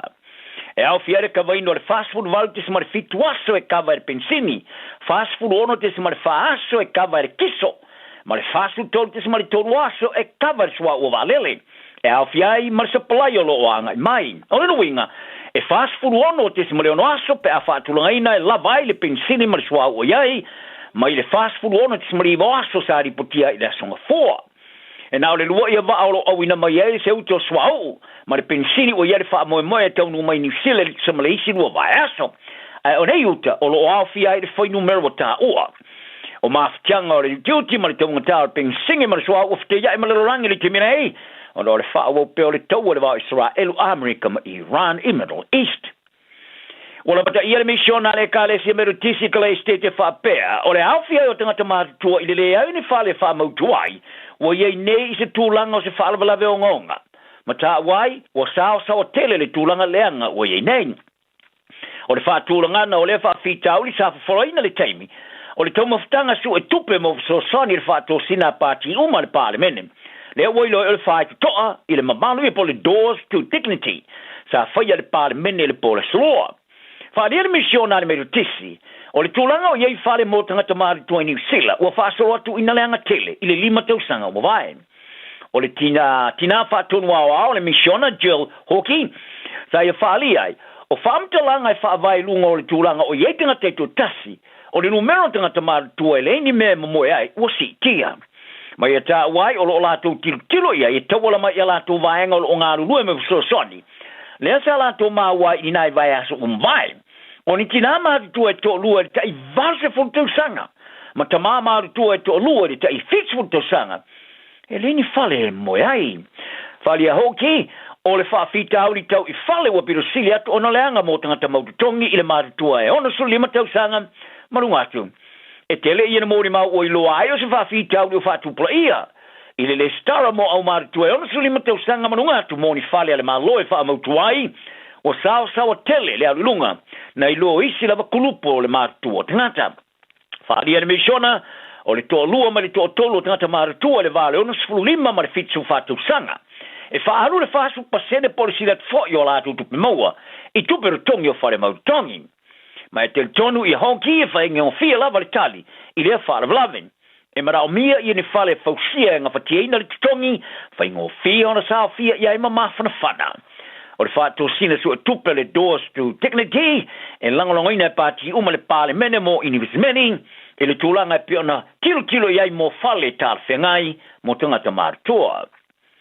O le porokalame e langolongoina le māloni usila o tāula I li leo le whanau nongo tupulanga mo tālonga ini ngā luenga e te tongi te tele. O le porokalame mo le whātua sanga oilo ai o le game on. O lo taula mua le matanga luenga o tangata Pasifika. I leo foina e scholarship mo tupulanga Pasifika. E ulu whalea I ngā luenga mo tālonga ma awala whāte konolosi. I te tongi a mata e le vale onos furuli mafe. Ma le varas furu afe tāla te usanga. Whaaria le minister o tangata Pasifika, Dr. Shane Retty. O lea porokalame sa foina e fo I aile uti to mai a o te talawhai te toa mo tangata Pasifika. E au fia ia o onga whāton tonu a o onga whāte tai. A si e si ono whanga e whātinoine ngā Rumpo Studios. Whaapeama porokalame ia onga mo le tu lima I te maiti Pasifika le malamalama ini ngā luenga. O le porokalame o langalongoina le 2 miliona tala o investmenti. Le e vai le waina tutusai le vao le whainga malo ma whare whainga runga whai paanga. E iai le The Coast Collective, Tuputoa, Pekpok, ma le asosio atina e o ta'alonga New Zealand po le New Zealand Game Developers Association. Whaare reti, o le vahenga mo ngā runga ta'alonga mo vametele le olola. Le sa maua le feature lau 5 miliona tala te usang te luain. Ma ua whaatulungaina e maua le biliona tala li te usang nein. O ne scholarship o taula ia le fausia no o wala I ngā luenga mo nei whalewhai ngā luenga o sao tele le whaalau te lina ma ta ua I reti o nei ngā luenga o ngā lala mo le tomai winga ese o tupulanga Pasifika. Iau ke lani saute o muri anga tele Danny le au savai. Le a sir fia tele ia Brother D o lo ia te ia le no whanga le South Auckland Creative and Tech Hub e pi o na ia ta wai e po e vai ai se tūlanga le manu o le ututi. O le numero tangata Pasifika I nei ngā luenga. Ua solo I company valele le Jetstar e se numero ana whai ngā malanga I New Zealand nei a aulina le taua I Middle East I lunga I le taunta sua ua valele. Wharia le suiso upo le Jetstar New Zealand e se 40% whai ngā malanga sa fuafuaina wa fia. E au fia I mariso whai ngā malanga e vau au kilani makalai stete. Whape au kilani ma Wellington mariso whai ngā malanga wha vau malo e vau au kilani ma Sydney Australia. Whape maukilani Brisbane. O nei swinga nā staimile tu mau, e pe ona whaari aere suisa opu o nore si tia o le tonga tāru suau o valele, ma isi tu perutongi o si tia. O le whai unga, e muli mai le forfolanga ar kampani valele le eni sila, le o solo ia ai ana whai ngā malanga iwa I Samoa, ma le tue te liu mai I vai astei tasi. Tā whaari aere eni sila, o nei whai ngā malanga iwa I Samoa I vai astei tasi wa awhia, ma wha amatala I nei swinga o na o ni swinga laiki. Tā mō atu whaaria le e New Zealand o le asoloia. Ia le awhese la wana whainga mlanga mai le amatanga o mate o ia me. Ai o le vanga tele o pasese o le whaase e atu isi whainga mlanga I aso la vaia. Lipotia e le vanga o tala le Reuters o le tau o sua uwa alele ua oso mawalunga mai le vasfulu lima le ivasfulu tala Amerika. I le pai le tasi I le selau lima se fulu. I le lua selau tala Amerika I le paelo. O le tamalo sa ia so tanga ma se tapo ingolof te ia momolia ngai au fia le fa malo stene mo te tina o le atao fia mo le terminate fa ilolo nei ngoa o le tamalo e fasu lim te sanga sa atao fia fa ilolo nei ngoi no botulain I lumo fa masnonga I so tanga le mo le video il fa masnonga fa tu malo I klestete le so rafi ta fa longo fa masnonga I molia ngai fu fa au fia so tanga fa so tu la fono ma fi so inga fa ngali sa wanga ia miong matanga te tina mo fa malo stene o whaato ai whaasanga ia teia. O nei morianga, e yeso tangamanise to whaasa whaitio.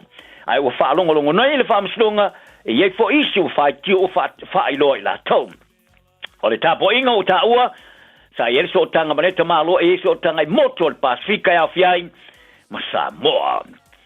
Ia taro ta longa, o le sui o le to Samoa, ma le tamta alon kalapuli gale Warriors, Roger Joivaza Shek.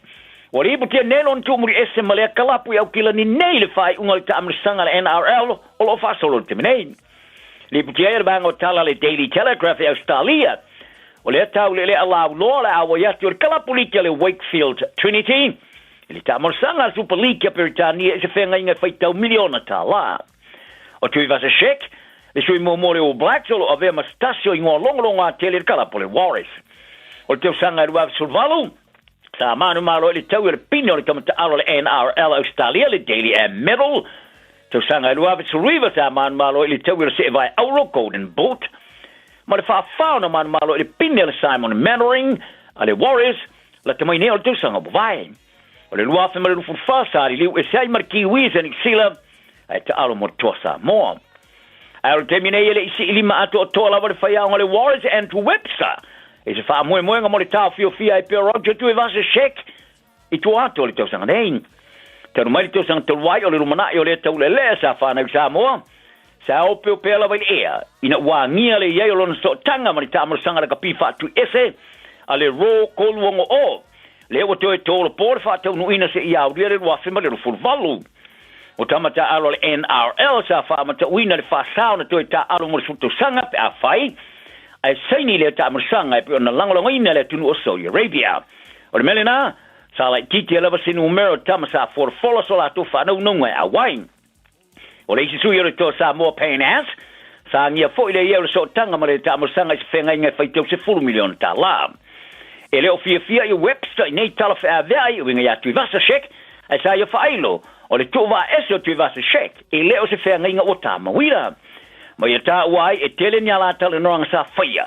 Po whela vo le anga iai no foi pele Warriors e po whea foi o le ai uane ta aloain, pe toi te riu le laka piuni ai po le wha awau i lawa le laka piliki, ai o le alu ma latu wha munianga. O malai tu tonu ni silo o mwhai neo na te wofo i teri māloa i tā alonga mori tā marasanga o riporo langi o le kirititi Lewis full over T20. I le rua whemba le lufuru walu. O ni sila ma Australia o le atani mālo to olua le tā marasanga ar kilope, mai o atula wale se furu no whanga i whirwhiria le whai ungo le tausang nein. O le tā marasanga o le atau vai atunu e lua se fulu mai le langi. I o tala nal ne aso anga le leile isi reisi, fia, i lo waso. Hey, hey, oh!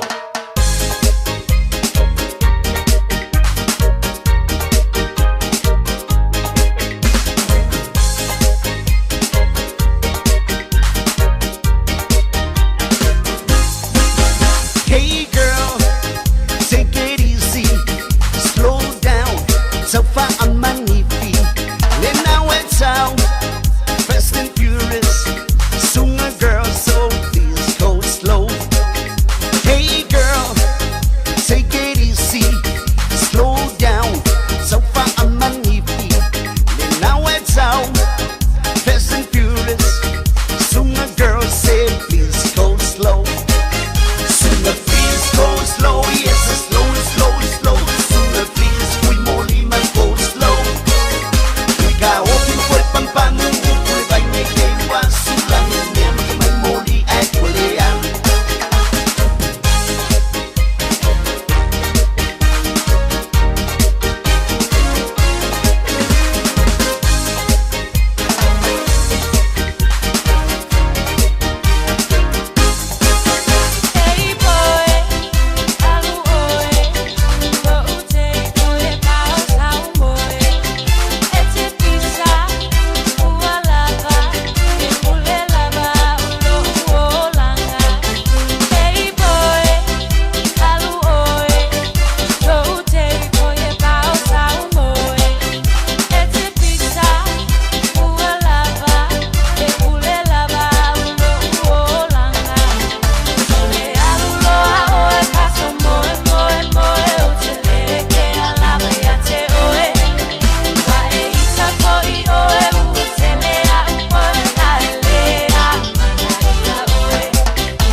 Se ang wale pa'y mea ika kumay lungay pa'y lausiba. Papaku'i may le música excesiva, mai lo sista. Se awale fai meica, tu mai lunga e fai lo siva.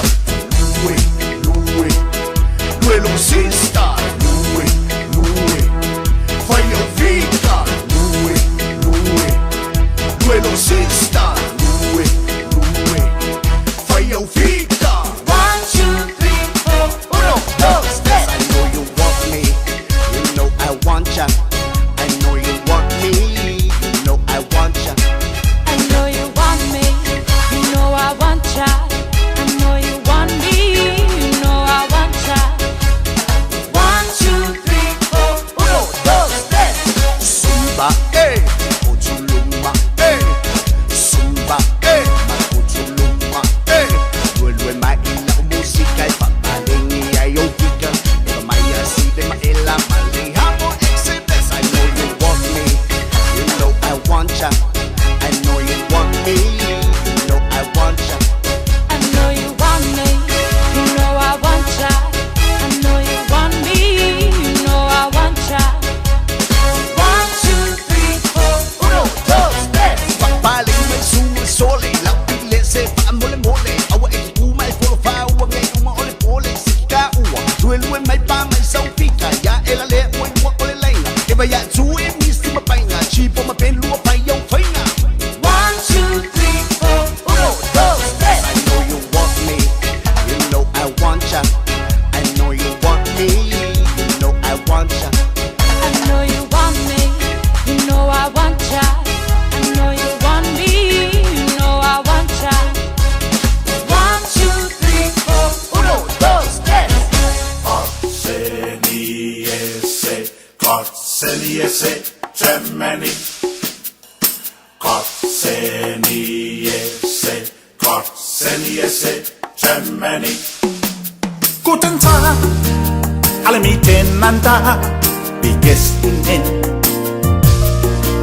Danken darfst du, Mr. Sudesen, besonderen.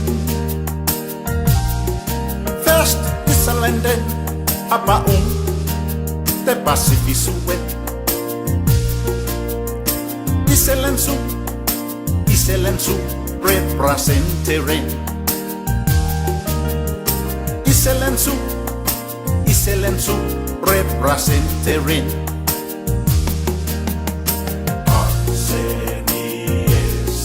Kotseniese, Germany.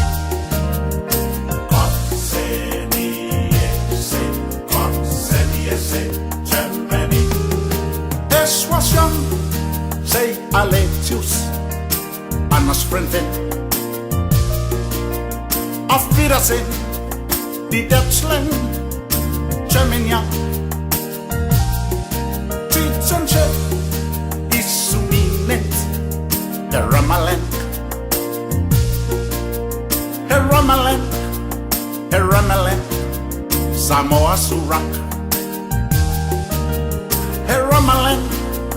Ramaland, Samoa Surak.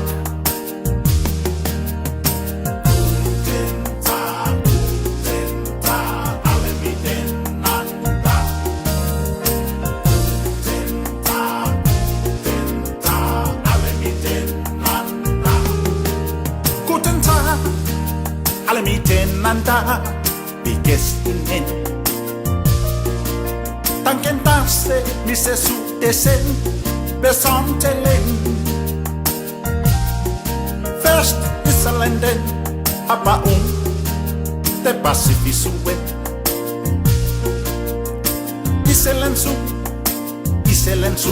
representeren. Iselensu,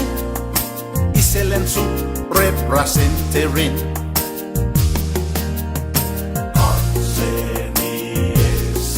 Kotseniese, Germany. Kotseniese, Germany. Persuasion, say Aletius, Anna's friend. Auf Wiedersehen, die Deutschland, Germany. Titzenche, Isuminet, der Ramaland. Heramalan, Samoa Surak. Heramalan, Samoa Surak.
Germany. Gott seniese Germany.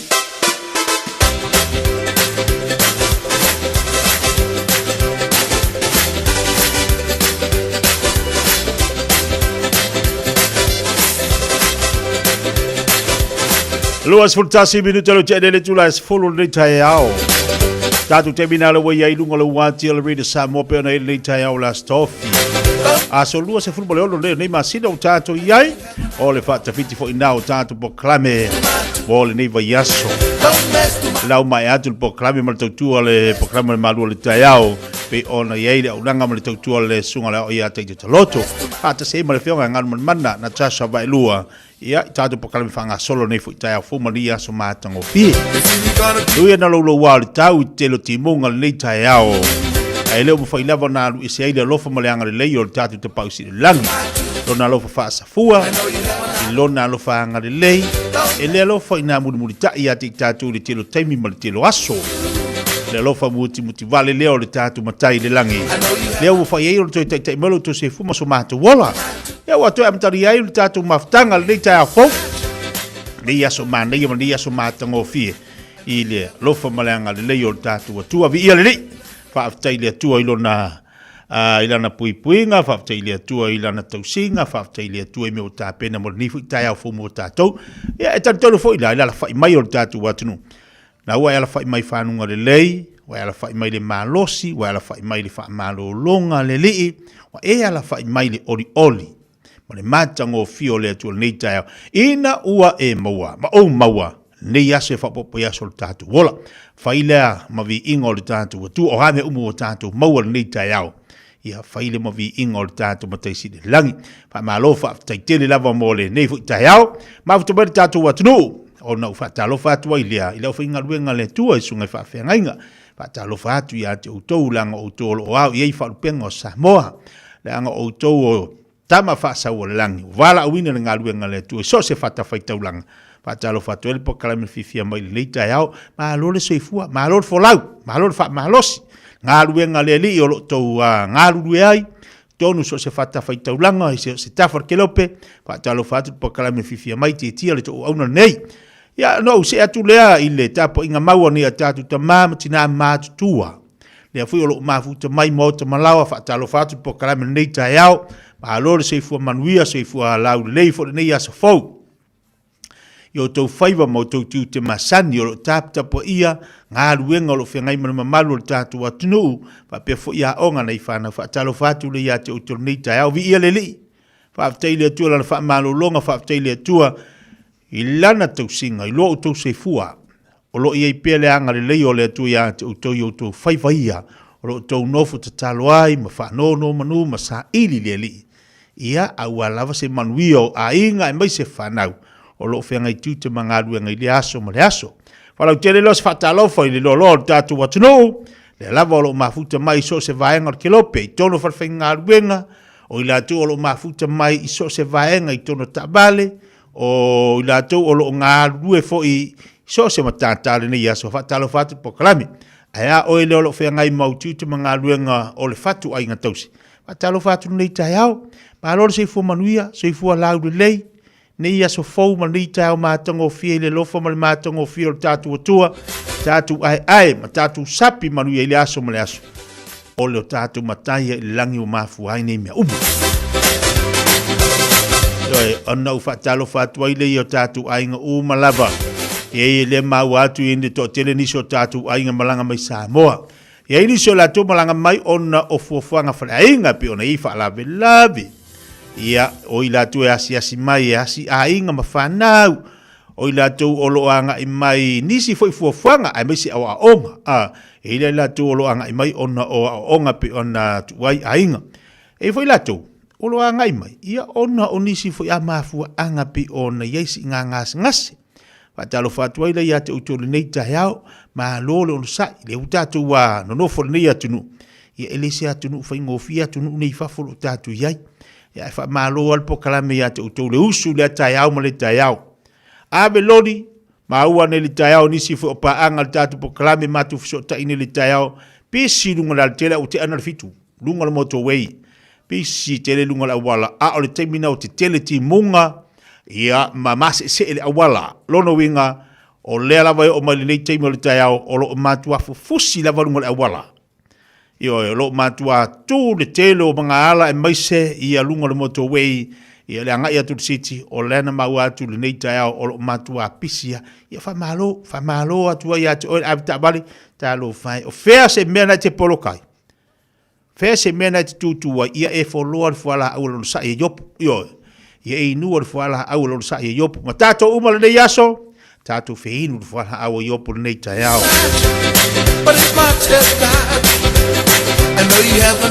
atala vatu ni so tato ai ngalo mafuto mai Samoa e to telefoni ni so tato panga le mafuto mai Samoa nei taiao o ila to le na o lo mafuto mai lungo tato proclame o tasi ono tesimo tasi famo patalo fatu o au me nai fa ia o le o so telefoni tato ai ngam tato ngadu ngam masani sa tau lai Samoa u le aila Samoa ia pula tangata te meu sua ia wa fa ele ka ko la fa ia ka fa lungo lai fu la uru ke no lai fu la uru na fo ia mo le ko akamu la wa ma kwa manga ia pu kalo la le bo ia la wa wa la manga ia ri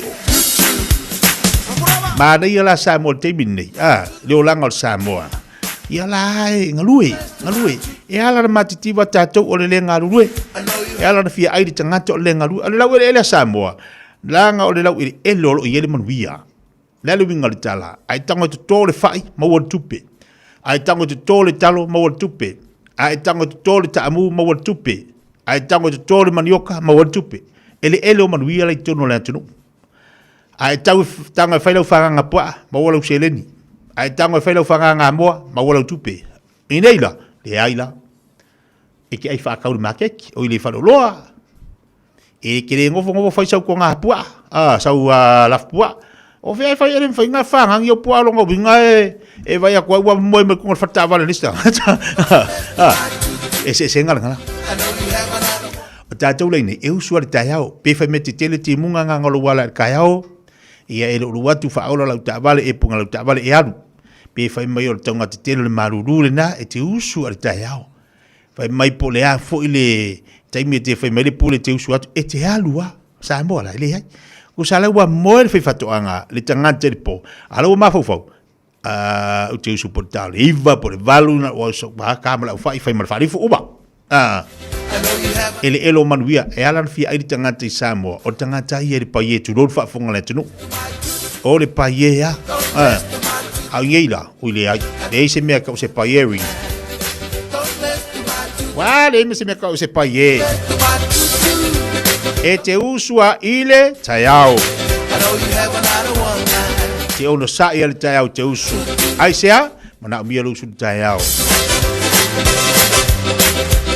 Luas fulmalaiwa minuto jadele julas fulu pokala masane tato pe ona ia ile tato sota inga fo Amerika Samoa tadi atu tato sota inga malesungal fo mai Dr. Royo Sage wa fo imelo tupu tono la tunu o Amerika Samoa te wa pe fo tapina ngalo le te ma ona o le singa fu Amerika Samoa le a o tato wa ia tuai Ia ilongo penga te whailangi. To a tele, ia ai mai se fo ila to o leo i ta penanga nu te tasi i te tono Amerika Samoa la to fo alanga le na so tai fo i male sunga fo mai e le se tamai ta penanga le tulanga leo i Amerika Samoa te minei ai sea leanga fo ila i le mei tu atu o la i le vala au le ta oto mai Samoa tu nga va ala hia tu nga va ale ta oto mai i le sisi nga fu a Samoa. Watalo fatu ai dari tatu pakabe le vai ngal dayau ni so tatu pa ngai dungal Facebook. E ala tatu se mo sina tatu fa fi ngal dayau. Afato nele tu las follow. Pa malo ati la to uma la vale nei dayau dungal dele. Fai Maria lo sa to apel tai. Awot fai me hita. Fai me fi. To ale le awale se ti on sa ido loko. Ole ako sui li pai na ole paipa. Na ko ko oi lunga, kalau le kai kele ole ai. Male upu ole koya inga ele ko kalia ile masakangata.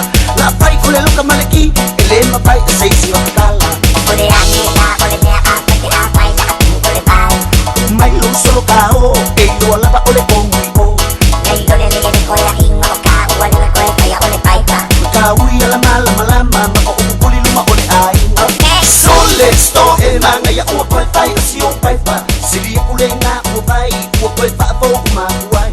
So let's go ele o pai ole lo kamaleki e poloka umai o kamaiki male kuku so mai. So let's go wasa ola o ke o pa ma waluma ame ku wai te ai lalo e ki ko sa o ise aso o pai ole ki male loka ai o pa tu o ile amo.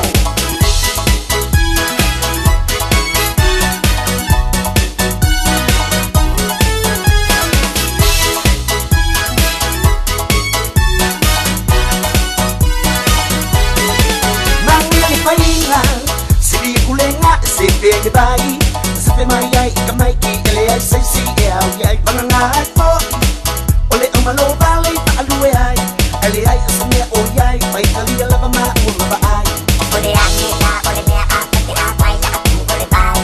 Mai lo solo kao, e lo ala ba ole kongi o. Nei ole le ko ya inga ka o ale ko ya ole pai pa. Ka ui ala mala ma ko puli luma ole ai. Okay. So let's go e manga ya o pai pai si o pai pa. Sili ule na o pai o pai pa bo ma wai.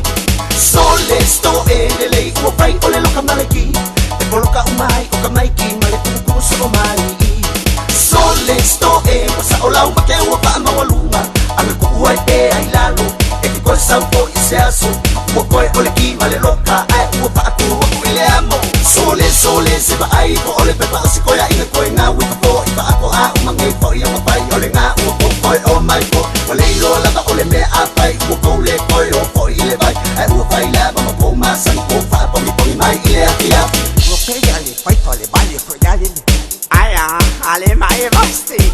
So let's go e manga ya o pai si o pai pa sili ule nga o pai o pai pa po ma wai. So let's go ele o pai ole lo kamaleki e poloka umai o kamaiki male kuku so mai. So let's go wasa ola o ke o pa ma waluma ame ku wai te ai lalo e ki ko sa po ise aso o ko ole ki male loka ai o pa tu o ile amo.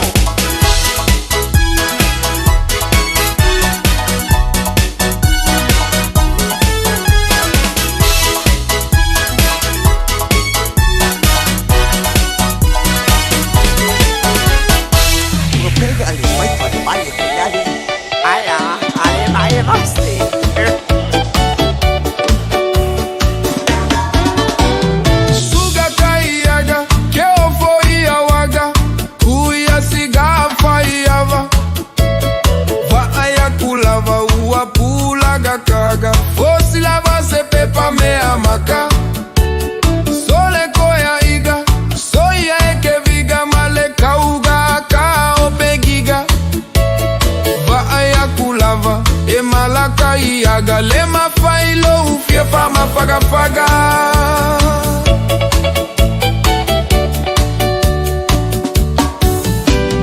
Kifa kuyo vivili agei Uosi akuma pusili Pusi foma lesi kulaki Pese leo que le pese Kaya gale gale kege ole aka Esoso maaka Evili lava oe ile peolo umaka Malepula po aula ukaga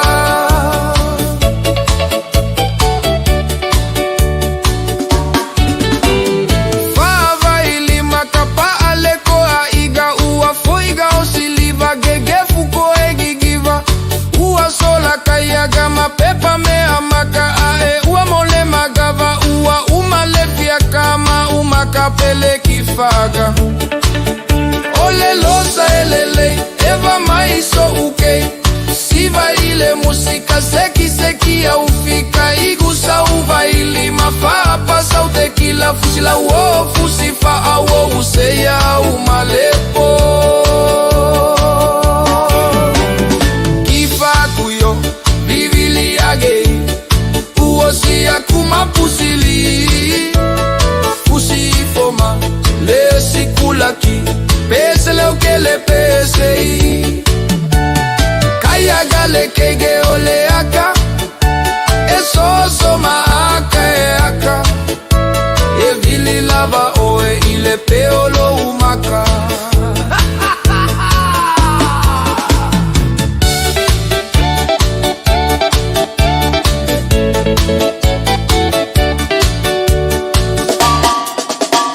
Ches la ia Igu mai sau fagu pia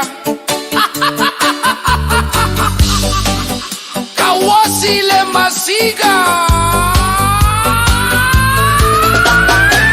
Au make up isisiga Soya le igu pamu No cash, no fagu Alu faleva aila ulafu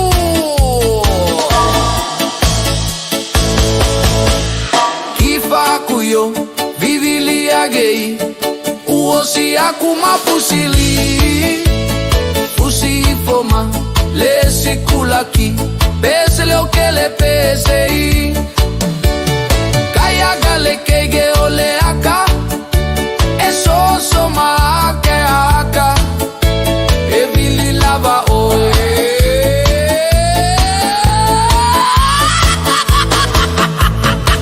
Ile peolo umaka Dai bele wate leo te luas football tolu minuto dale o leju la shimo tasi. Ba via via kasi vi loi mo mbalo tatu watu nu. Ila tole fato ala vai mai le nei dai au fomo dia so madai. Au tu datu po kalabe rede sa mo mo tu fifia mai. Fia mai fia ne yaso. Io e po kalabe tatu musika tatu weva tatu tantaliem tatu tantanoa. Wa fo ni melo tupu ne yaso. O ngo sai lo loto. Fai de leila o maru o le taia. Leia sisi panga o le fai de lei fato al leila o moa. Na e whea ia le nei aso. O te tilo na nei o leo vai atua iai kako pampeng singi o leifa mo le se pengi singi. Oi ka whiolai. Kaianga. Le pengi singi le wale se pengi singi kaianga. E ke kifa kui o ka minimilongi o kaianga le pengi singi ngale ua uma. Male pula po au la ukaga. Kau fufu la whea kaianga. Kaianga. Kau fufu mai lau peko e pengi sigire na yo e fer wai wale se mea ai tanga fer wai fa penga ya me fo de vinga ngi ko e ya mai fo ngi kai yang fer wai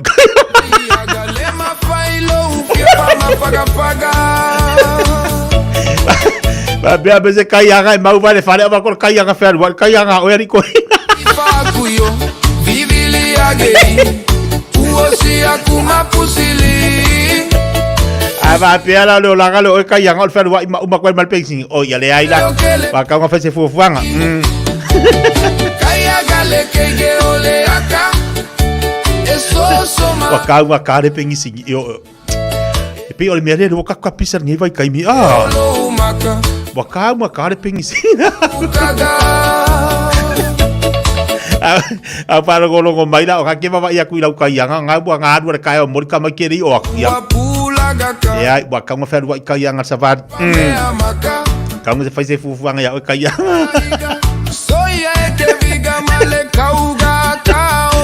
Vai, le nga usu le tai au le momoli ka maki. Ale la ka se furu wa ka makale au ngale iva vai le ko fo ya kula ka yang. Vai la ya. Logo binga e di fala le ai ngale makwa viviri ka.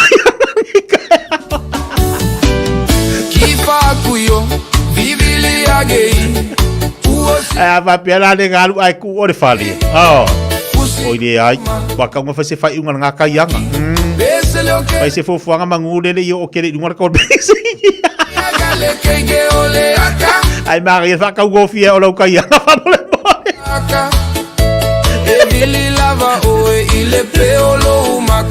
Ke waka nga ka ku lo ka yang ka o le pengsingi le wasa fa mo le mo le lava Vai sa pu kir ka ya.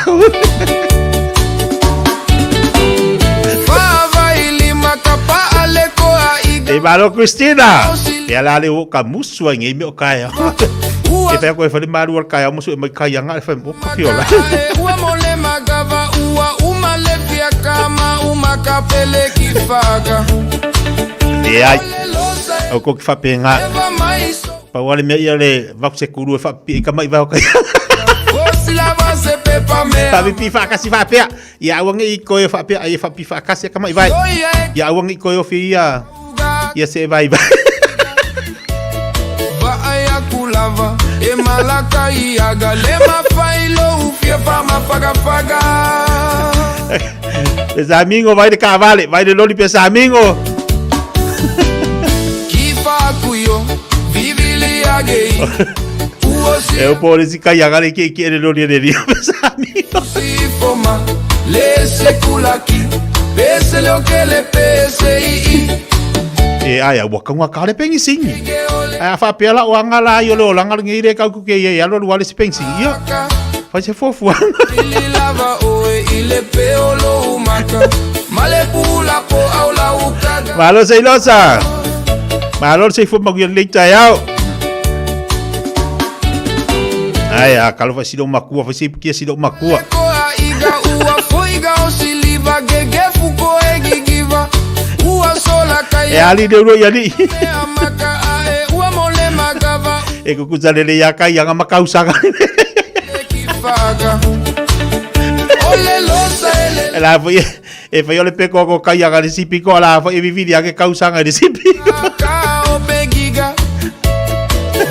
E ku kuzale le yala vai makaya ga o le mimiki.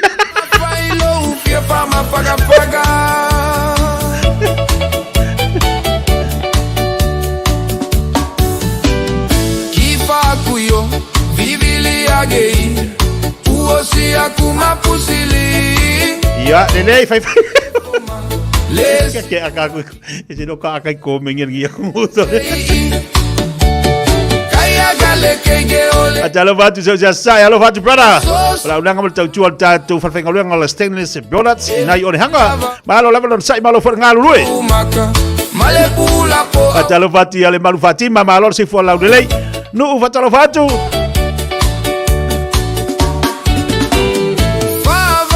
ya aya wala foi ka ko kala ngor ngi kaya ongol ka fa longo kusul ala ngala o me ye le ko kuponge la ana na fino wala te piki foi ilo watali inai le I toxin ele primary school toxin o ka se le si foi ka vale nga ar sa mo o ke mi lo kuma ya ala fa fer wo ka vale o kai pai mo ma fa ala wa mga pikiran fa nga mi lo kuwa ya inga au lai bole alu me ka bido me mamau ngo kango fa mau dalo lai sengi au lo fa tili atu ya joe o la le fa ido ko ila lai sengi au te ilo na ti fa longo mai o ele sa moa fa mo le fa ngari le ma fa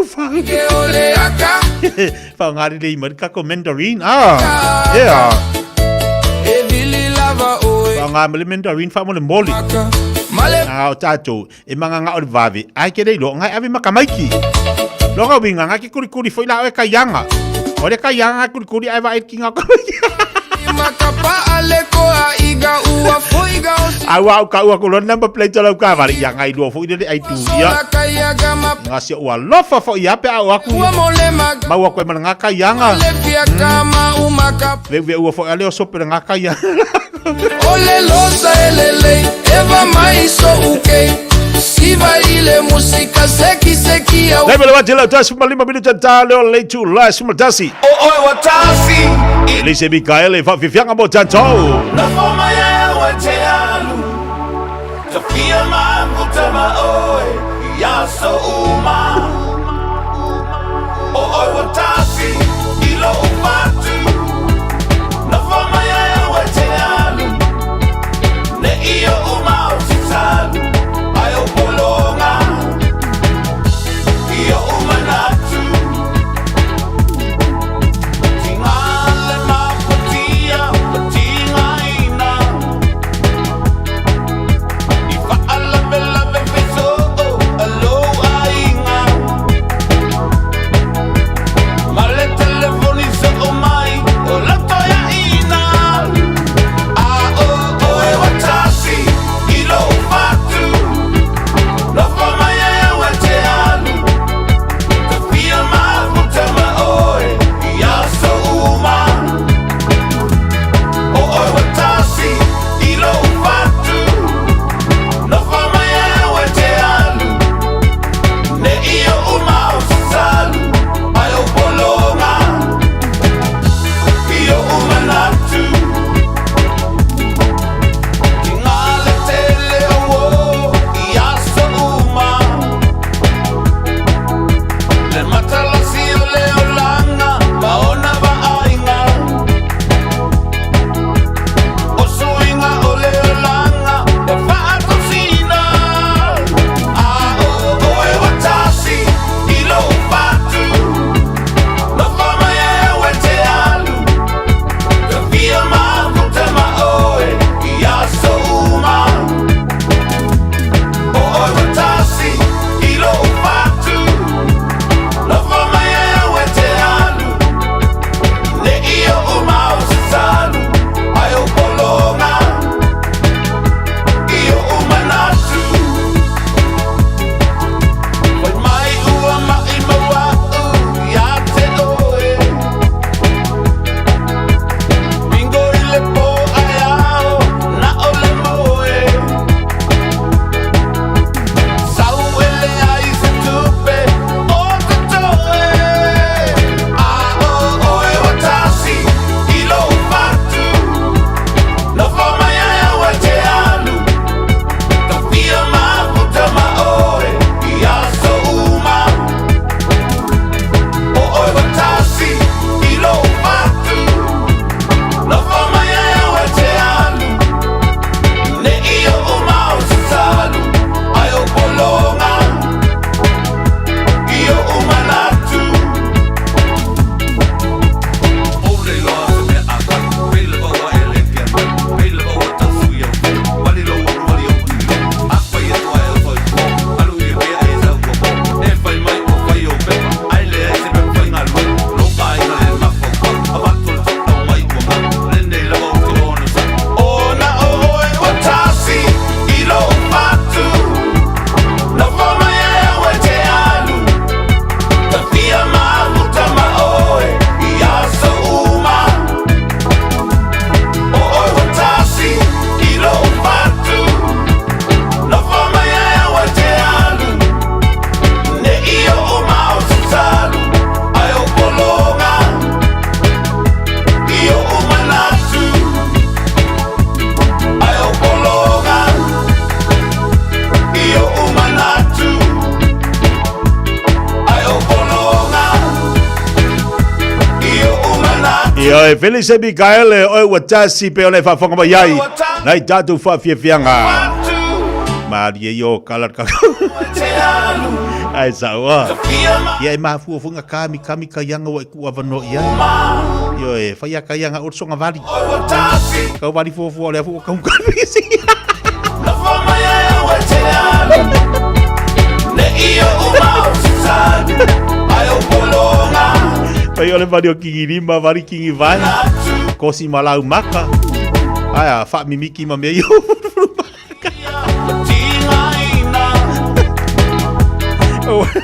O vai sei ku avango kere ya kayanga. Ora vai kai mi a koe ke mo leiva fa koe pe ale fa ko a fast food. Ia la fatalo fatu ni so tatu panga kalo fai ka koe vai vangan ngi kai au. Ingu mai lau kofi au ka kalmo. Disi da tinga malo le dua ali malo la lo ngosai mai ni tai au. Rose. Ya le koe mo se kai. Ora katire kanga katire Rose. O vai po fe kayanga ngake ko kiki au fai aku lor kayang. Sei Rosa se umanu fatalo vatu tie ole kele kayanga ngei ya mako ua ka kau fo nga ok ya wa ka nga ok do kayang ui ka fio Malor se bua lele maunga yolo fatalo vatu tata po kalame fa savarisa or kayanga ka ko or ko ya nga mangaya fatalo fati ale tu Faftai tele mafta mai, tele tayanga ya matou le fe ina ya pia. Wala lo inga kele ka yanga ngai fe ngai pia. Asa fo ya. O watasi ilo upatu. Love my wetea. Kele ka yanga le fe oi. Ene ai. Kele ka yanga le fe oi ene dola ka fala isa mo. Lo inga kele ka yanga pekola yai. Wale na la ngi fala. Ino Asia sorry. Ya ole suafana le lunga ulu moi malo fatalo fatu. Malo se fomoria. Pemita fatalo fatu pemita lele maunga lolo fatalo fatu tatu kalame di bayang daya. Christina fatalo fatu. No fatalo fatu ni daya tu sanga kalau faya tu sanga. Ya ongosa. Kedu aku kusare le ya makayang al fio.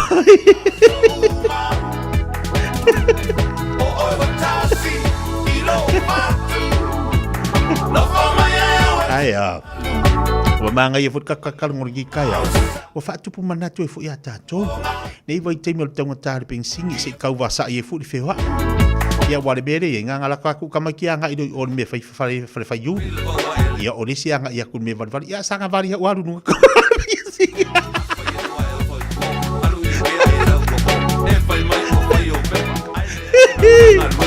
E maga ya le vari ala ina le pengsi ale vari dale vai me ko fa ki mo ko le vari Paal makafi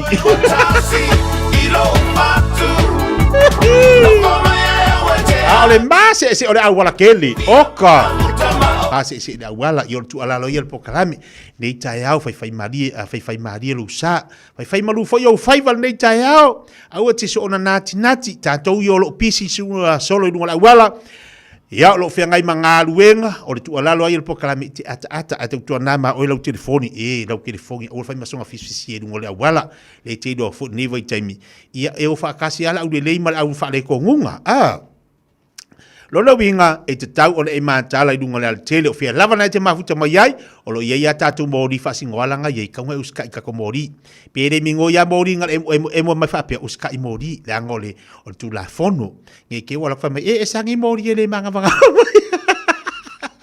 le manga vanga ngai fe o ngai o la mai mori aya pele mo le makale mo mori ngai lo winga e te usita i le mori usita i tatu le mori wona i fa yelo fina ngalo e tu lo to mori fa bol mori o sa ila tatu ia e usita i mori tu la fono lunga la tele ma to bele tatu wa tu no fa mari o faiva pe ona yele nei taiao lo le se mo si no fa fia ngalo ni high school ma America Samoa lo fa tu pa ngau bala nei taiao Solomon Alessi good morning Ola i pola tule moi fatalo fatu po kalabe nei taiao.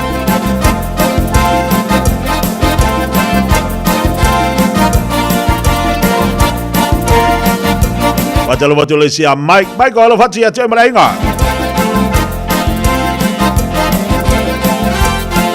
Mata patati nei centro manuia tele nei ya solo fatu ya se lota rosa se mano.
vai ma de la po o la whaunga ki ngā me la ukaianga. Ha?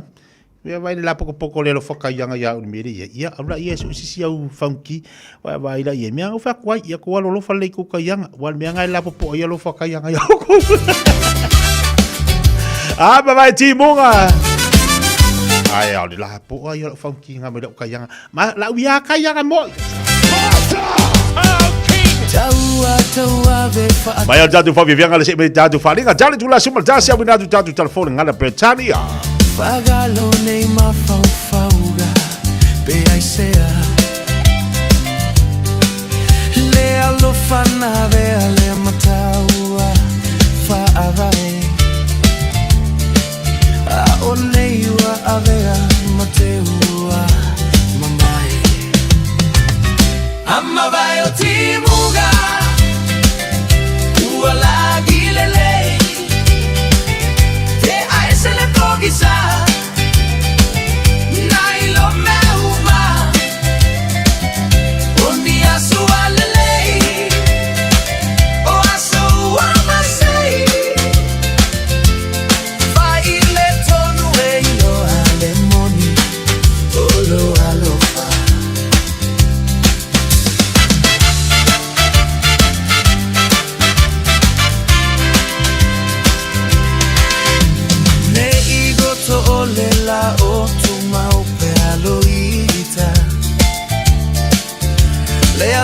Moni le fa pena ona uiga le nei la lo lagi u atumu ifa o sosoga ia te pataula itaunu o manaoga amma vai o timuga u alagi lelei te aise le pogisa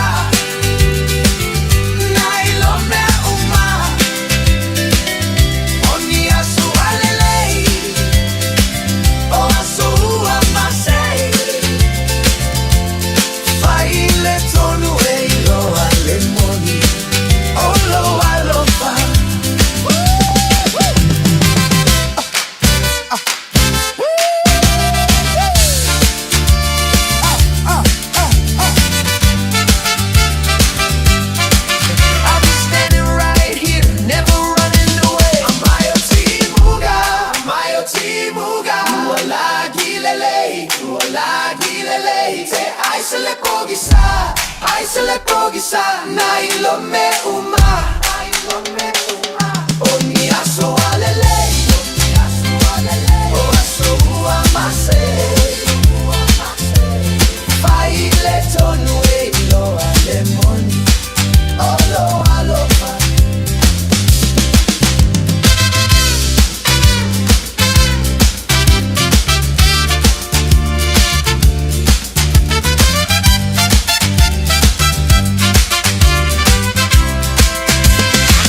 Tele me e mawhai ona whaatino I tutonu o Tāmaki Makauda. Whamanatu le tele o anganu ese I Aukilani, I le World of Cultures Festival. I ngai o ina e tuti pe le aise tau mafa maisi ia Aukilani atoa. Tanga I ane I le Our Auckland Events e te sila fiai.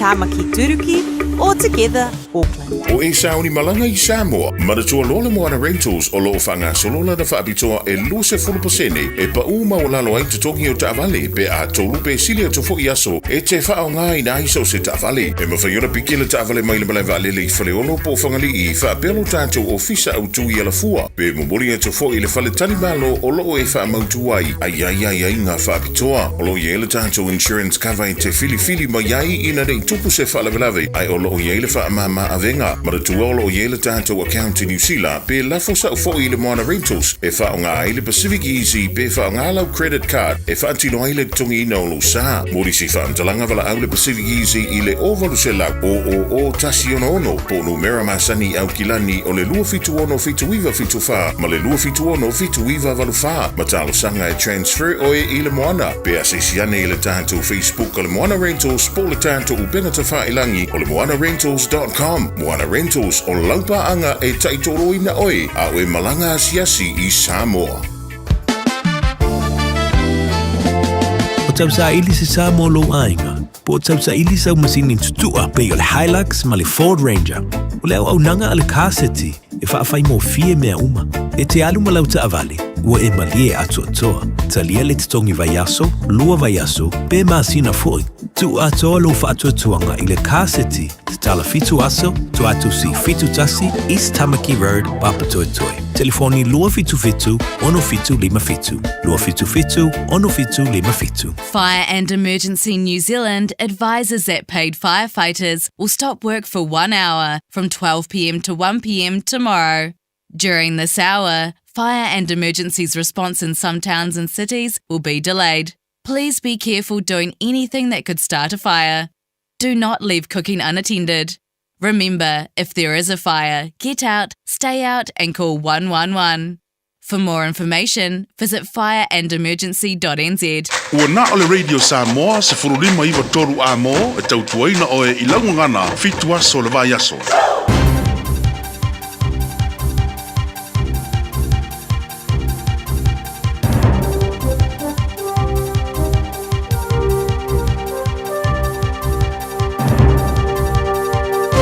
In this update, severe rain is causing evacuations, road closures, school closures and power outages in Northland. About 50 Freedom campers at the Huntavasa car park in Kawakawa have had to be evacuated due to rising river levels. State Highway 10 in Kaio and State Highway 1 at Mangamuka are both closed due to flooding. Far North Mayor Moko Tapania says communities still recovering from January's severe weather are their biggest concern. We've pumped out about $144,000 in disaster relief funding to those communities, and they're about to get hit and bear the brunt of the storm again. A major overhaul of the secondary school qualifications has passed its first hurdle. Cabinet's approved sweeping changes to the NCEA system, replacing it with subject-based assessments for Year 12 and Year 13 students.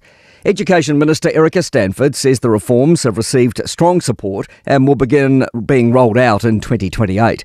Stanford says NCEA Level 1 will be scrapped and replaced by curriculum-driven learning. What this means in practice is there will be no exam leave beginning of Term 4 for Year 11 students. They will receive a full year of deep, rich learning.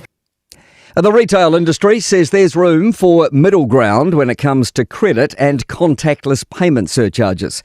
ACT leader David Seymour says a ban on surcharges announced by the government last year will no longer go ahead. But Consumer Affairs Minister Scott Simpson says no further decisions have been made and the government's still working through aspects of the policy. Retail NZ Chief Executive Carolyn Young says a complete ban is the wrong move, but the Commerce Commission could look at capping surcharges instead. Then it also is good for consumers because then there would be some sense of commonality across the industry. The local government minister says he's looking into reports Wellington's new household water charge could reach about $7,000 a year within the next decade. Simon Watts says the Commerce Commission is involved and he's asked Wellington Mayor Andrew Little for a please explain. I'm concerned for Wellington ratepayers again. Got a long string of issues in this area. Someone presents a plan. I expect that plan follows through, and that's not where we're at. That's news. In sport, the NBA Basketball League is a step closer to expanding to 32 teams for the 2028-29 season. The competition's Board of Governors have approved a vote to explore bids for new clubs exclusively in Seattle and Las Vegas. The Rams 49ers NFL game has been confirmed at the Melbourne Cricket Ground for Friday, September 11. Two-time darts world title holder Luke Littler has been teaching the England football squad how to hit their targets. He's hosted a tournament at the team's St George's Park base as they build towards pre-World Cup friendlies with Uruguay and Japan. The 19-year-old received a Littler 180 shirt as a gift. Goalkeeper Aaron Ramsdale was crowned camp champion. That's sport. I'm Malcolm Jordan. O fia maua sau ta vale po sau piki apu. Ai tongi ta iwa yaso, lua va yaso, pe ta imasina. O le sleek cars o le a maua ai le fsoswani. O ta pena le au whainga ruenga a le sleek cars mo oi malo a inga. Aua e te popole i se mea e tasi. Ta tala fitu aso, mai le sfulu i le tai au, angai le afo le ono le afiafi. Tele la lai au kilani i saute, vili mai loa, i le o lua tasi, tasi faa, fitu lua selau, po le o lua o, fa lima, tasi lima tasi. Le Big Pots and More, o whaiti tia te wonisi o loa. maua steamers, woks, olo la pupua, ipu teoata, ipu popo, maisi. E iai fo i o ngā mukesi, e whaonga i tutonu mufafu. E whetau i le lei mo a inga e ka le sia ma soo si wha moe moe. Le big pots and more. O mea uma e timana o miha, i le whale o loa e tasi. Asiasiane i se la lailata i fo iate oe. Tolu lima tolu Great South Road o Tahu, Westfield Mall Albany, Unit 3B, Tasion tolu Stoddard Road, Mount Wasco, tolu noa tasi Great South Road, Takanini. Au kilani i saute, o sa ili se sa mo oe malo ai, o le Enterprise Motor Group manukau o lau fale ta vale fa moe moina. O tele ta vale matango fie filfili mai ai, tele le fisosoani o lau fai ngā luenga mo oe, mo se ta vale talafia ngai, su mai i le 5 Great South Road i nei manukau. Asias fo i le upenga tawhailangi enterprisecars.co.nz, pe wala au mai i le oval selau, 5 lua tolu wha. Enterprise Motor Group manukau, sa ili, filifili, ma ave loa lau tāwana. Radio Samoa, tasili mai batolu, amo. Radio Samoa, tasili mai batolu, amo.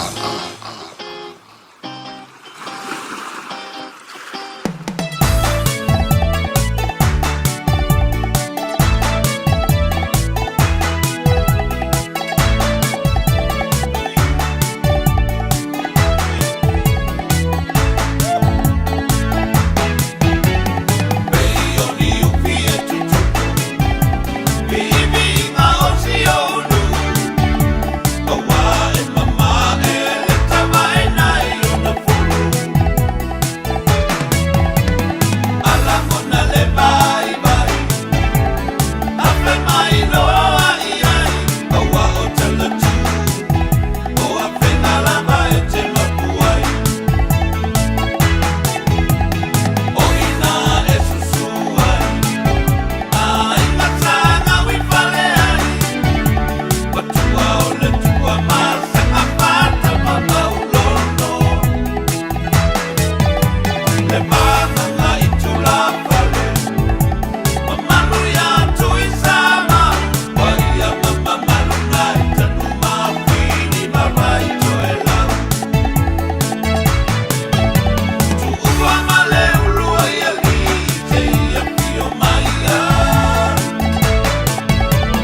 Hey, don't be that guy or that auntie ignoring a sore throat. This isn't just some drinks and lemon tea in your sweet situation. Untreated sore throats can lead to rheumatic fever. Nobody wants that for their family, eh?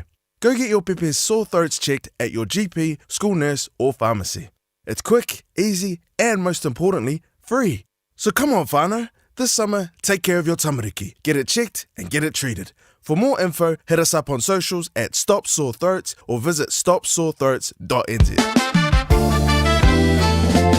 O tau sa ili se sa mo lo ainga. Po tau sa ili sa masinin tutua pe o le Hilux ma le Ford Ranger. O le au nanga ale kaseti e whaafai mo fie mea uma. E te alu ma lau ta avale. Ua e malie atu atoa. Talia le te tongi vaiaso, lua vaiaso, pe maasina foi.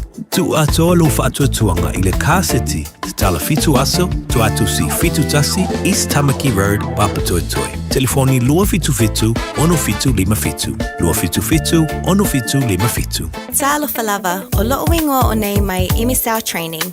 O e mo o mia singaluenga i le customer service, hospitality, po le avea fo i ma leo leo, e ma fai ona fisosoani atu le imisau training. O loo iei la mātou au fisosoani e tai malango ina oe, ma a fai e te anga waa, e ma fai foi ona e a ongai au noa ma se tutongi. Asiasi mai i le imisautraining.co.nz be vala au mai i le ovalu se lau, lua wha, tolu walu. O lo lumanai e amata i nei. Radio Samoa.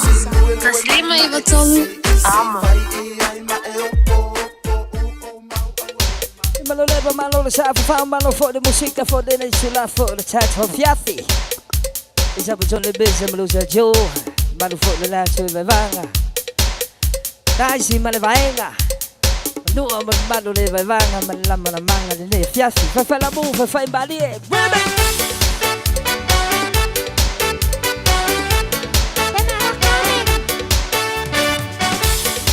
Yava.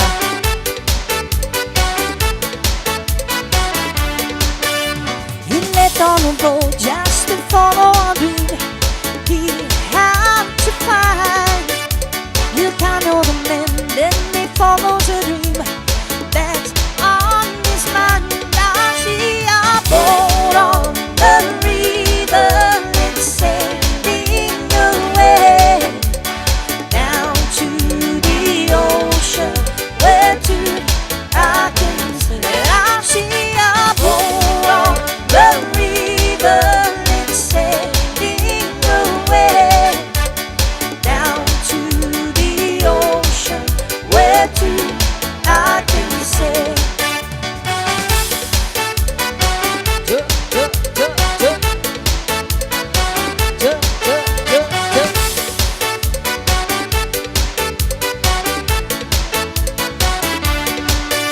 I waited for him such a very long time. Don't know what for. 'Cause I should know when he left on a boat. Well, means no more. I see a boat on the river. It's sailing away down to the ocean. Where to I can say I see a boat on the river. It's sailing away down to the ocean. Where to I can say. Bop it up. Bop it up. Bop it up.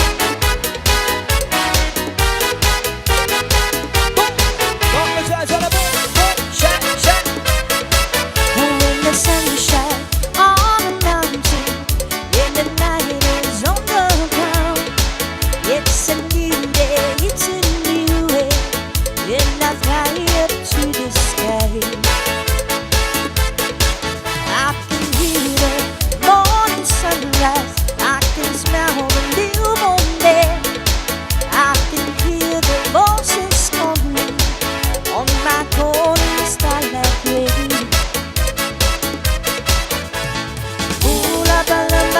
Ya, taiba lo watu le tai ao le ua se football e 1 minuto te neli tula sumatasi fa malo atu tatu watu malo lo sai malo le pale malo foi le te wata tu te mangaruenga ia fa malo atu fo inisio tatu pa anga leanga le wa se mai sa o le tatu a po kala masani ia le to fa fo ia lo mwenga o le sunga fo mai ia ro yo sange ia mo le tatu po kala mi fa so pe o le masani ia tatu i va yo sta tasi o le tele la vol pisi o le sunga fo mai ona faiva monitute ia ai to mo fai mai lava e au mai ia lona taimi e whaasoa ai mo le tātou wātunu. Io e whaamalo atu ai le tātou wātunu u lena fsiri mai pehe o tātou pakalame le ai e o.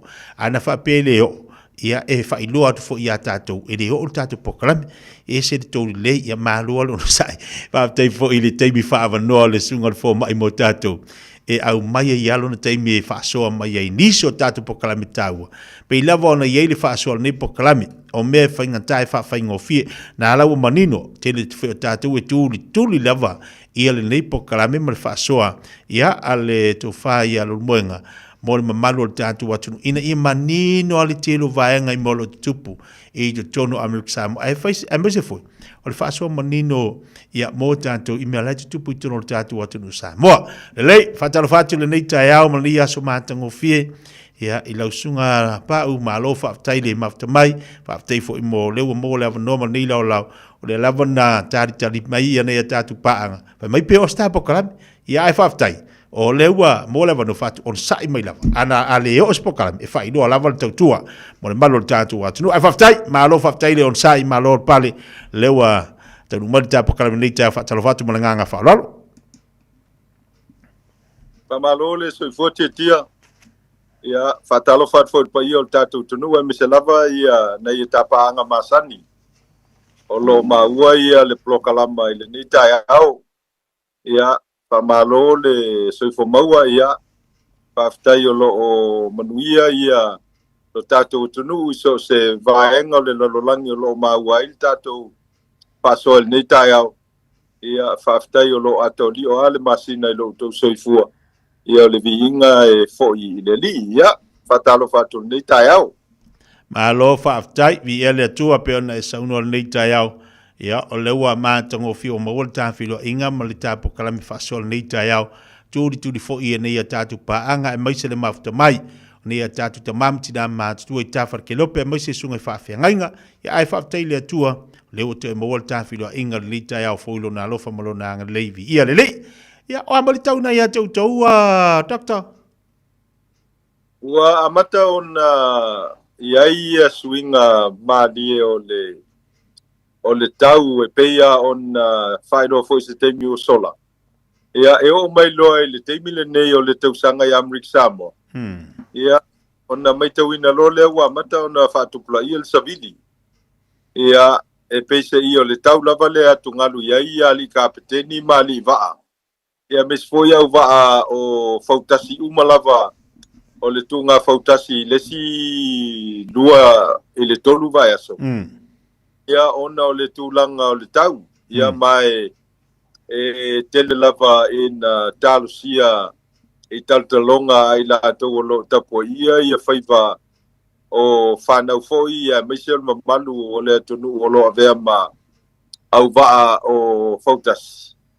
Ia le mana o le li ina ia o atul teimi o le tunga fautasi e le leile tau e peia na sila fia el tatu tonu. Ia e wheololo sa moa e le fitu mai la voile mai fale ula anga i mai matau tu e le lo loto e peise i o le alo alo. Ia no whanga la e fai el tunga fautasi Amerika Samoa. Ia o le moana sau masalo e silia mal le 2 selau mita nga ile 5 selau mita pe o vatu le loloto. A ola ina fale tonu se fautasi foi po se va ile o nga samile o le pango haba. Ia malengutu le o le ava tu lo fa fonga mai. Ia ele fai ngofie. Ia mai tau lava ona fa vave le lave inga.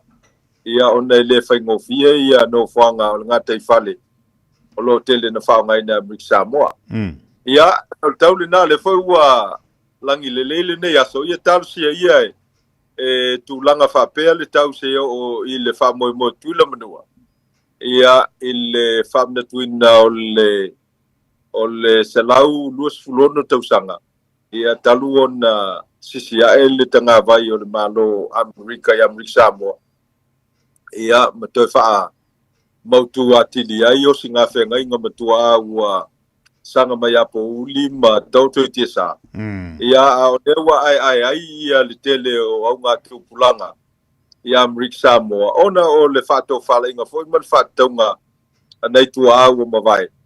Ina ia tui natu ia le whanse fulmal motsa i le pulenga ar malo tele o Amerika. Ia tarsia ia tūlanga tau tia vaene whafonga le tunu. Ia tau mauli le wha moi moi. Ia wai leo toi whaingo fiel tapenanga Amerika Samoa. Ai me se lava le vala au mawalunga ma le vala au whanolo le fionga le li panemia. Ia lea ele ngata na tino u ia manu malo i Amerika Samoa. Ia tino ina ia ao fia i vaavo ia 5 top 5 leo le a tau va i Samoa. Ia mai ole me moni lava. E leo tu mama ina fo i Samoa. E to tele ia oli va i Samoa mo valau mai ma so tai mai fo leo pe maua tu nei Amerika Samoa ni fo i spuni. Ia o lea la te whaia le so ta inga ma tele fo yo o fautasi mai Samoa. Ia mai e maneia awa e moi lava o va avo i Samoa mo me va e fa ngale le papa Samoa ma le Plywood. Ia le la fa te tai mo me fo spuni. Ia o lona winga la tia. E le o ku mama inga fo i e nei o tato uso mai Samoa wow. O nei a me o whainga mea o le tai i le vao Samoa.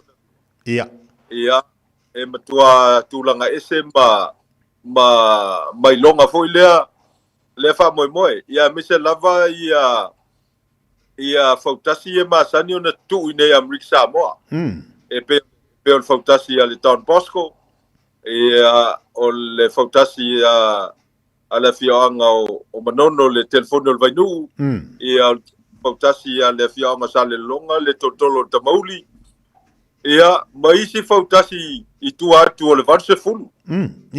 Ia mai ele tu mama ina fautasi na me sa fautasi fo ia na manu malo ele tu lango champini i fainga meo le taifa ba malo. Ia atu ia Amerika Samoa i tu moa ia anga i mai Samoa ia i le vanse fulu mal manu tele ia mai wale valao na osi ia le vale. Ia oliva o kapteni ia fatasi mauva.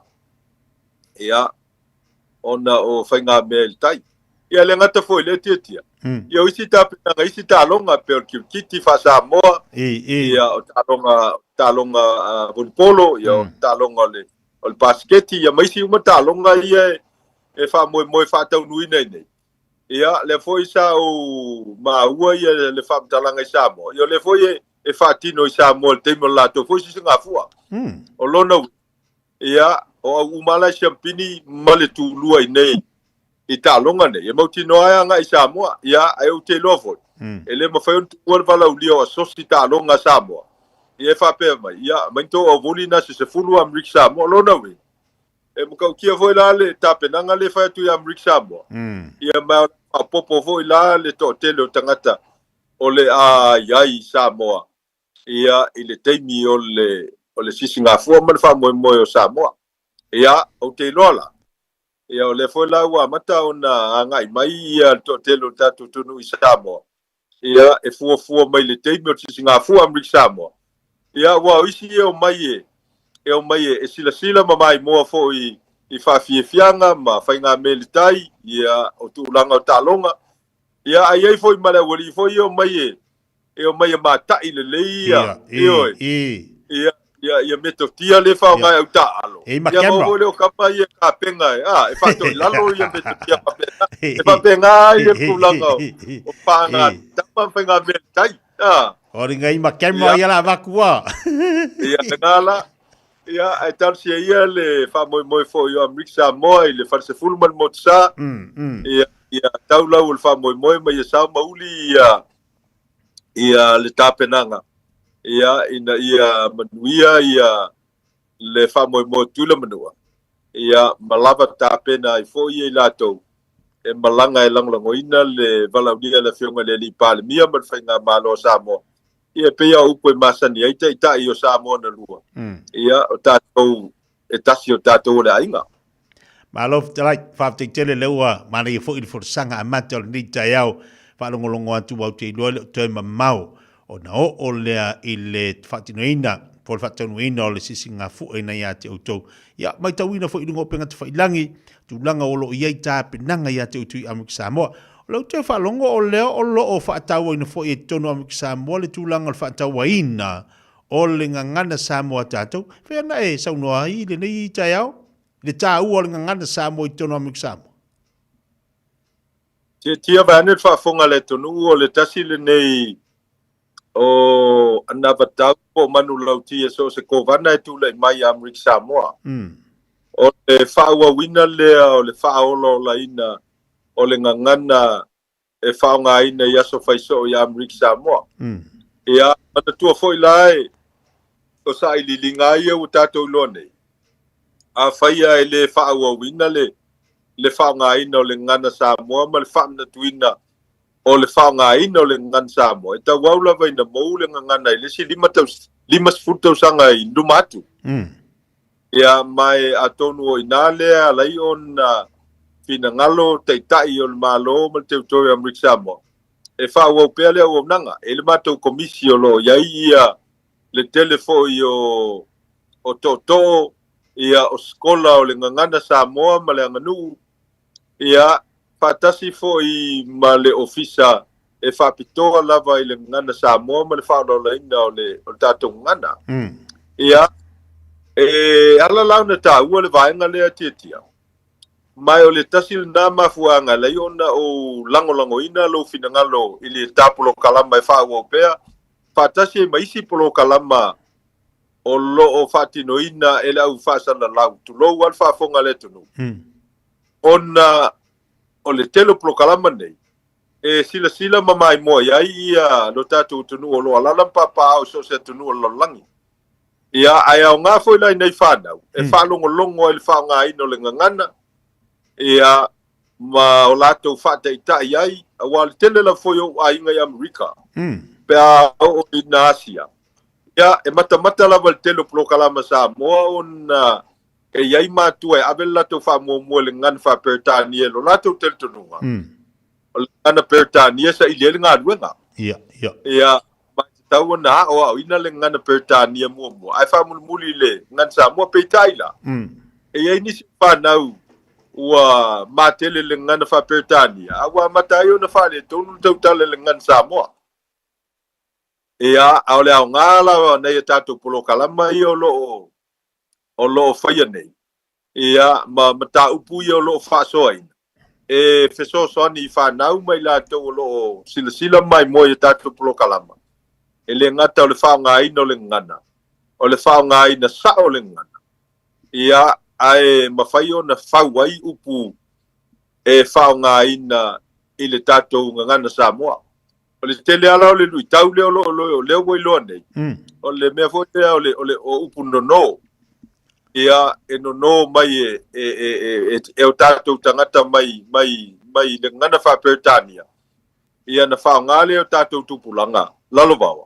Ia na manatu leo tātou tupulanga o le sao leo le ngangana lai e ngangana ai. Ia. Ia ua mai tau ina ai le suinga o le ngangana. Ia mai e popoe la iai ma le manunga tele lena. Ia o le sui mali o le ngana. Ia o na ese leo le ngana Samoa e whaonga e tupulanga o na po o le vaitau le nei. Ia mai te tau lava la o na tu malosi le teutori Amik Samoa e whaola ola pele ngangana. Ia o whanau ma le tupulanga lalovawa. Ia mautino. Ia e le mawhai o na mate. Ia mamuta le ngangana Samoa. Ma le whaonga ina o le tātou ngangana. O le tāua whala mele te fsiringi ai. Awa le te o upu fo i e whau le ngana whawhailaunga. Ia mata mai le ngana o so whaiso. Ia. Ia o na la mou le ngana o so whaiso. Ia e mou atoi ma le ngana whawhailaunga. Ia mawhainga tā ai o na whaia wheso ta inga e masani ei matai masao whainga.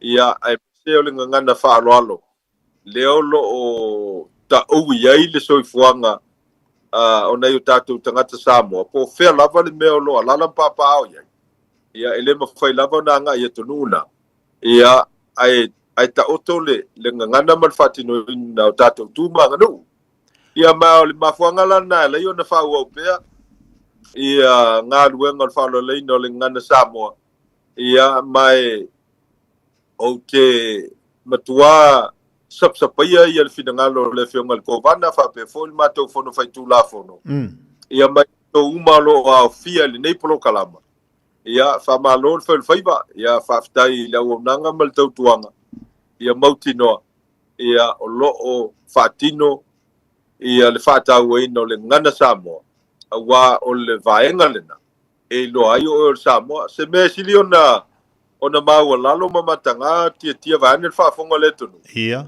o le vai tangata e lanu ena lo pa ua te li lo fa Samoa ia ai va ia tu il tangata lo se Samoa ia o le fa Samoa mai ia wa le mena le lo tupu nei ile tatu university ia wai ia fa ia o ngai tangata sabe pisco ai Samoa John Mayer ia o le li polo professor tatu university ia wai ala ko ia o le li pisco po le li professor ia le ngana Samoa tangata Samoa le ngofo ia wai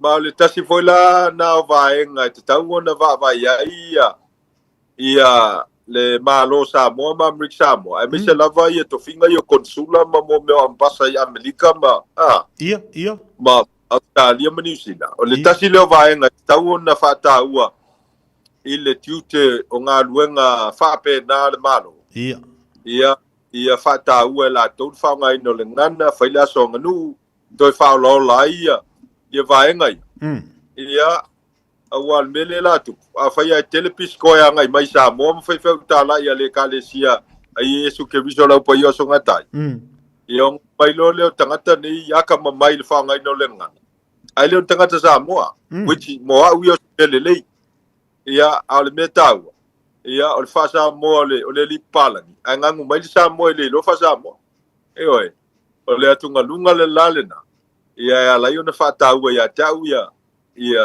le fam le tuina o le tato ngana Samoa ia so ma to foi territory ia Mrik Samoa palo fa tai ma le tino le vaenga leua o ia le forsang la se sida la sunga fo mai i tu tonu a onga po tonu kolisi ia onga la iai o fa tau ai le tatu ngana ina ia fa Malaysia ia la o ino ngana Samoa ia ba tino ia Mrik Samoa pe o le ila lo finga malo Amerika lo winga tele foi la onga ia pe ia alu fa palangi me uma lewa em fai fo na fa so ni tau fa tau ino ngana mai te ia tu fo lo tama fo pisi koa ai no fo ma o le ngana Samoa i tu tonu o le university ia wa e fa fena tupu le vaenga ai winga lo fisi fo ila i tonu ai Mrik Samoa ia onga lo fa tino i tonu a onga titasi o fa Malaysia ai le fa tau ina o le onga le tatu ngana e ia le ofisa ia Mrik Samoa i le mtanga luanga wa onga e fa pitoa lava i te pena ino ta iala e awa o ina le ngana Samoa mai senga tasi e tau senga sfulua e mai e se foi le malo losi o na itamali i foi mawhai launga lo ngafa ma le vaenga i le ofisa le ngana Samoa mtanga luanga wa onga ai foi ia le mtanga luanga o le ngana Samoa ia i tonu o kolisi tu fatasi a Mrik Samoa e sa ilia ia le whaelonga ta o le Associate of Arts degree in Samoan Studies ia po le lua tausanga le taipei o le diploma ia onga i New Zealand Australia e mawelo whaelonga ia lona wingala o le alava e malosi le ngā luenga ai lantou o lo ngafa o matua whaiva ia mes foi o to fa to lo a ina le ngan Samoa le ngata tonu o fale a onga senga tasi tau senga sfulua ia ai fa pe fo il tato kolisi tu fatasi a Mrik Samoa ia mai lo solo nga le leila le vaenga lea ia mai e se la foi le langona pe va ai ina yo tatou te matina ia e mes foi o matua faiva ma ali mta mai tai faia onga ia lo lato foi mailenga i le mautinoanga ia o lo faia lo lato tute ia mo alo ma fa na wole tu no pe alto tu nunga masan ia a faie pale tonu ia le tamititia onga lo na winga le onga faia onga ia ai faia le ngalo ngal faia onga ia ele fesilingia foi ia le tulanga ese ye fana wa onga ia pa faie umalo lato temi e mafuta ma se faia onga me se lo faia onga ole anga nu umal tato ngana Samoa Maria tele ese lo tamita mital tatu ngana ese fuli mani lo ta falongolonga tu tamaita maititi ia po nai fana fu pe la fatata ingo mu Samoa o ila tu o no fu ni sila Australia ai tau tala mata maititi tau tala mata tu ngana ia pe utatu loa o le tele la wala onga i tono a onga e maise ia fanau o le ngana Britania ai se de mari o vai nga pe fa so fa mal se au foi le fo lo fa tau e Amerika Samoa ia e fa pena fo ia ni sila nei vai aso ngan Samoa pe ona ia fi tau ila le fa mana tu no verso ngan Samoa vai aso tatu nei au le polifest na in de New Zealand lena fa tau e fo le vai aso ngan Samoa i siva ma ulu o sa ia bale telo fa fianga pe Samoa fa nga ina ile tatu ngana ai fa tai malo fo ia Amerika Samoa e ia na ya te utoi na Amerika Samoa o lo o ilalo finga malo Amerika ya ise tau o le vaenga o le langa ya male toi fa manatul tatu ngan le mau atu e se tasio te mali i Dr. Lewa na vea fo ima masuia fai pole telefolo to finga i tono le malo ya le uva pe uva la ui le tua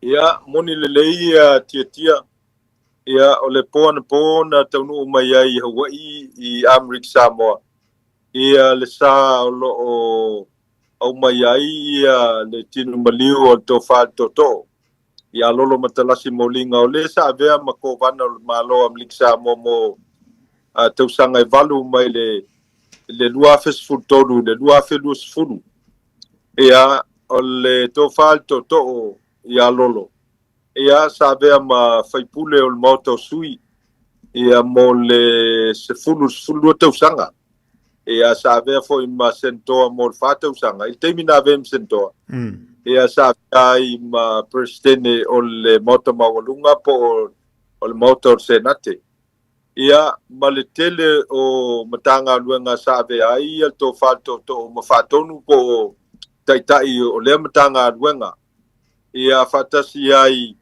ma ngā ruenga sabe ai mapule a onga i tele o aonga maulunga a wai peise i o le ngā ruenga lea sa ulua i taua veina il to falto to ia o le whai a onga ia ma ati na e ailo na soifuanga tautua le malo Amerika Samoa ia ua silia ma le onos fulu tausanga o le tautua ia ua failangi le folaunga al to falto to ina ua famana vaina le tua na ngā ruenga ia momoli ia le famaisenga ma nganga o le famaisenga ia le tausi foi pol faltua ia Cynthia Malala Molinga ma na yo la walo ia mes foi na yo lato ainga i tu tele mai tu taulangi ia mai o te doa ia o se tasi le nei o fale lau singa e matua tumu matua tele ia le atunu e anga i mai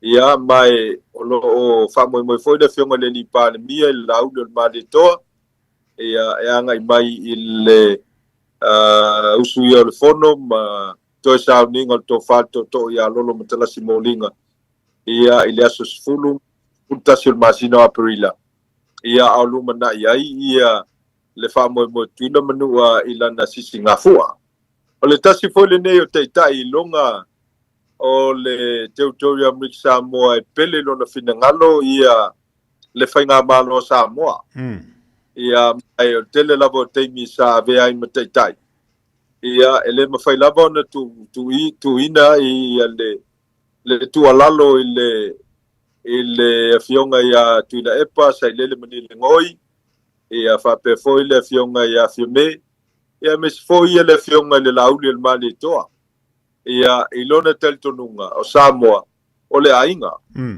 ia e tau famtaleina le tulanga o le soifuanga ile anganu ia o le tofal toto mai atono le mafuanga foi le alai ona taua ilona finangalo ia Samoa e tasi ia whainga matua ia tasi lona tupuanga ia mai o Samoa ia o le ainga ia mai foi la ile auaunanga le tofal toto ia ai mai se o le tautua i le ngata o le kalesia whapotonga keusiano ia Amrik Samoa ia e le fesilingia ona e peise i o le tofal toto ia o se tasi fo i o toa manu ia e le ngata o le ngā luenga le li ma le tala le lei ona tupuanga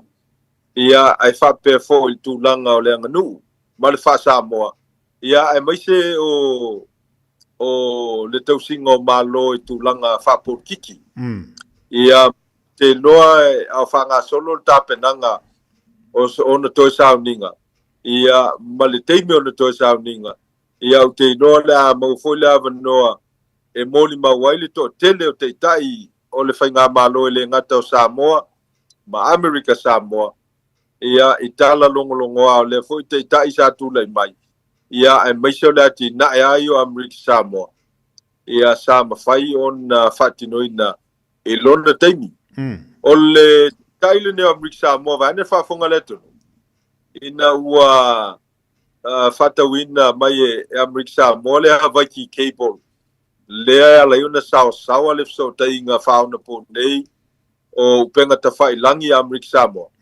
ia sa ia ofa ina ele fionga ia tuila epa ia se vaenga o le capacity o le bandwidth o le Hawaii e whaonga Samoa ele se tutongi ia ele tausanga e lua fesfuluiva ia peita ia le talia ina tuila epa ia le ofa lea le fionga le kovana ia lolo matalasi molinga ona te mileo lea lo tau mawhai ia le tui cable ale malo Samoa ia ai o te loa na whapeta lia le fionga ia tui lepa ia e whape nei mtoa sawa ia le upenga ta whailangi i Samoa tau mo fia le tau ia mao ngā le wharimai ia o ngā i tonu o a onga le whanau ia mawhai mo fia ile so ta inga a lo tatou tonu ua wai peise ia ua ave le tatou whaalango tele lava ia wala whaona po neima wala tele vave e mawhai eo na whai so tainga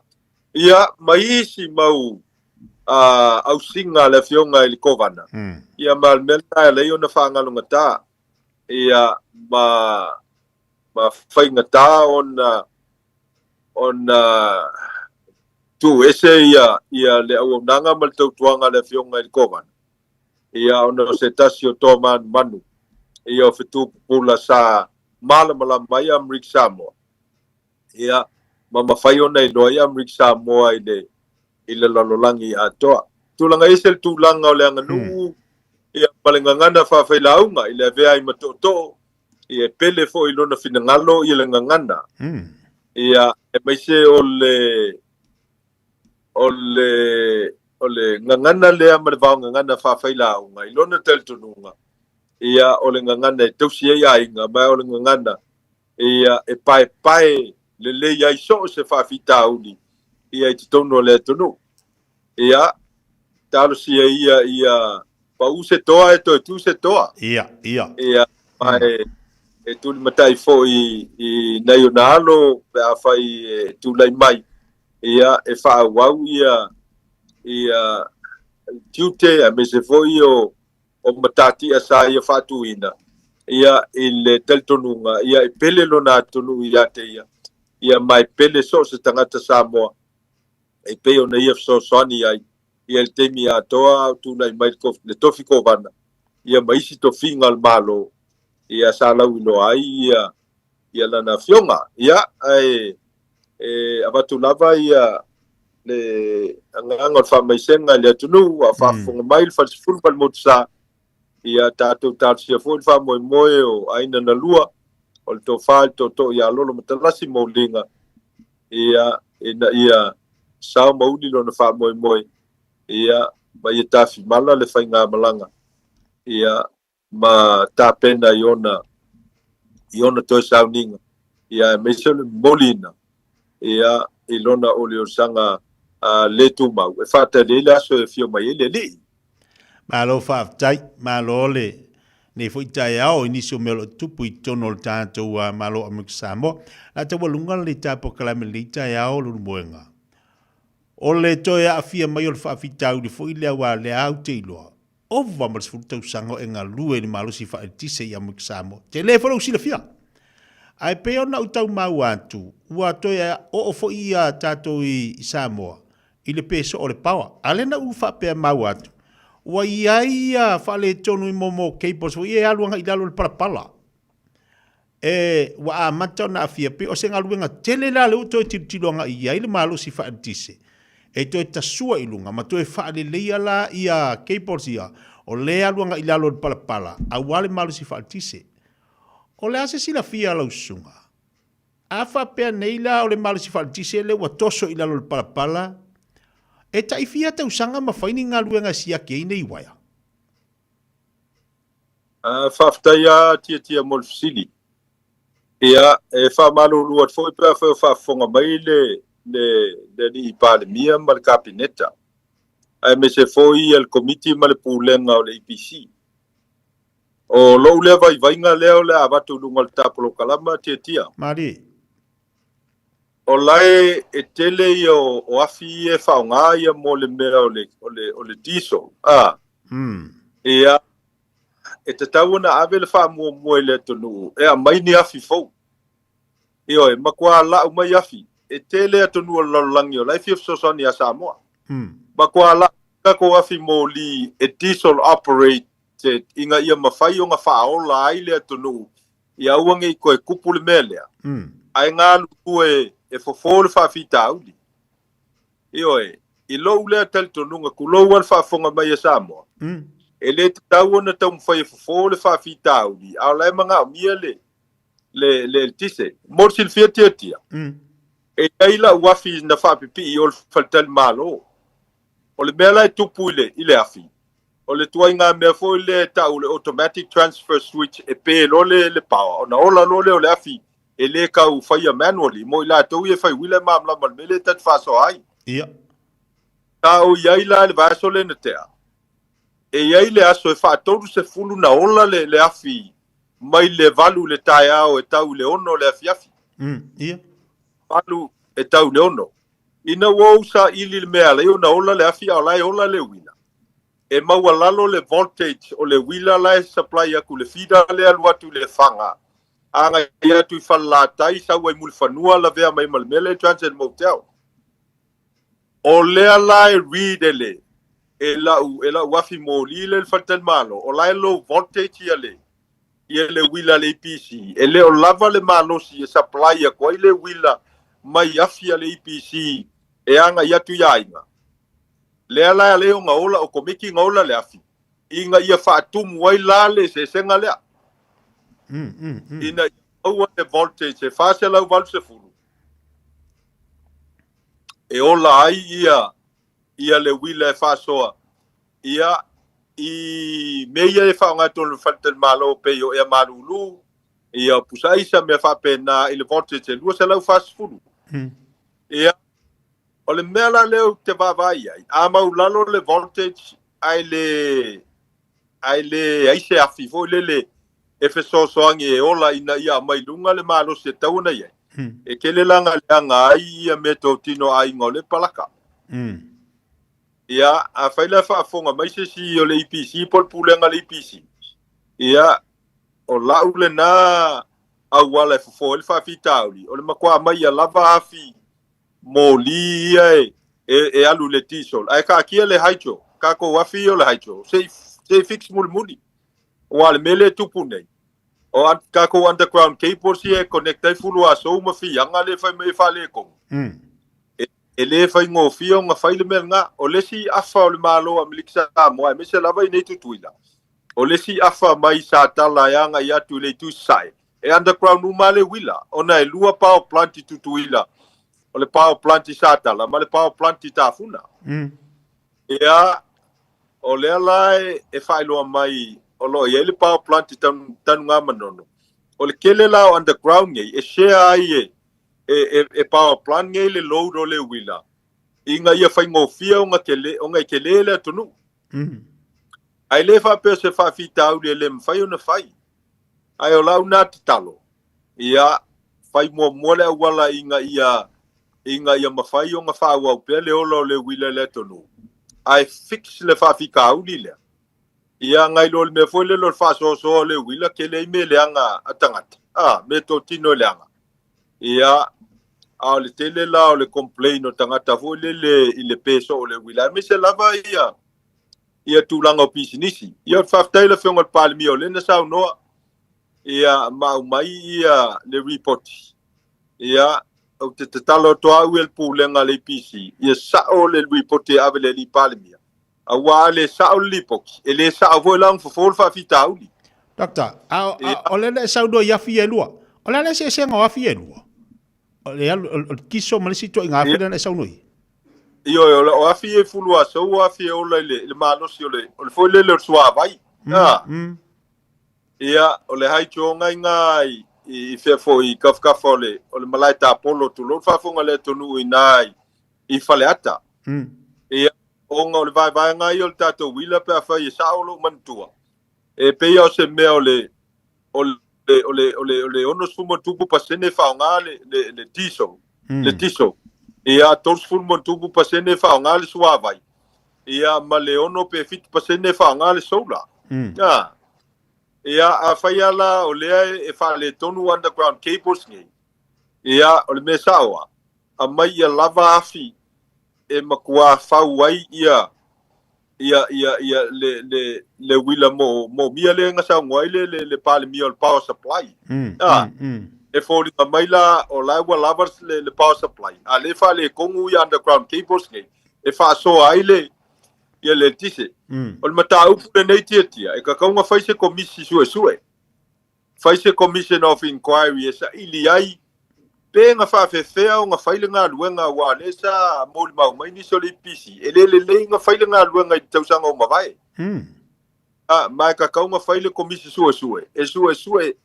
Po le ale sa o fam talanga le a wa fa isa o makwa negligent na o tangata sa pu le PC te mo mavai ma kon kalate ia sa fa pi ia wayangi underground ya mai ka kawanga faile me ka o le preventative maintenance e te tau on service ia le underground le ia so uma mavai so uma ia tau ona tu ua fa pese longa o pele wina ia ngof ko maila ia le e fatino ia le nga luenga le nei ia mai o mata upu a fa penei pa tulai mai ia e pa ua ia le sa mala le uno fao e o te ina le mal pale mi mal kabineta o te tua ina tangata ia le pulenga le PC mal la ko komiti fa foi e oi e ka kaunga mai e vai po le ale fa fita o le ale fofo e fa ele fa fika audi o nga kadila ia le fa fita audi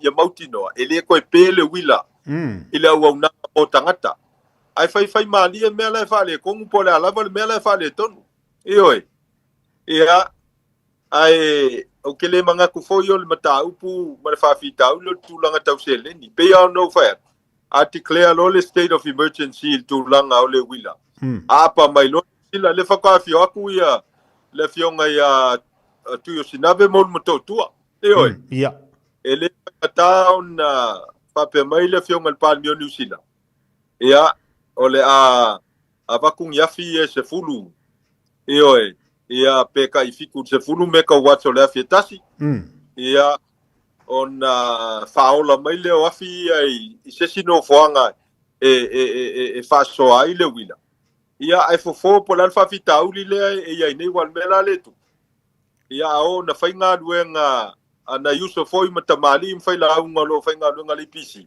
ia te pela le sivaenga ia ole tonu ia faula le sivaenga yo nga safa le ora wali yo pele wila ia le ale o mautinone a o le ao ia tu le umal malo sianga ia pia no fanga tu tau langa lo e business ia ai te pe ia no fanga tua ia a o le po ia te pele o pia wa wole to ini tanga tafso na fai ngalo ngai ia tu ia na tua al mela le wotu ia o pe pia le po a o pe ai ma ia ma tane lo ku ia le sale fanga Camilo yo farsela sawi ifala tai masa tau o mal chance motel tau mai sa tapuala le fida le na ia ai o mena a foi e va vai ia ta fai o le tulanga le na ia ai upo le tonu ia ele ia e la puata mafainga ia ai o ka ua ku ala lo ngal ka ua polo kala ona ole utel polo kala on fa ngo fiol me fa ngata ia masalo ele ko ma sa no le li pal mi pole a kongo waling sa ngole li pal mi ai lan fa tal no nga fa bai mo mua fo le fa le tonu tu langa o fiso ta inga fo ye waya ia on ole fa fitauli na fa mai wo fa le tonu power supply ia fo fa fitauli na ale fo lau ko fo tu langa o tato underground cable so lo na wing e fo linga mai ele mele tupu ia mankuala tietia o menge yo system spell nga fa we run nei mel malo e lua mitaua ole a wala e fo ele fa fitauli mal kanga kala le sa file me ia ole fo la ole fa fitauli fa ia sa ole system me fo ai a fai o wa sa o tangata le fa le kongo wa kongo suil kangaka ka va ve na e mai la tangata lo fa nga luanga le o mai fai ioi ia mai le o nge tangata tatu tonu ia pe fo la no sa no le fionga le li palmia e lu le mafuye pe le power ia e pe a to ai le fa le o malo e mtangi ala lua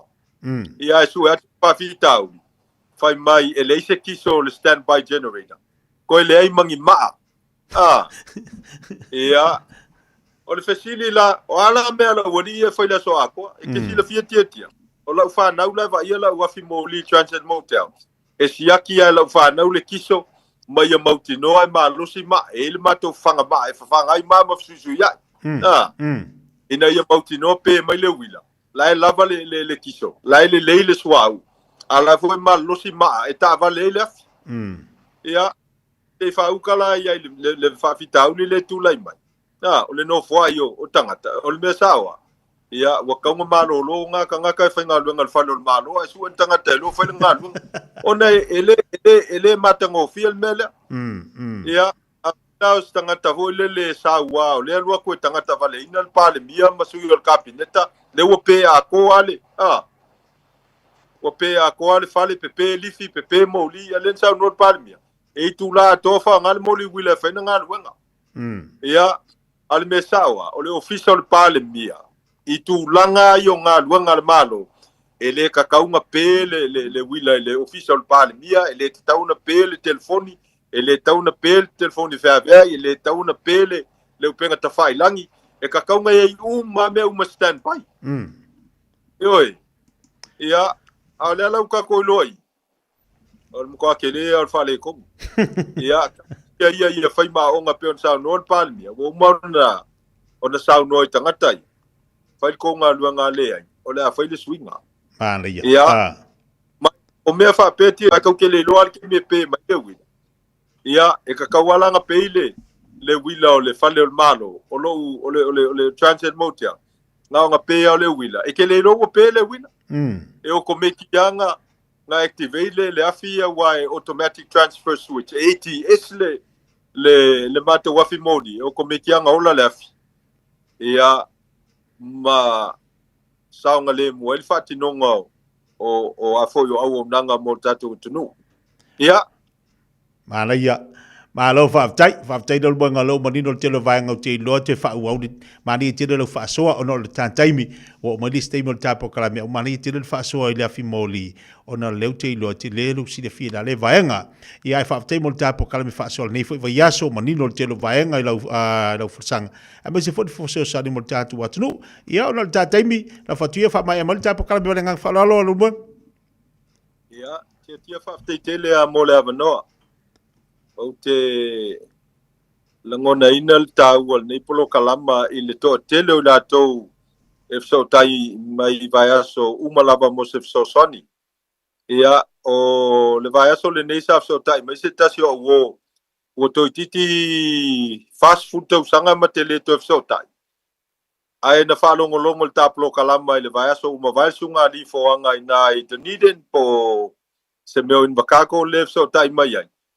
Ia o lona winga o kapolo kalama na toi mawele so tainga male to faisal mulianga ia pole uso ia li foanga ia manisi o tangata wa leva le to feilo ia a wa mafaio na to so tai ona ta o le nepolo kalama ia a mesilion ta ia o tala mai Amerika Samoa ia e mafaio na tu ina tu sa wo nanga fa tau va patasi ai mal sauta ua o lausunga tia mal tatou ala ata male ala leo o le Radio Samoa ia o te momori atu leanga whafte tele lava ia mai au ngofia lava Samoa e tautuaina lo tau paia malo tau mamalu sa fo i se vai o ia te au tu lo whafonganga ia e tautuaina ile atunu ia ala itala o Amerika Samoa me se foi o niso vaenga e tautuaina ia lo tau mamalu ia o te fia fatinoina ia on ilungo le nganga e fia tautuaina pele tunu a foi se ngana usala ia na tia e fatua vai e pe o upo le tunu ia mangalo so mato leo fafte tele ia lo sunga tia ia e mesol tatu tunu ile so mato malo lo atu le lofo le tu so fu mai manuia malo fafte lo moenga fafte fo i mal tapo kalmi fa so le nei taiao ta fi do le vas fo so fu mai manuia ia so fu ia so fu lewa se balti malo wati lewa lua minuto te nei ia le tu las malua fa fonga tanto tunu se fa fonga te fa salawina o tatu tala mai Samoa Usi mai ala whaafofonga o le whaapoponga fo ele nei o talafau mai Samoa. Awina sa mai mo oe e lau leiti o whalongolongo le Radio Samoa. Tasili mai iwa tolu amo. E fifi fo i whaatalo fo ele nei aso ua tātou mafuta mawhiroai o le whaatawhiti o le ngā luenga tala tau longolongo mai lo tātou tano. Wala ngona le fionga i le pāle mia le whaanonoa i le whaai unga le whaamsinonga o whainga palota. Lea ua whaalea o ngā aire filifilia o le whaipule o whale alili tasi. Lea fio ngā toe lupe maui au tele pou muli nuku o le semo. Ona o le 5 tau matau lea o le pāle mia ma le whainga malo. Ai ua whailoa le te tai o le tātou malo i sona whina ngalo le whailo inga ma le autu stala. Whapele au whaasara lau lea tunu. E le whaatau matatau e le whina ngalo le whaamsinonga o lana lea pitola au. O le solua le vaso nei na au mai ai le whaai unga o le tangi tau palota lea i tū malo. Mai tasi le morianga o le whai o whainga wha ala tua, po le bribery, o wha mao nia wha sanga i le suisa a vea ma whai pule, o whale ali li tasi. O le mafu anga leo le i unga le wha amsinoanga o palota, e wha lea o ngā le tofi whai pule, ma solo ia le no fō o lea i tū malo. Wha lia le pāle mia, le sunga la audia le malia toa le ua tea polata i waufosi, o lo to e sea malea tunu o le fionga le sui pāle mia i ni whono tanga wha le malo. Ia, e whaarisa o tu lava i lo langona whaatei o le malo o te reo fia whanau noa tele. Aisa, o wa fia se tasi o le kapeneta o te ai fia o foto e lupe. E lupe sa o nai le mwhaina nā tia lo langona le melea. E o e peo no whai atu o te le whaatau matatau le unga le whamsinonga le usau. Ia o afo i tūlanga le whai unga wo mai. O le o tatou ngau malea wai. A ele whaingo fia ia te au le tangata le wa fia. O la usu i pāle mia. O le setasi o tangata sinia o le kapeneta. Io whatever fo i le tamu whai mai o lona no fōa tau tuaina o sio nei tu malo ia le lava e tau folofolo mali i tulanga fa tai e mamuru se tasio lima po tu lo lava e te langona la e te tua ia i otherwise wa e mo umar mamafa o me umaisa mo te rupele o te fatiti e mai urunga temine nei e alo langona pele nganga siria tu e tia ulo fa malu si au moia mo temine nei e alo tau fai peta wa venga luenga e mal fa malu si au vanga fa fai tonu sei tonu mai e fa selo le po altu langole u ile fa tu langa no le unga sei tonu mai le unga sei vai ri po altu langa yai tu langa fenga palota pe fa into alu fenga palota me mo fa pena en toti mata le pena alfa mo la vai ya tia ule tai le malo tele tu lo lava o te langona ina le mafatio le fionga le ri sui palmia o fa ai unga le fa amsinonga o palo te tangi o morianga o whainga wha ala tua e mafua i tāpenanga o le palo te tele ia au kuso le tausanga ua mawae e to lua min star le kāpeneta ua wha maoni ai le whai o ia morianga i le wha moe e wha tosi na ai le palota o le sa avea ma min star mta ngā luenga o puna oa wha le natura ma si o manga ma le min star o ngā luenga te tele a le malo se furu tausanga i le mawhai e una toi tau vātofio i tū malo i le pāle mene e wha maonia ni tua inga o whainga wha ala tua i le wha masinonga o whainga palota. Wa mautu nei wha usanga o tāpenanga le malo i le tu inatu leo le tau i tupe e se furu miliona tā la i le tu malo safata e mafua mai a fianga o le si o manga o le ngata i whale o le i tu malo o no le manua o le manawanui o lo ngoto i ngata i whale o te fito ala. O whaelo ai e le fionga i le pāle mia o pasia le kāpeneta le amata tuwhaina o lea tau i mō pisinisi, ma tangata umo le tu malo, le ua fua e le lalo ifo le tasi le afe tā la le tupe, e maua le tangata e to tasi e fua lea i le whaita ua whai, e valu afe o tangata, o loo alala i sa fata. O si umu o whai loa le pāle mia, e ese le au whaingo le se leni o le alato maua, i le tau i lava o na oa fianga o le ngata i whale mai le manu wao. Ma le ato tongi lava i le malo New Zealand le tusa ma le 4 miliona mo si umu. Ua atoa le tausanga ma le liba masina ua savaria dei. Talu ona tula i mai le whaavelewe na mua i le manua o le manawanui mangoto i o ngā sami i saute o le motu o polu. A o iai lea manua o le tātu utanu mo sana suenga, ma whaatino ai fo i ngā luenga o le puipuinga, mo le tupo o peletania na wha mautu i se whaletani malo, i lea wha ai tu o polu. A o iei sa moa le tupo sa lesa le tolu malana masiofo, i le te talaina o le fono a malo o le tau pulenga, ia o ke topo le tausanga e lua o lua wha. O ni wai e le tise malo losi e ta oto i lalo le palapala na mu, na mafu ai o na peso o le tise le aso ngafua, fa pele aso lua o le neiva yaso, ma toe fa alongo ina i le sai o finangalo o nisio le atunu i le motu o polu.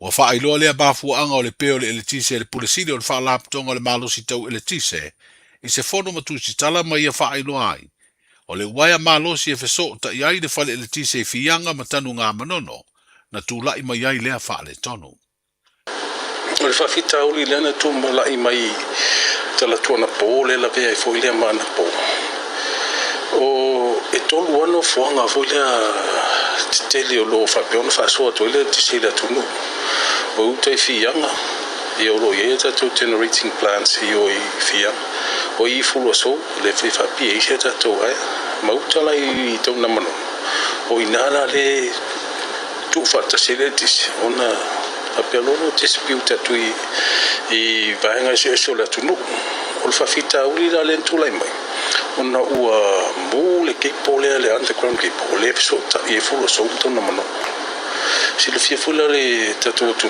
ole marusi anga to le tis ole i fulo so fia e mai fia ngai fulo so ro pa tu to na mano fa so lo to na mano tele o va nga fulo to langa ile tu i sasai olo o mai tu na mano le tis o va nga sifo i fulo so yo le si va nga tuai ya to le pata yo la e fa so i fu te yo i tal fanga e fa pe fu fia nga ile tu le west ia le fafita uli leo e wale se alu i tauna manu ina ua mo tusia le keipo la leo le underground keipo e tusa le underground keipo sa ua mai fua so la tua tau tauna manu o le lana maua le o i vai moso tonua lena eli le pendo tau tau o toi lai whainga le ngata o ina tonu o lena tupo le fafita uli ele ase se sanga foi le o toina keipo si ia ma pe foi le pose pai papai foi le o keipo si o lo fa mo ele transmitting o tatu e tisi i vaenga ese a fale tonu al keipo le o le foi no o le tisi i mauta malao io le lanto e fainga lunga to e fale li o mata to keipo si le la fatua mai a nei le va vea o le tatu ngalwe ngalwe mai o lua nei aso to fatino tatu ngalwe la uma to e fale na to mo va mo e le ale to ye se fafita u fole mesial to la fole so tai o se finangalo le pulisili o fala tonga le malosi tau ele tise le to fa fesola i fa mui tau ili ese to i moana o le toi fa le o waya malolo si lalo le palapala na fa le tonu ina ua mu mo fa ilo fo ele li pulisili o sidia le se fulu tau sanga talu na fa o ngai waya ma o le sao ia i o le vai ma le tele o tau sanga o fa o ngā o nisi o mafu ango le a fia le fa le tonu na tūlei mai o lo fa awa upeo na lisi le malosi tau ele tise a fia se fulu ma le lua le ua lava ai le fa soa ina o le tise i vaenga ese o le tatu motu o upolu.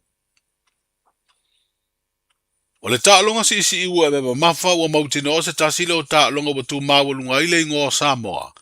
E le ngata ia tunu o le Oceania e whaapea fo i le lalangi. Ua telefo i pine ua maadu malo ai au si isi ia le tunu e masi i atu i tausi ni onga whaavao malo. E peo na whaamawina o le tātou pine siliva na maua i lea whaanga tama i tālonga le Olimpeka. O le masina fou a perila mai le aso luas furulima, e o le aso mua me, o le atari malo ai Samoa ma le whaalapu de putonga si iu o mea mamafa le atunuu, i le taamilusanga o le IBFC Universal Cup, ma watu ina atuai le malola na langolango malosi, i lea taamilusanga si iu o mea mamafa lalolangi, e ala le fisoasoa ni tupe, e tasi le miliona lua se la wafe ta la. Stasi leo i unga fono le kapeneta le nei vai aso na wha ailoa, ele pa le mia ia ma o le stofio le nei vai aso o le afa lawi loa alo ia i lea ta amilusanga ma fai loa i fo i ma pisi nisi o lanto ulangolongo ina o le te tai o le tatu malo i le pa le mia o le asau noa e fai loa alo ia le faa moe se sau ninga o le afa ia lele no fuanga tu tonu o le faa lapu putonga o ta longa le tunu u le sasnog o lo i tuana i mato manuia ngā luenga o le nei aso soifu Ta lofa lava o le siu fofonga le nei o Samoa, le Radio Samoa. O mana o mie o e pose isi o lo a inga se fisoso ani tau fe malanga inga moni usila. Ima ta au pue peo le vaita mai no whanau po anga luenga. A whaia lau tali o le ioi, wala au loa Ken Fernieho o le Fern Immigration Services e iaila na laisene, ma o silia ma le se funu lima tau sanga hola na tau tua. E toa tele tanga tau o fisoso ani iai Ken, ima ta upu tau fe malanga inga, e awhia ima ta upu na o atu le tribunal, ma apili le minister. Tanga iana e le Facebook, ma le upenga te whailangi i moli mau. Mo nisi whamtalanga, wala au mai le Fern Immigration Services. O luatasi, tasi lima tasi, o lima. O fia maua sau ta avale po sau piki apu, ai tong i ta iwa yaso, lua va yaso, pe ta imasina, o le Sleek Cars o le a maua ai le fisosoani. Ua ta pena le au whaingaluenga a le Sleek Cars, mo oi malo a inga. Aua e te popole i se mea e tasi, te tala fitu aso, mai le sifulu i le tai au, angai le afo le ono le afiafi. Tele la lai au kilani i saute, vili mai loa, i le o lua tasi fa, fitu lua selau, po le o lua o, fa lima, tasi lima tasi. Le Big Pots and More, o whaiti tia te wonisi o loa. Maua steamers, woks, olo la pupua, ipu te ata, ipu popo, maisi. E iai fo i onga o mukesi, e whaonga i tutonu mufafu. E whetau i le lei mo a inga e ka le sia ma soo si wha moe. Le Big Pots and More, o mea uma e timana o miha, i le whale o loa e tasi. Asia siane i se la lailata i fo iate oe. Tolu lima tolu Great South Road o Tahu, Westfield Mall Albany, Unit 3B, tasi on tolu Stoddard Road, Mount Roscoe. Tonu nua tasi Great South Road, Takanini. Te alofa Samoa o Mr. Cowboy Lenny. Whaafafonga ma mai mo mai pia i le Radio Samoa. Yeehaw!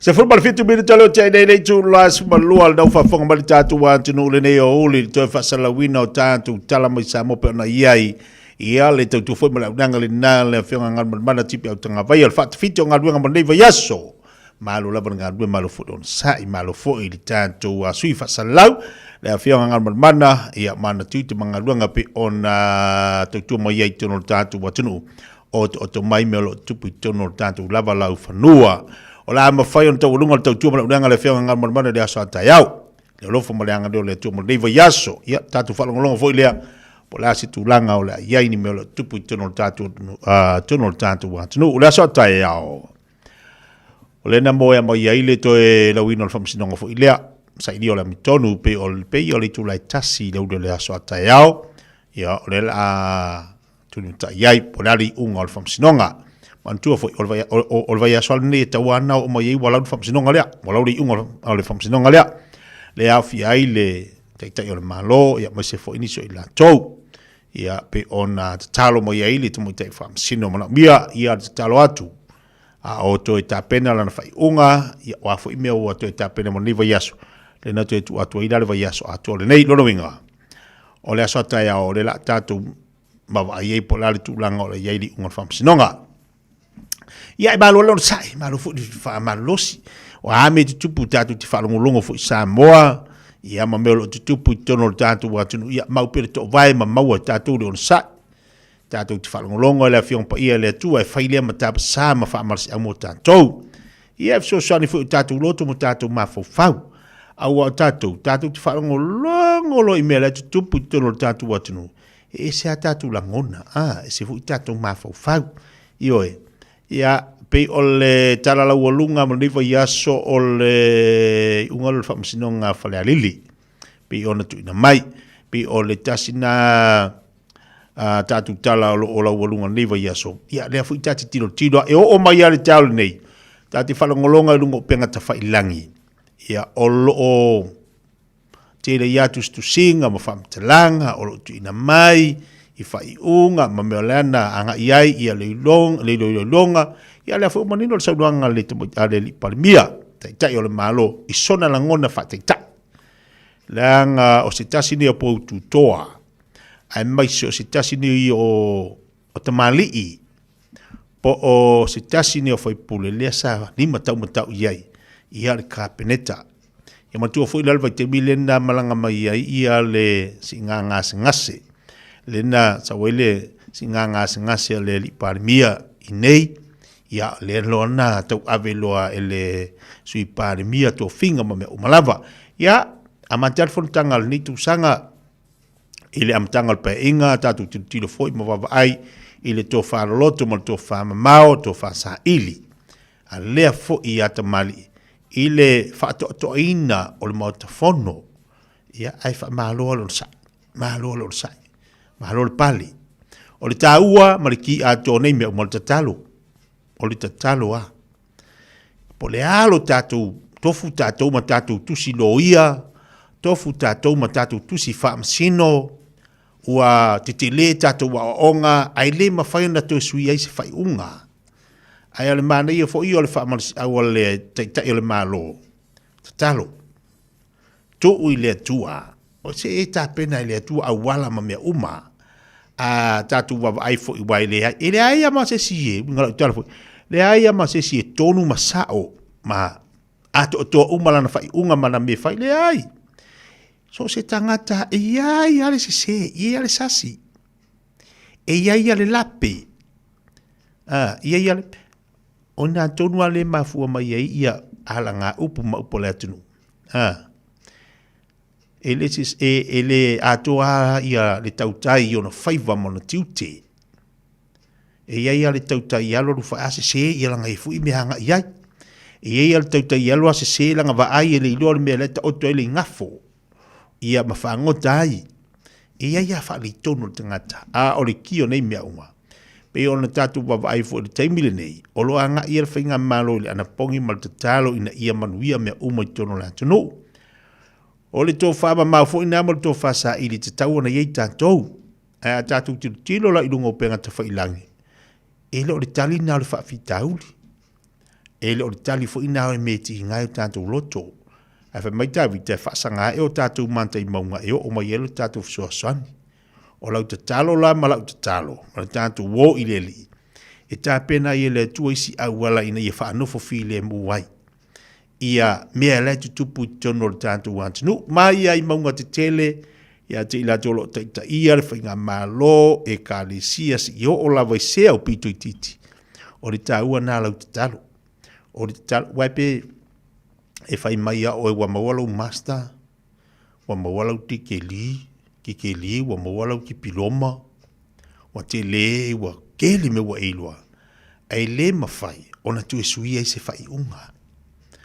Ai e ilo tali tonu ngā, o lau te talo malu whaatua tua malu tali tonu leli, e ngā ioi ai lea nganga o lea tua. Sau lola ia leo lea tua, tu e wheliu wai. Tu e wheliu wai. Tu e wheliu wai le mafau fau ma le loto le tangata. E le mawhai a tātou na wheliu wai le loto le tangata no. Le kai. Paul mea ka lako e wheliu wai. E soak, la e sau wheliu wai a le wheliu wai lo oiloko. Tasia. Le tangata mawhai. Tasia na o leli I mawhai na fsusu iai. Whiliwa ina le loto le tangata, le loto malosi, le loto vai. Le loto maa ile, loto filemu. Ile loto whanonoa, ile loto fia. Ia o afo I mea tutupu nei o langa, ma nei se fuanga lo tato iai. Iai se mea whingatai le atua. Pau al mea tatou, o le tatou wola fia, ma tatou wola, ma tatou whaatai le atua lo na lofa malo na angarelei. So sali me ia te tātou. Au a foi whaale tūna le iaso. Ki popoli. Ia langa I popoli. O ia ia lukango wha mamafa le aso. Au le aso ai o le li o le makua maa ngai ia ngi iaso. Wa ia kako. Ngā kako pepesi le aso maa ngai. Ia ma le aso aleluia ma le aso fia. Wari ke kero ki munga le ia ma le aludunga le pengsing. Ia la kako vivesi dai Samoa. Ase wale kaunga kao le pengsing. Ile kako le vivesi. Ke iroe. Wawa ia kule kauri ngeru ke wawa ia kui whafone mako ofisa. Wako ake kero ki mua. E ngofo I whako uaruanga nge mako whare pe apo ki sa.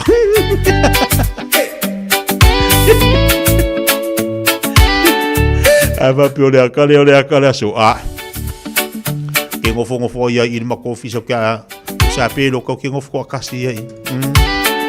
Ia o ia fia whea ruari kaung kaal pengsingi male. Male masi ese ole awala nge ki oka. Kama adidi ka kiri kai do koranga. Alo ya tau baptaka le yauli Ele ore nga wa fasa sanga yau. Steak mau mau chips. Ya o vai ke dio fau ki ngo sa ma vai. Pa wale le me fa mal si anga ki. Ale tira mala aloi. Ai fia kau ma fa ya ti mala aloi ke mo ngale dosin. Cast your burden. Kong al first choice nga yele au number tu al tamata yele tu malia. Ya mal hepo live. Ya ke mawa. Cast your burden. Bo wal sei fu malolo inga. Unto Jesus. Umian mafka ngamar kau ko. Cares for you. Cast your burden unto Jesus. He cares for you. Higher, higher, higher, higher, higher. Higher, higher, lift Jesus higher. Higher, higher, higher, higher, higher. Higher, higher, lift Jesus higher. Cast your burden unto Jesus. He cares.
fire with a heart full of weight. Trying to carry every problem like it's all on my plate. But then I heard a little whisper say you don't have to break. Just lift your eyes up to the one who never makes a mistake. So I dropped it at his feet, yeah, every sorrow, every fear. Cause when Jesus in the building, every heavy load clear. No more chains on my mind, no more pain in my chest. When the Savior take the pressure, he gon' give your soul rest. Cast your burden unto Jesus. He's the one who frees us. Lay it down, lay it down. He's the strength when you need him. Cast your burden to Jesus. Yeah, his love never leaves us. When the storm rolling, he the rock, best believe it. Higher, higher, higher, higher, higher, higher, higher. Lift Jesus higher, higher, higher, higher, higher, higher, higher, higher. Lift Jesus higher. Lower, lower, lower, lower, lower, lower. Storm Satan lower.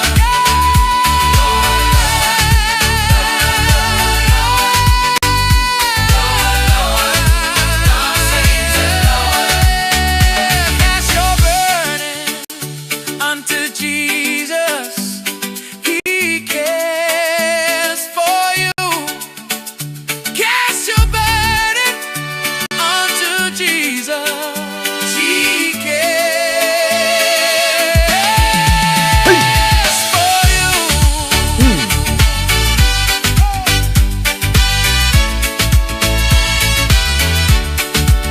Papipianga si Fifi Loi.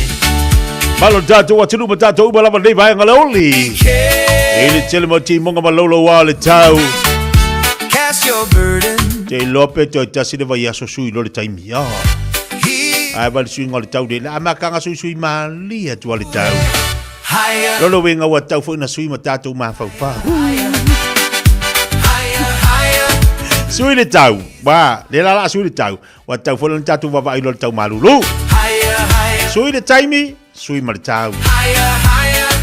Lift Sui le taimi lo no winga pe foringa mai o le abili tua. Cast your burden. A fa pela lo te al sulu dua lo winga le fa te al su tasi pe sa o ka ika. E mo ia ka ika. Lo winga la le fa to a afaltas e su tas. E fa pela la vidi ko tato wati pe to ruwa yasu. Pe ko kasi yo. Pe uma erva so fo ai vidi do kuwa. Vidi do kuwa la ka kifa. Ka ko manga kuwa momo ka kifa nga yaso la. Ai fo ngei ma yangi me. Ya o aso la. E kasi ar ki viere ainga ka kera kunga momo se video tape fo ili. Ia a uma mai ko mi wine. Pinga le pawanga le upalangi ko mo man nga vai kai. Au kama kal falo de si ai. Ya on karu lola ia le su se fa li wa mai. Mo mo upu rewind. Fast forward. Oh, ngal pawanga le or forward ma rewind. Pai kai mo kaunga kai minga o le ka Rambo o le ka Jackie Chan mo ka kalake fu ia ya ka moala ngai upu palangi nga nga vai kai pa ko fu o langa sa ka ku ola ai yo e nga wanga le tatu o la ko vidi ku ba fa pe ka ko ia nga o ka ki fanga nen ka vili a baila e o kai vidi tua vidi duma vidi ku vidi duma bai wo o kai mi de ka ko ka fika vidi Bili la ikual kai mi lolo winga peto tasi de baya so vidi tua. A foringa la vidi tua a far sukas. O ma fo ila ile wo ma tau ma fan fan ko vidi la kiki duma. Ya la wer kai mi ngai. I was walking through the fire with a heart. A fa pela vidi ku vidi duma kai mi vidi ku kai mi. Vidi duma kai mi. Ai ku maua ka ko ma fau fau. Ya ile wa ka fo ila vidi ka ko ma fau fau. Le winga la utala fo ila. E te tau na tu e fa ngai yo ta tu ma fau fau la ngau le ai sui de taimi. Sui de soi fuanga. A fuala iai. Lea o tonga tal se fuanga, tonga tal pensi. Lea la le me tonga fai. E fa ku mau e pela ta tu ma fau fau i. E winga la na se tala al pokala me fifia mai mo tantou. A mi ngoi la le taimi tua. Lono winga. E le ta tau la tu mau ta tu ma fau fau. Fa ngai yo la ta tu ma fau fau. Ile tu langa o yele tonga tal pensingi. Tonga tal le soi fuanga. Ai lo susuia i o taimi. Susuia tonga tal se fuanga. Ai tu mau ta tu ma fau fau. Longa winga lai kau foi langa vidi ka.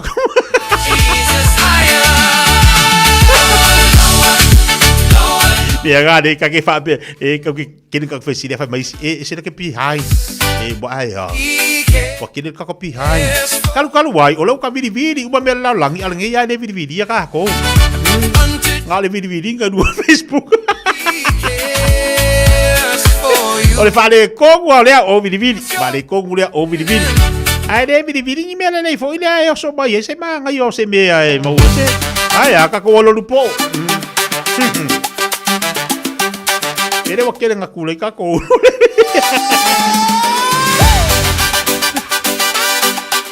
Pavivianga si fifiloi. Jangan itu coba kalau kalian semua boleh coba lemon balolong. Kalau ngasih si balau kuka. Lah coba fiangai betul baf tangan ni yaso. Fale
Dai lua suma lua minuta tala le chula jasi. Ele te maman tatu fso telefone lunga ya sasa eskielo. Ia bal tau GM Gas. Babalo dia mare Yosefo balo si full laude le. Sungalo le ota fatalo fatu fa tar bab tobai lunga tatu proklame. Rina ma elopa mosi. Fatalo fatu le yauli. E seta tanga moa balo si furia. Pena foi si vale pasesa. Fatalo fatu tatu tua. Tamam tiramba tulo bafuto bai bauto bolawa. Malo lo citatu se mai le citatu fa vivianga le. Pa novo file mo lo ma fa lo po le finga luenga. Ava pe wa tolu aso le yo otu lo po. Awa te popole. Wa taulo na to va ai se tangata ile po.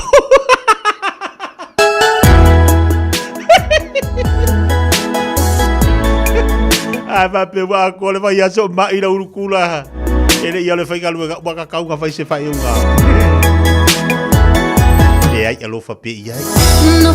Lofa pe i upo. Lofo ma mili le tumua i upo. We'll never find na enough for my self atu. Tele upu matala wa etalina.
Mai vai mosso mal pese na polonga le fia mai.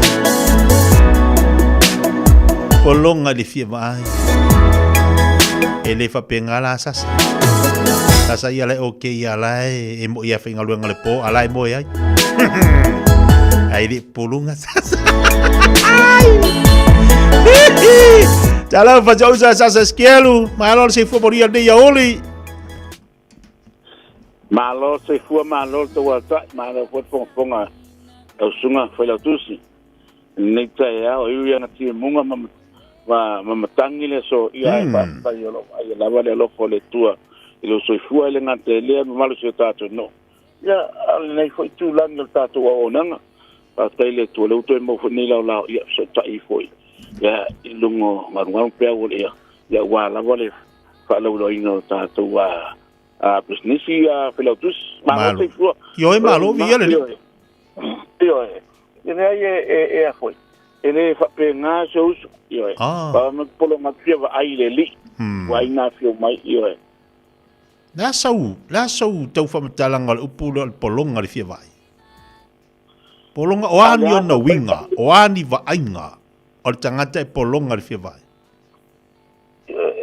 okay longa o ai do fa matala tulanga polonga wa sa e ui mai ai yo o te le loa wa sa e ui mai ai e taulanga lava no til men el polonga a pela tus o ye keri polonga le ai ri polonga so uso ta una emergencia e tu ko se keri polonga nga e mafakia le ai ri si mafakia ko ya ele se ma a pe ya nga ngala ko ya ta tele nga ya uo nga tai vai vai le ai tele nga uo nga tai vai yo e pa tua wa e polonga ai me va peor au kambanga a mosa me peor la kuya wa quería morir más y el e va peor au kambanga a mosa e polonga ko mafakia la más polonga el polonga a mosa les polonga vale el polonga y en Bangla tu. Ya, mana pula tu. Ai Eddie. Ele ya. Oh, ele dia. Vai, musu. Vai ver polo mai tu ale lai. Ya. Cuidado arquinho. Oh, yo. Ya. Cuidado arquinho. Sole. E fōringa mai lai polonga koe mafakia. E whanga umare luanga mera i e tari. Ia wa pele polonga mafakia koe la vea koe malipupua ngākia. E kei loa kuranga lawa iei.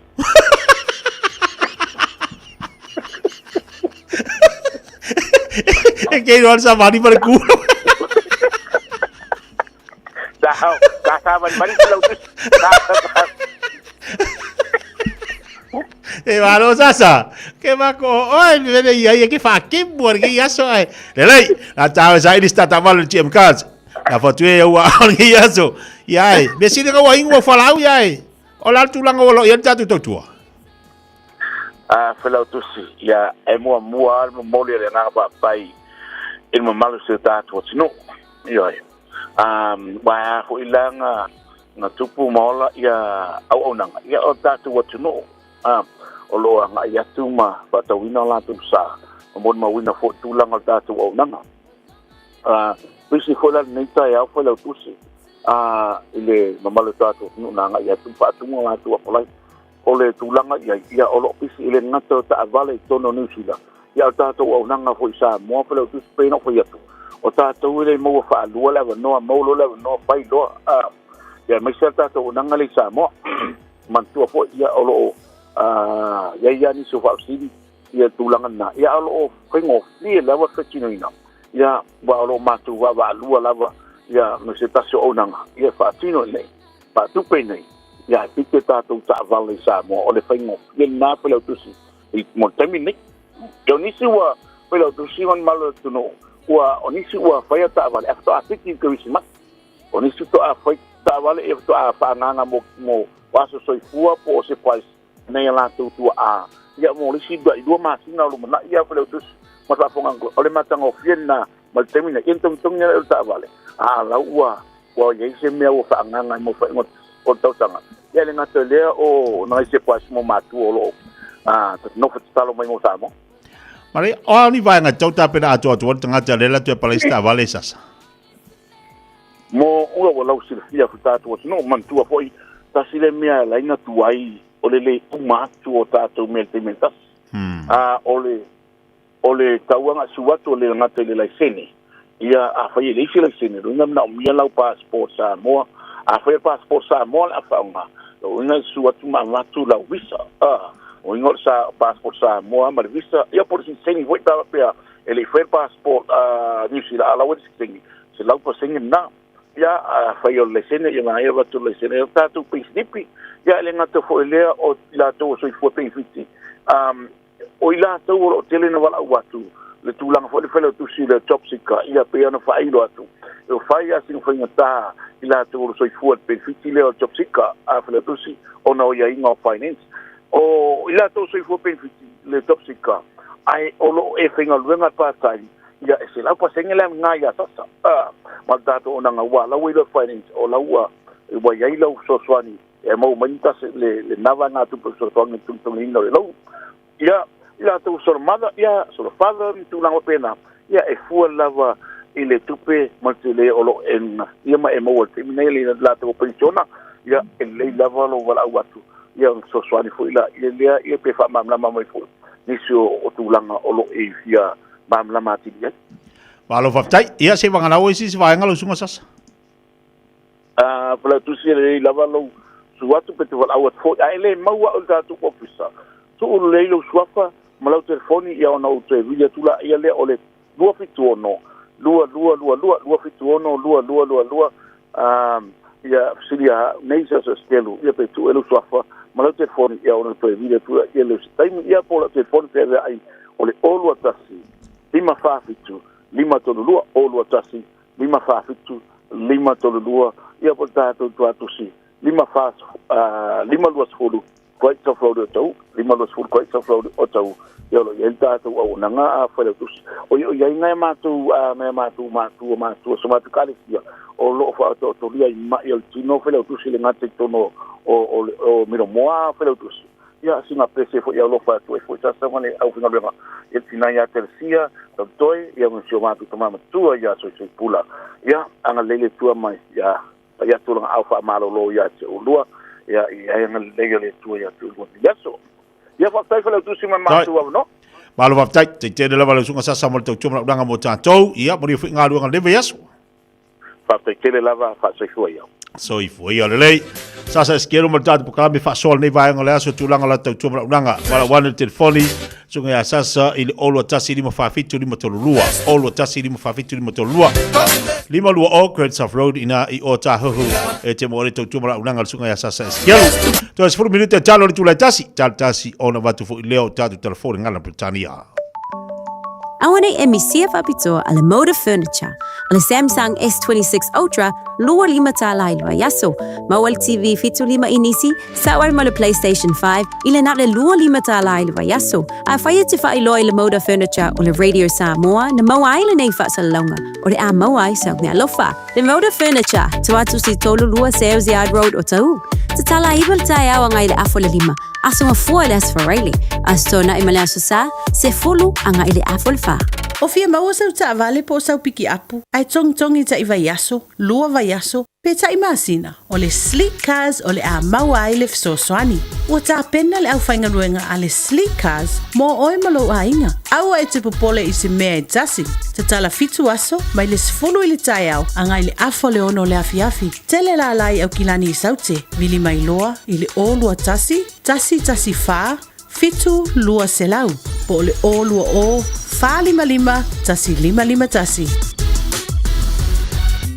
Mo tupe whamo moni Samoa, mana tua loa le Pacific Easy. O loo whawau pia le taro whapitoa nao le lima tala, tu tongi pia whaunga ina le Pacific Easy app e whaatino ai au tupe whamo moni, mai lau telefoni whewe ai. O loo awanofo le tato direct transfer, ti posi mai ai au tupe le tato account, ma whamani aina fasili lupa le telefoni, ma whaatino la foino lau tupe ai nga whapitoa. Mo le tutongi ino pido le vai, mo li te ngā tupe so se whare tupe Samoa, pe tutongi nino no ngā tupe le numpi wha, Samoa Housing Corporation, UTOS, Samoa Land, ma so se au nanga Samoa, o lo mawhaina whaatino umai le tātou au nanga o le Easy Pay. Mo le silafia, o whaasoponia so se vahenga New Zealand yo tātou la, o lo awano fo yo tātou ofisa yo tara mamangele, pe whaunga le Pacific Easy Mobile app, po le direct transfer, whaasawa ilu taimi, ai sili ato na whaasawa ina autu pe wataunga tāle penisini. Mo nisi whamtalanga wala au le telefoni o Varselau, o tasi ono, po numero masani au kilani o le lua fitu ono fitu iwa fitu wha, ma le lua fitu ono fitu iwa varu wha, Pacific Easy o lau pāanga mo tupe wha mo boli Samoa.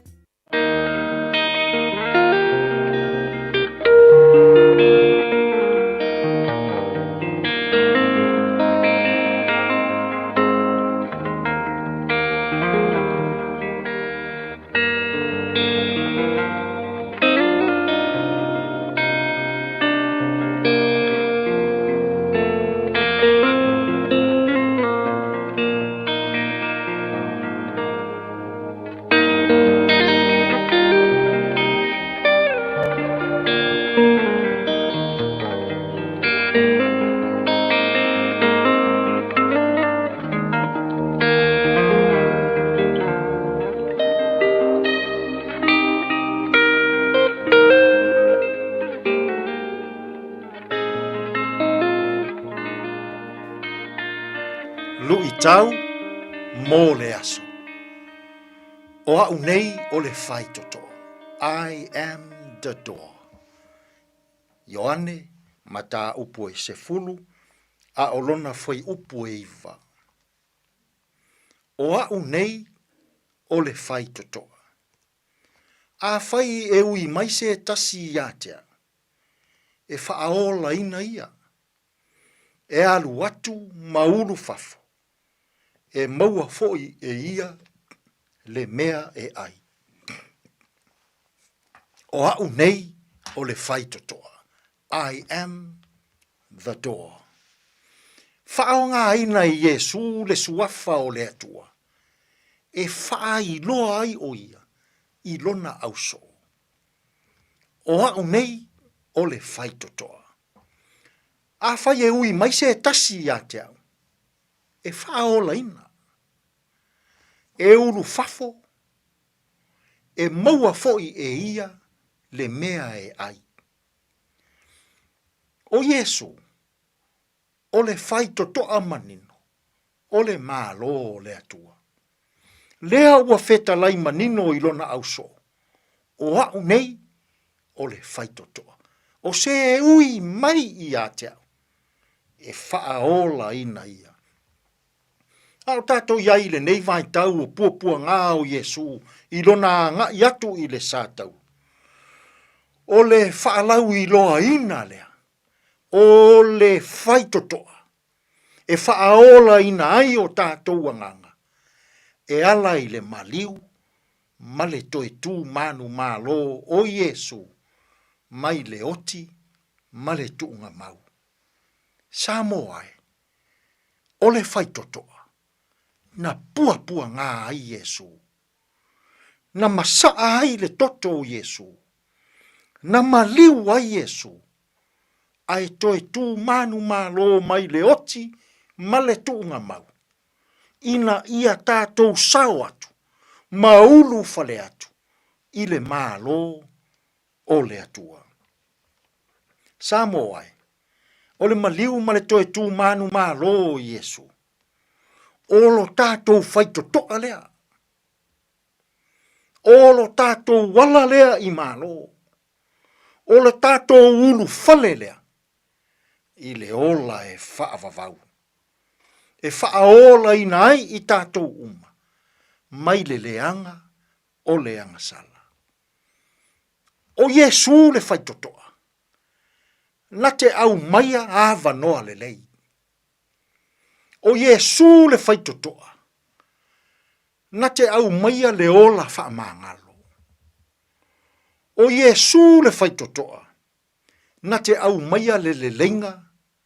I to tonu o lau whainga malo. I to tonu o lau nuu ma lau wafioanga. I to tonu o lau ainga ma lau fale whainga luenga. Ua tele whaito toa. Ua uru fale i ai tangata Samoa. Whaito toa o le ola tau i masui. Whaito toa o le ola whaamaua lunga. Whaito toa o le ola tau whaaleanga. Whaito toa o le ola mana o tele. Le fia sili. Ma le ola whaasau sili. Samoa e. O whaito toa na. E mau ai. Lo tātou wola. Ua whaairoa mai e Yesu. Ua nā o ia. Le whaito toa. Tātou te ulu fale ai i le mālo o le atua. O le loto māua lalo. O le loto whaamāngalo. O le anga le lei. O le loto alofa. O si loto mama. O nisi nā o whaito toa tāua. Tātou te maua ai, le ola e whaavavau. Samo ai. Ai ape a sei e tui ia ia Yesu. Le whaito toa o le mālo o le atua. E ala i lou taritonu, ma lou whaatua. I lona maliu, ma lona toe tū manu mālo mai le oti ma le tūnga mau. e whaaola ina ai i tātou mai le angasala. Whetalai ma nino Iesu, o au nei o le whaitotoa. O se ui mai i atea, e whaaola ina o ia. A e ui a Iesu, e whaaola ina oe i le ne yaso. Tātou te tālu. Whaftai le atua. Wa e whaailoa mai o lo walo Iesu, o le whaitotoa i le mālo le atua. Anga le lei mai ai a mātou whi au mga ruenga o le ne yaso, e manu ia ai mea uma. Lo laf swafa Iesu lo mātou wali i malo mātou whao, ua mātou te tālo atua i nei. Amen.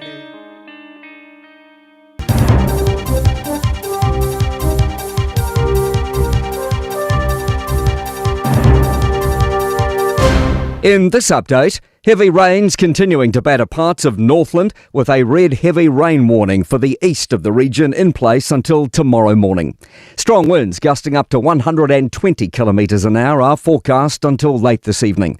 For the rest of Northland, an orange heavy rain warning's in place. Met Services' Heather Keats says the area from Kaikohe to Whangarei has been the hardest hit. Over 200 millimetres of rain has already fallen there, with another 130 still to fall. There's also thunderstorms possible too, with downpours likely there this afternoon. And strong wind warnings have also been issued for Auckland and Great Barrier. In the South Island, heavy rain warnings for Tasman, northwest of Motueka and Richmond. The Secondary Teachers Union says it's been left with more questions than answers after a 7-month wait for details on the new secondary qualification system. Cabinet's agreed to replace NCEA with subject-based assessments for Year 12 and 13 students. The first changes will roll out from 2028 when NCEA Level 1 will be axed altogether. PPTA President Chris Abercrombie says many aspects of the overhaul remain unclear. What's the pass rate? How's it going to be graded? Can you have flexibility of picking different subjects, or are you going to be siloed? Do you have to do the new Year 11 course? A 6-year-old South African boy with Down syndrome has been told to leave the country as soon as possible. A government rule change last year means children of temporary visa holders are no longer eligible for student and visitor visas if they have a severe cognitive or developmental disorder and require significant support. The boy's parents are skilled working migrants and had secured a student visa for another son. They say a teacher aide has been willing and able to help him. Associate Immigration Minister Chris Penk says he understands their frustration over a lack of an explanation, but says the Immigration Act gives him absolute discretion. Preparations well underway for November's election, with the Electoral Commission announcing a new enrolment drive. A law change means voters can no longer enrol on the day and must be enrolled 12 days beforehand. Chief Electoral Officer Carl Lekain says the Commission now has the ability to email and text voters asking them to update their details. That's news. In sport, Hurricanes stalwart Brad Shields has signed a contract extension until the end of next year's Super Rugby season, his 11th. Shields debuted in 2012 and is the 4th most capped Hurricanes player with 133 appearances. He was absent offshore between 2019 and 2023, during which time he played 9 tests for England. 3-time premiership-winning half Luke Keary is heaping praise on the table-topping Warriors, with special appreciation for Tanner Boyd's early season efforts in League's NRL. Keary believes the Warriors' playmakers showing a new dimension to his game in a contract year, turning up the flair element of his game across the opening 3 rounds. He's like a natural 7, right? So he's always played with control. But this year, from that first round till now, he's just been able to come up with some really big moments. That's sport. I'm Malcolm Jordan. Hey, hey! Oh!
o le whaini I au ki lanu Sao sao ma au mai ai leongo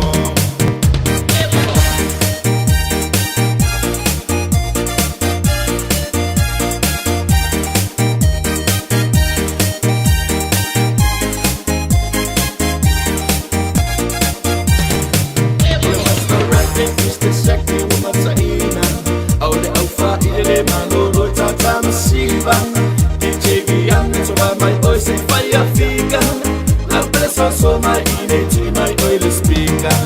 Ole master rap it, Mr. Shaki, Umatsaina. Ole Alpha, Ile Manolo, Tata Masiva. DJ Gian, so my oil say fire figure. Love bless us, so my energy, my oil speaker. Eva, Netamo, Lepola, Mr. Shaki, Ole Fani, Akilan, Sound Saoma, oh my, I know. Ole Pola, Mr. Shaki, Ole Fani, Akilan, Sound Saoma, oh my, I know.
Se mai ni sina o tātou musika le nei oli na ua se mari te malawati ua valu minuto o te nei late July tasi. Tala fo tu inati a te ole ngana Britania. Pabalo fa tele tātou watu na bafta mai le nei fu te maleaso. Te o fatu fa malawati ni so tātou wampa malava leo lo mafuta mai te lo tātou watu no. Ile tātou proklame mal tātou i vai banga. Le tasi ono te simal tasi fa mo fa tele mafta mai. Nalo fa mana atu tatu watu le yaso lo o to tele la to lo vala mai ia faisi mas se fo ilunga la tele la to o fa tuanga ia male tu lalo mo tatu watu ina ia mafai ona e fa tauta le ilunga o le awal tele ona le to tele la to o le na ina pa anga na vala umana nei titia ia e fa mana tu ne pel tatu watu tu langa o lo ia ilunga le awala mai se la tu o le feo ile le wa mata fo ona tu wa onga nei to maiti aina lo tu fa manatu tu lava tātou ia piki ta maiti. Awan e nau nau.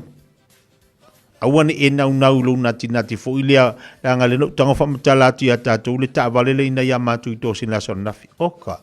Wa ta fa no le to inga vita vale al ta mana la ku pikilan fa na al ta vale Samoa. Ta vale tātou Samoa.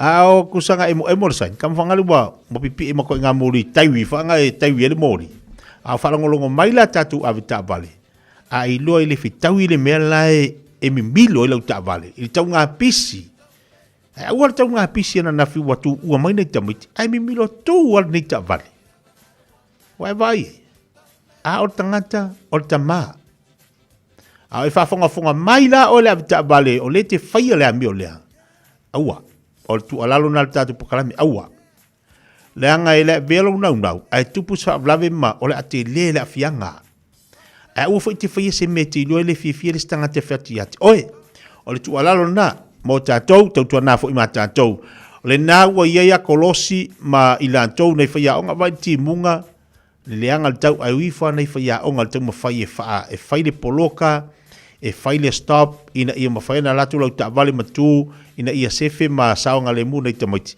Ai ma se fo i tātou mātua ia nga iatu. Lolo winga, whautauta le leilo sā. Whautauta le lei tātou lunga la wala. Aua te nati, aua te so o nālu. Le ia se mea la so o na whaasawa lau ta vale o leu tau ngā pinsingi.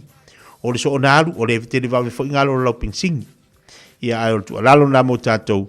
Tau fo na fauta utangia mai le tu alalo le tatu pokalame mo le saunga le mu fia oe tangata uma awan i ni fa lave tupu ngala wala o nei vaanga na fa manatu atu ia ba tau tuana tatou wa tau rona e ti tatou e alu avero fa malu anga ngafi la lea wa amaka fa kimu mai e atu si matu e le ni fa malu mantu e su ro tamai titi matatou ia e tuelon tonga fiti o le tali al namia uma o le furu ai te tau ona e alu ma u sau fa malu alu ma ave so fa timu ina ia mafai ona lua mai malu alo ile fa malu ia le lei mama na ia tu langa onga ai ona i furu te matiti e le lei al furu o tanga matua al tamatiti e ho olo i furu te matiti finga tai na tonga fiti au tatu matua oi o le ale ko ai ngā lulu lo isu vatu fa fonga la tunu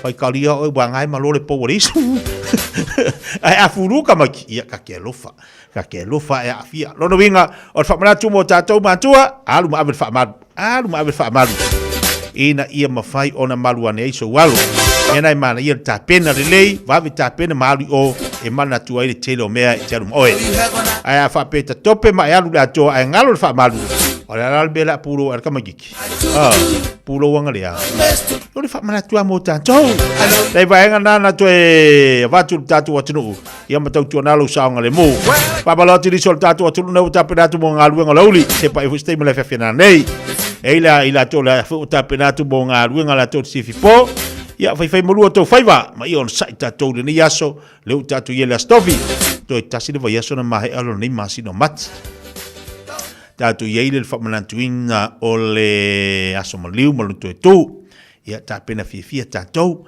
oni yesi me fa fatu ululo ma fa fa pisi me tipo poli o le tatu yeile va yaso ia wa le ta penanga ina ia fa tatu ta pena tatu tar sapaya le sa tonga na saunia yesu mo tatu lana fa na o tatu tinga o avenga mamafa la fo i me uma ile li so sani mai o ia ti tatu le vanga na fa na tatu mo tatu tru ine so sani fo ila usavalinga ma ua fo usavalinga maua tatou le fiafia maua tatou le happy sul tolu minuto tele tulai tasi babaloti si ale malu si osi pio Mikaele ele yo ole ainga talu na alu faltua i Australia dai felo lo ina workedi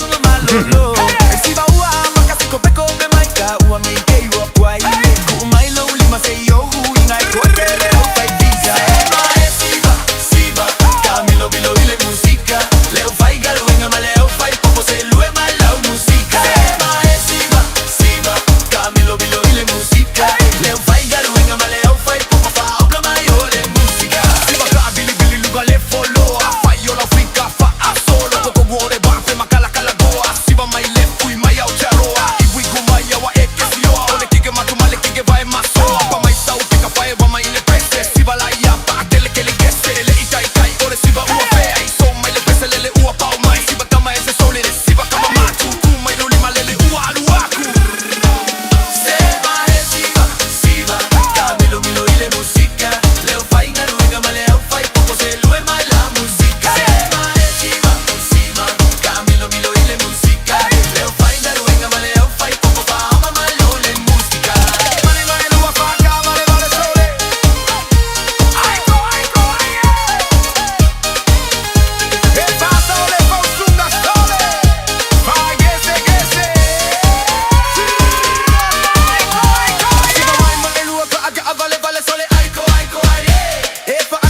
usunga sole fa agese gese aiko aiko yeah.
Whamanu atu lea seifua so ia misa anaya ia baila. O tele ni tu sanga fo ile uso. Manu ia tele loa seifua, brother. Lopo lea tua te wha poponisi aso munista tau sanga se tele mo nisi masina. Se tele mo oe. Ia ua fo iau whaiwa lo filima mautu te mga luenga. Ia ulau au nanga ni ngā luenga le tua. Ia mwisi fo iau whaiwa i tono le ainga. I oe whailo le tina o le ainga matua palu se keke e whiula nā nei.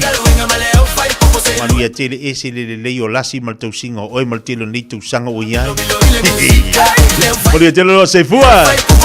Ia lo whaangana e matu i le tātou maftanga. Talo mo le sana elu e maise le sunga le whawhengai ngā Dr. Ben. Ia mal fatu e Maria mo le tātou maftanga. Manu ia loa seifua.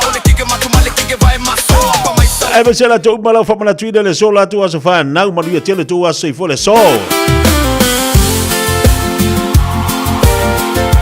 Pap to mola fa na ole uso ya misa. Sport fit to be the challenge to light asi. Fa mala tu trenga de tia kitiona. Uzo foi a pesta para finga luego lo ba futebol inale moto Samoa.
Utagata fa'alata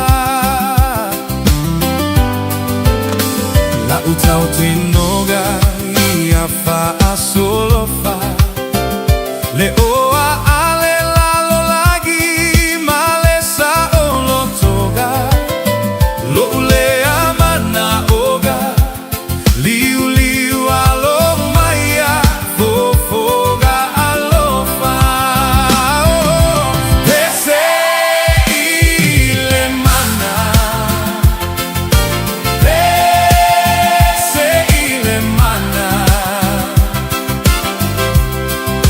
Le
O lea o te tala ina nei whaataloanga mō fuafuanga whaaltausanga, a te pūlenga anu wa au kilani. Mai mātou te mo o mia so mana tu whaalia. Ia mautinoa ai, o lo mātou wia ala sao. Anga ia nei le akhaveyourSay.co.nz/our plan. E whai lo mai eiso finangalo, ai le iau lia le aso lua I Raumati. Tamaki Turkey, all together, Auckland. Le Big Pots and More, o whaiti tia tau onisi o loa. Maua steamers, woks, olo la pupua, ipu te ata, ipu popo, maisi. E iai fo I o ngā mukesi, e whaonga I tutonu mu whafu. E whetau I le lei mo a inga e ka le sia ma so o si wha moe moe. Le Big Pots and More, o mea uma e te mana o mea, I le whale o loa e tasi. Asia siane I se la lailata I fo iate oe. Tolu lima tolu Great South Road o Tahu, Westfield Mall Albany, Unit 3B, Tasion tolu Stoddard Road, Mount Roscoe, tolu noa tasi Great South Road, Takanini. Au kilani I saute, o sa ili se sa mo oe malo ainga, o le Enterprise Motor Group manukau o lau fale ta vale fa moe moe. O tele ta vale matango fie filfili mai ai, tele le fisosoani o lau fai ngā luenga mo oe, mo se ta vale talafia ngai, su mai I le 5 Great South Road I nei manukau. Asias fo I le upenga ta whailangi enterprisecars.co.nz, pe wala au mai I le oval selau, 5 lua tolu wha. Enterprise Motor Group manukau, sa ili, filifili, ma ave loa lau tawani.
Your time, I, time me your fire, time.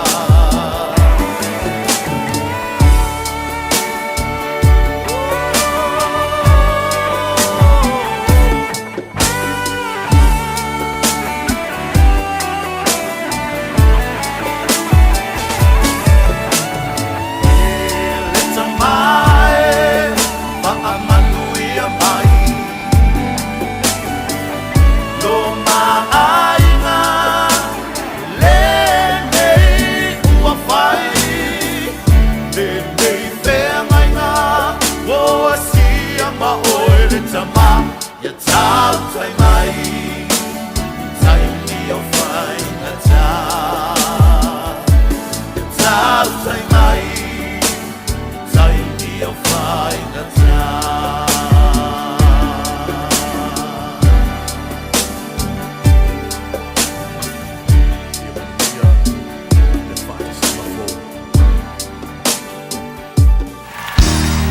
bread of life sent down from glory. Many things you were on earth, a holy king, a carpenter, but you are the living word. Say it now.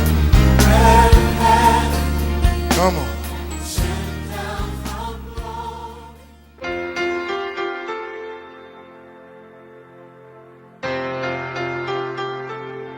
Talo fal tatu tunu o mai tatu pol kalame ole areto ole ola le yaso au te fafilo ai te oe fai no mafuta mai ya ele nei fo yaso malor soi fu minuia ole yona lo meta upu mo alfa upu es fulu lima mal fulu fitu fa pea ona la to si ia ele ia yona malafo ia te ia ile sami fa upu fulu fitu na tofi fo ia yova le ia tele e follow ina yona na iai foi oia ile manava ole ia ale upu mo ele aso le nei ole anga sala na te tuina oe ilalo e mata utia maunga onga le mea le anga sala e fai ate oe o iona na le ustai masola ese mai le atua ole ata lava ole anga sala awana fai le atua e alue tala il sala mo le nu ni neva ia aile imana o ia iona o na hita tele iona ile nu ule o ni neva ole lau mua Asuria sa silio na sa wa ya Israel le la ita iona ya ne te iwa Salamoni neva ya sola lo iona lo winga wa o sola ese lava o le anga sala le well ese maletu o le unga la o la na sola na tongi ila lo maleva follow le ia fai mai manofo ile manava o le ia le tolu wao tolu po o le ata o le nofoanga mawalalo e te o iai pe a fai e te sola ese mai le tua ma e faia le anga sala awa e vai le amatanga o le anga sala ia e sua mali kai pe le upusa fet foi le si vai asa winga la vel tala le ia iona ia o iona e kai minga sola ese ai ia sua mali ia me fa mai walua su eleva wale alu ngai o ni neva wa su eleva ai alu nga ka sesa ia ngalaku ele ila ku ka su ngalaku a mau eleva ia mau foi le tupe smufa me uma kango ku le tanga mau le tupe ko kongi pasese punga kongo le va no fo le anga relax ai ko lo ma kwa fia yo pe sa onga la le langa man na ile relax ai ke lo ile unga ele uminga relax ya akunga alu ai te ia yonga so le vasa le unga la na nga ilalo no langa awa na tongi ilalo follow ele ia alu le maba sawa ilunga kwa o ile mea sili onga mawalalo so le songa ta wala mo e a fai o e nga ia tu i se ala fa pena o le fautuanga mo o le ngai kaimi ia elo fo ile tua maku le mea se e ke loa o le anga sala o lo fai awa o le unga e anga i lalo e el tala fo le wifa mo o a inga ualu ese male a inga lo na tamba fa mai ele ia fo yanga iluma nga i lalo na o ile mea siri o nga mawalalo o le mea ai pua e fa mai ua manao lona loto i mea ai pua o le ata mawali mai le tua e ka umai ai so se taimi la veki alu ese ai mai le tua so se kaimi e ke anga ia i se ala e ke iloa e le o se ala e tusa malfina ngalo le tua o le unga oe e ke le anga iluma o lo e anga i lalo e le matanga male faalu maina e le ngata inga e anga i le makanga male faalu maina ai o lalo o le aka o se oti mangu foi o kanga kai le ska ile tua e anga i se oti o le aka o lalo so le lu ila mo o le nei aso o ki fa mangaku ia te oe o le anga sala na te aveina oe i lalo a fai ke manga o ke alu ilunga fa e inga fa mangu e inga ma le ola e fa o lunga fo ke loa anga i le ala o le tua fa fitai batu i loa o le anga sala e sua malie a o le unga ngā ke tuina i mātou i lalo a wa o mai au fionga le nei aso na o Yesu. Amen.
Peace Chapel mo le peso fa ngoina sili e se lava o e modi fa maoni o po le pese le matongo fio lo tanto tua sili e se lava ia ilana fiong pa ia pe ona e fa fonga e mo fa longo yai ta ua foi mo le matongo fio le fa so mai le fionga le imo tanto pe ole fa fonga ia le areto le ola sta mo tanga fa le nganga le mo tanto ia ile nei fo ia stofi ya e fa fonga nei le susu ia i mai o upo le li i mai le asonga fua se pa ia mai le nei yauli e se le fa maoni o le atua le ango le fionga le li a tatu sa i loto mo tatu fa longo loto e se le mana ia le lolo o upu mo le fa ngaina malona o nga malona taua i le soifua mo le tatu wola fa le nganga fa taila ila finga luenga tofe le tua pe ona e tatu pokal fa le nganga i le aso mo le aso sunga foi ala fa le kopa mo le tatu pokal me pe ona yai le yauli fa malo fa tai ya e manatu wa nga tele le mo tatu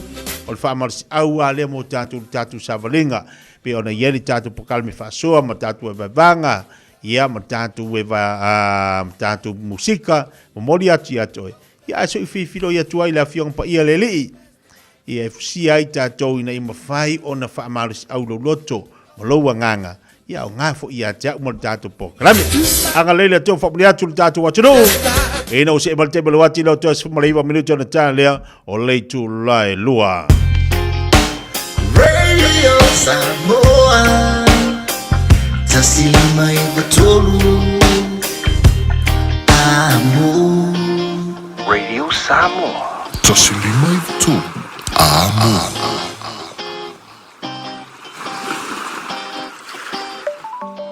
Awane emisia fapito ale Moda Furniture, ale Samsung S26 Ultra, luar 5 talailwa yaso, mawal TV fitu 5 inisi, sawar mo le PlayStation 5, ile na le luar 5 talailwa yaso, a faya te fa ilo ile Moda Furniture o le Radio Samoa, na mawai le nei fa sa longa, o le a mawai sa ne alofa. Le Moda Furniture, tuatu si tolu lua Sales Yard Road o tau.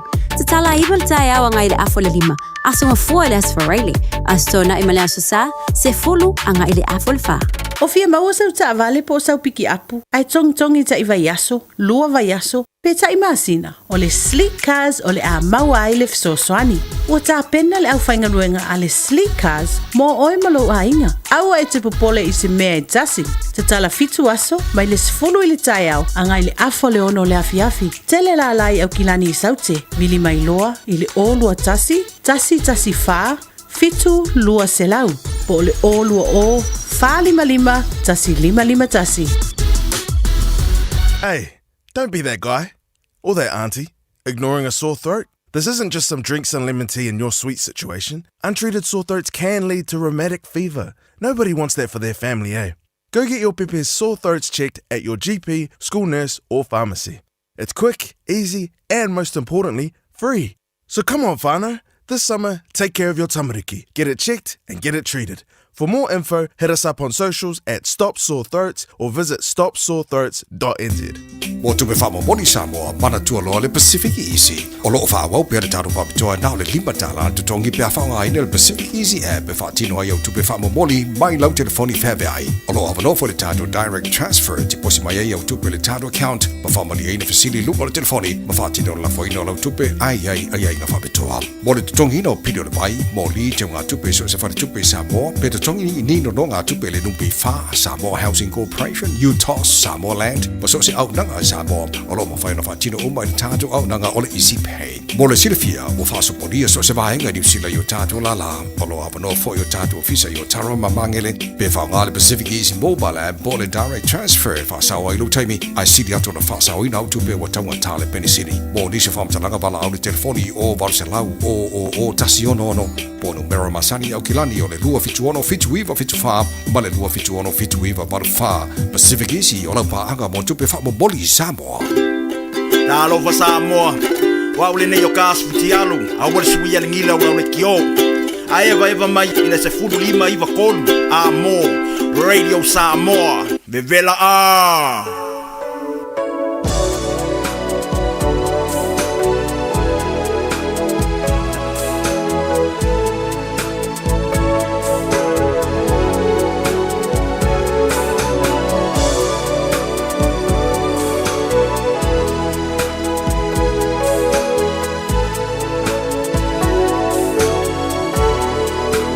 Mai dia Panga ua o misia lama oi Mai dia Metele o asere mafaina ngalo oi Uana o no atane amate mafuta Mate ta o oto ilo umanuma Male ta potu moe uotu yo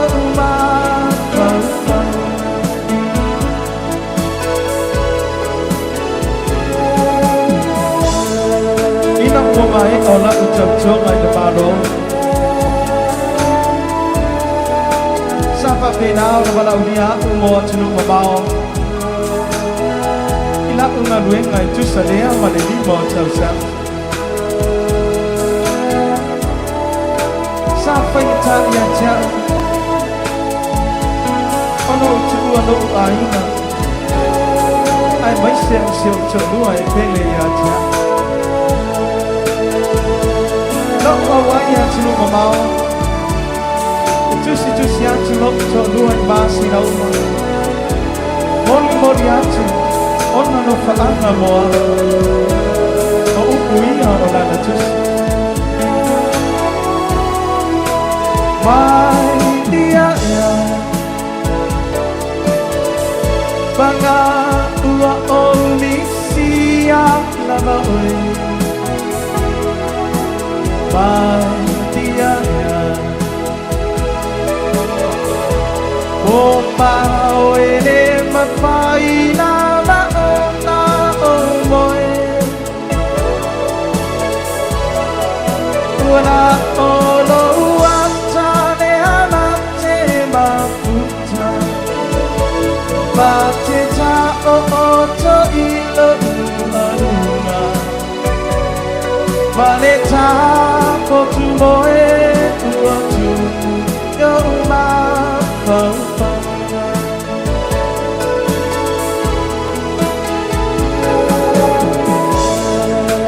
Somebody a day but a foul to some Tanu no to say I'm on up a wing or yet to know about But in our time you Oh to next time away in a situation my yellow to a ruin yet I let you into some of that which I do I fought for a city alone, no return away when it just. Oh, you said there ain't not quite the town in there. I pay my full 40, you say, oh, we are all of the just. By the other,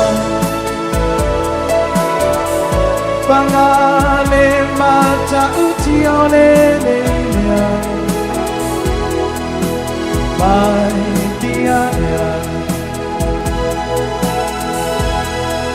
Olima tau sangawa tabala balai Ona ole nei mea uatu umai Runi ea maamana no mai Olo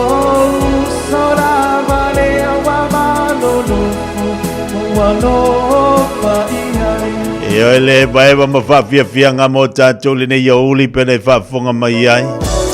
Tai bala wati lau tōs furu minuta tālo le tūlai lua. Ele au ngā fōne tō tu ua lo tato lua e alu na ngai ani ngā lue ngā mamao.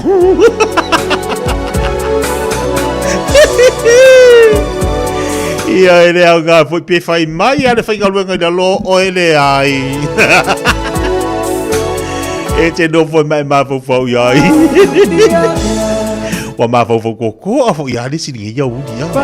Oi le ai la afa pe le fai ngale ya. Le manga o mia ko nga o. Ki nga fai mai o ke alu na ho ko sa wa. Ya mai sa la tu fu ia fai ngalu ngale o mo o wedding ko. E le o ngalu. Patolo i mafau la ko le o. Ki nga fai mai ya la ngale ave ma ko kampangi mo ke oi. Oi makpa muswa. Fai al kapenga yo le ako i muri ai. Ai oi se de fia muri.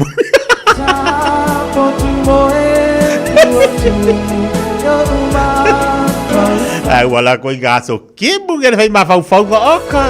Ai pupunga mai male koko samboa. O le aonga. Alu aku la male le safa popo kama fo da le pe ku i fa malu. Oka. Makwa uma upu. Pa koko samboa uma ma fau nga. Ka pe koko samboa ma fau ai. Patalo fatu se anu malo tas ya lo fatu brother. Mal fatu ya loto mala inga.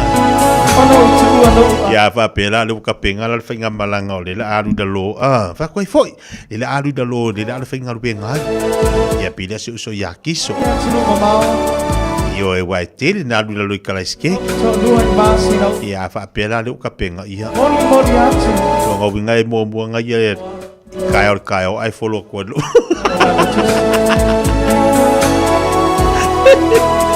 ele ma fai lava por coffee off for il passport coffee off di liu le ngoa dai va minuto giallo le giula e lua passo solo io ma fo ni yaso tau tau pinsini e se vai lau paketti vai de lau paketti nei e so nga fai fo i vai yaso Aua tau ngata fa so le. Ke lo me manga ia vai ke meni e lengi fa fai ai fa ka leve fa kale ai fua yo fa amiki e lengi ai ke lo ko por ar ko ngas ke lengi al manga ia sa ai for e lengi pe ko singa pe fa fai ai le leisa manga ia pe fa le miki e lengi ai le leisa e makwa manga ia pe fa ka leve ai le leisa o ka se au de lei pe fa ka le lengi makwa manga ia wa ko le marku kamala le pe fa oka sa imasinga pe lulu e mal pepa ki pe marku kam ifi la ka kau ko ngan ka pe ngal fingal bu fa mai o ke le ko fialu la ba ka war ku kam ai le tau sama va utou e pa ku kama ele o ka ku kama e lingi fa mai o se o ke le fialu Kau vidi nak fango yo kere fialu se me mama wala ku kama kau fia. O yere kau fia ko dua kau fia ku. Ko kalanga le fainge. Fai mali anu e piki na tamai cho le la tu le a onga sanga ngofongo foia. Mai aka te fafta ya tu na tamam ti da mat tua. Ile le foi aso fafta mo tatu maftanga mo tatu e vai vanga fafta te di lava lo tapo inga. A fa pena mo foi sina atal ni yaso malo. Yo le fa fia ma le va eva. Ai ya ma wa ile pension a o tu tamama tina matua nga fui da wakula o maros. Kere me o le fa inga lubenga nga fui da o me se sering yu ko ila ko ka vale kau keep it fair ai. Ai wat fa ngal pension ko inga malo ba ko nga fui kere la o me fai lotu. Ai kau keep ya. Kau keep malau ai kele. Male be kasi nga ku pekele alu le ai. Kau fa nga pong ile vai aso ako. Ingo nga le vai. Pa venga e pa e. Tawal nga toile se tau tual dei vai nga le aso. Alo fatu mo auto u malava lo mafuta mai le nei fo yaso. Ala se tau tua te tia wale tau te mani ilau fa fonga ye vai vanga le ria stofi. Fa malulu atu. E poto ale tau taia sila natu ia mai le aia se ato toa se nganganda te tia. Malala tau tua al tau mawhai e fa fia singa kala maria fo i tatou mafutai ma tatou talutali e ai. I ngi aso malulu maringi aso kimu. Fa solo ele uru male miki. Miki e lengi. Pamaloti Arina ma lopa mose.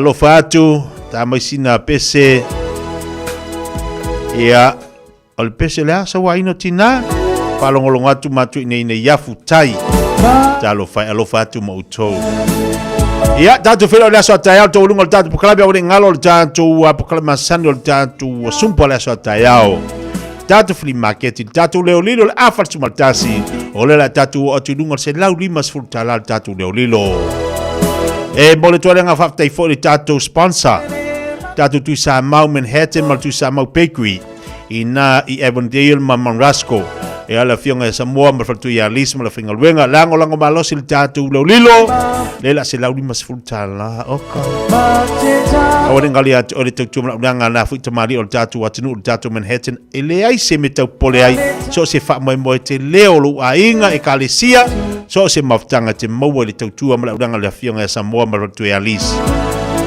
mau al tatu fale fai fa fianga mpokalame e ngata fu ilea mau al tau maftanga mau al fa ili fa ina I oe te lele no fanga le se metau atu ngaluai yo e mau mal tatu peku e mau al tatu panivine le fai Samoa tatu falawa ma so se tu ai nga se senga e te mau tu sa mau aso tayau se lalu mas futala ola ia tatu leolilo tolonga tolo tau te tia mole nei vai ngole oli pa fitek te sa mole tu pele tatu filo ile aso tayau te fai fo ile nisi tatu tala e manu via lava fu fanga mala singa ole nei aso lo fatele atu sa mole tu pele sei foa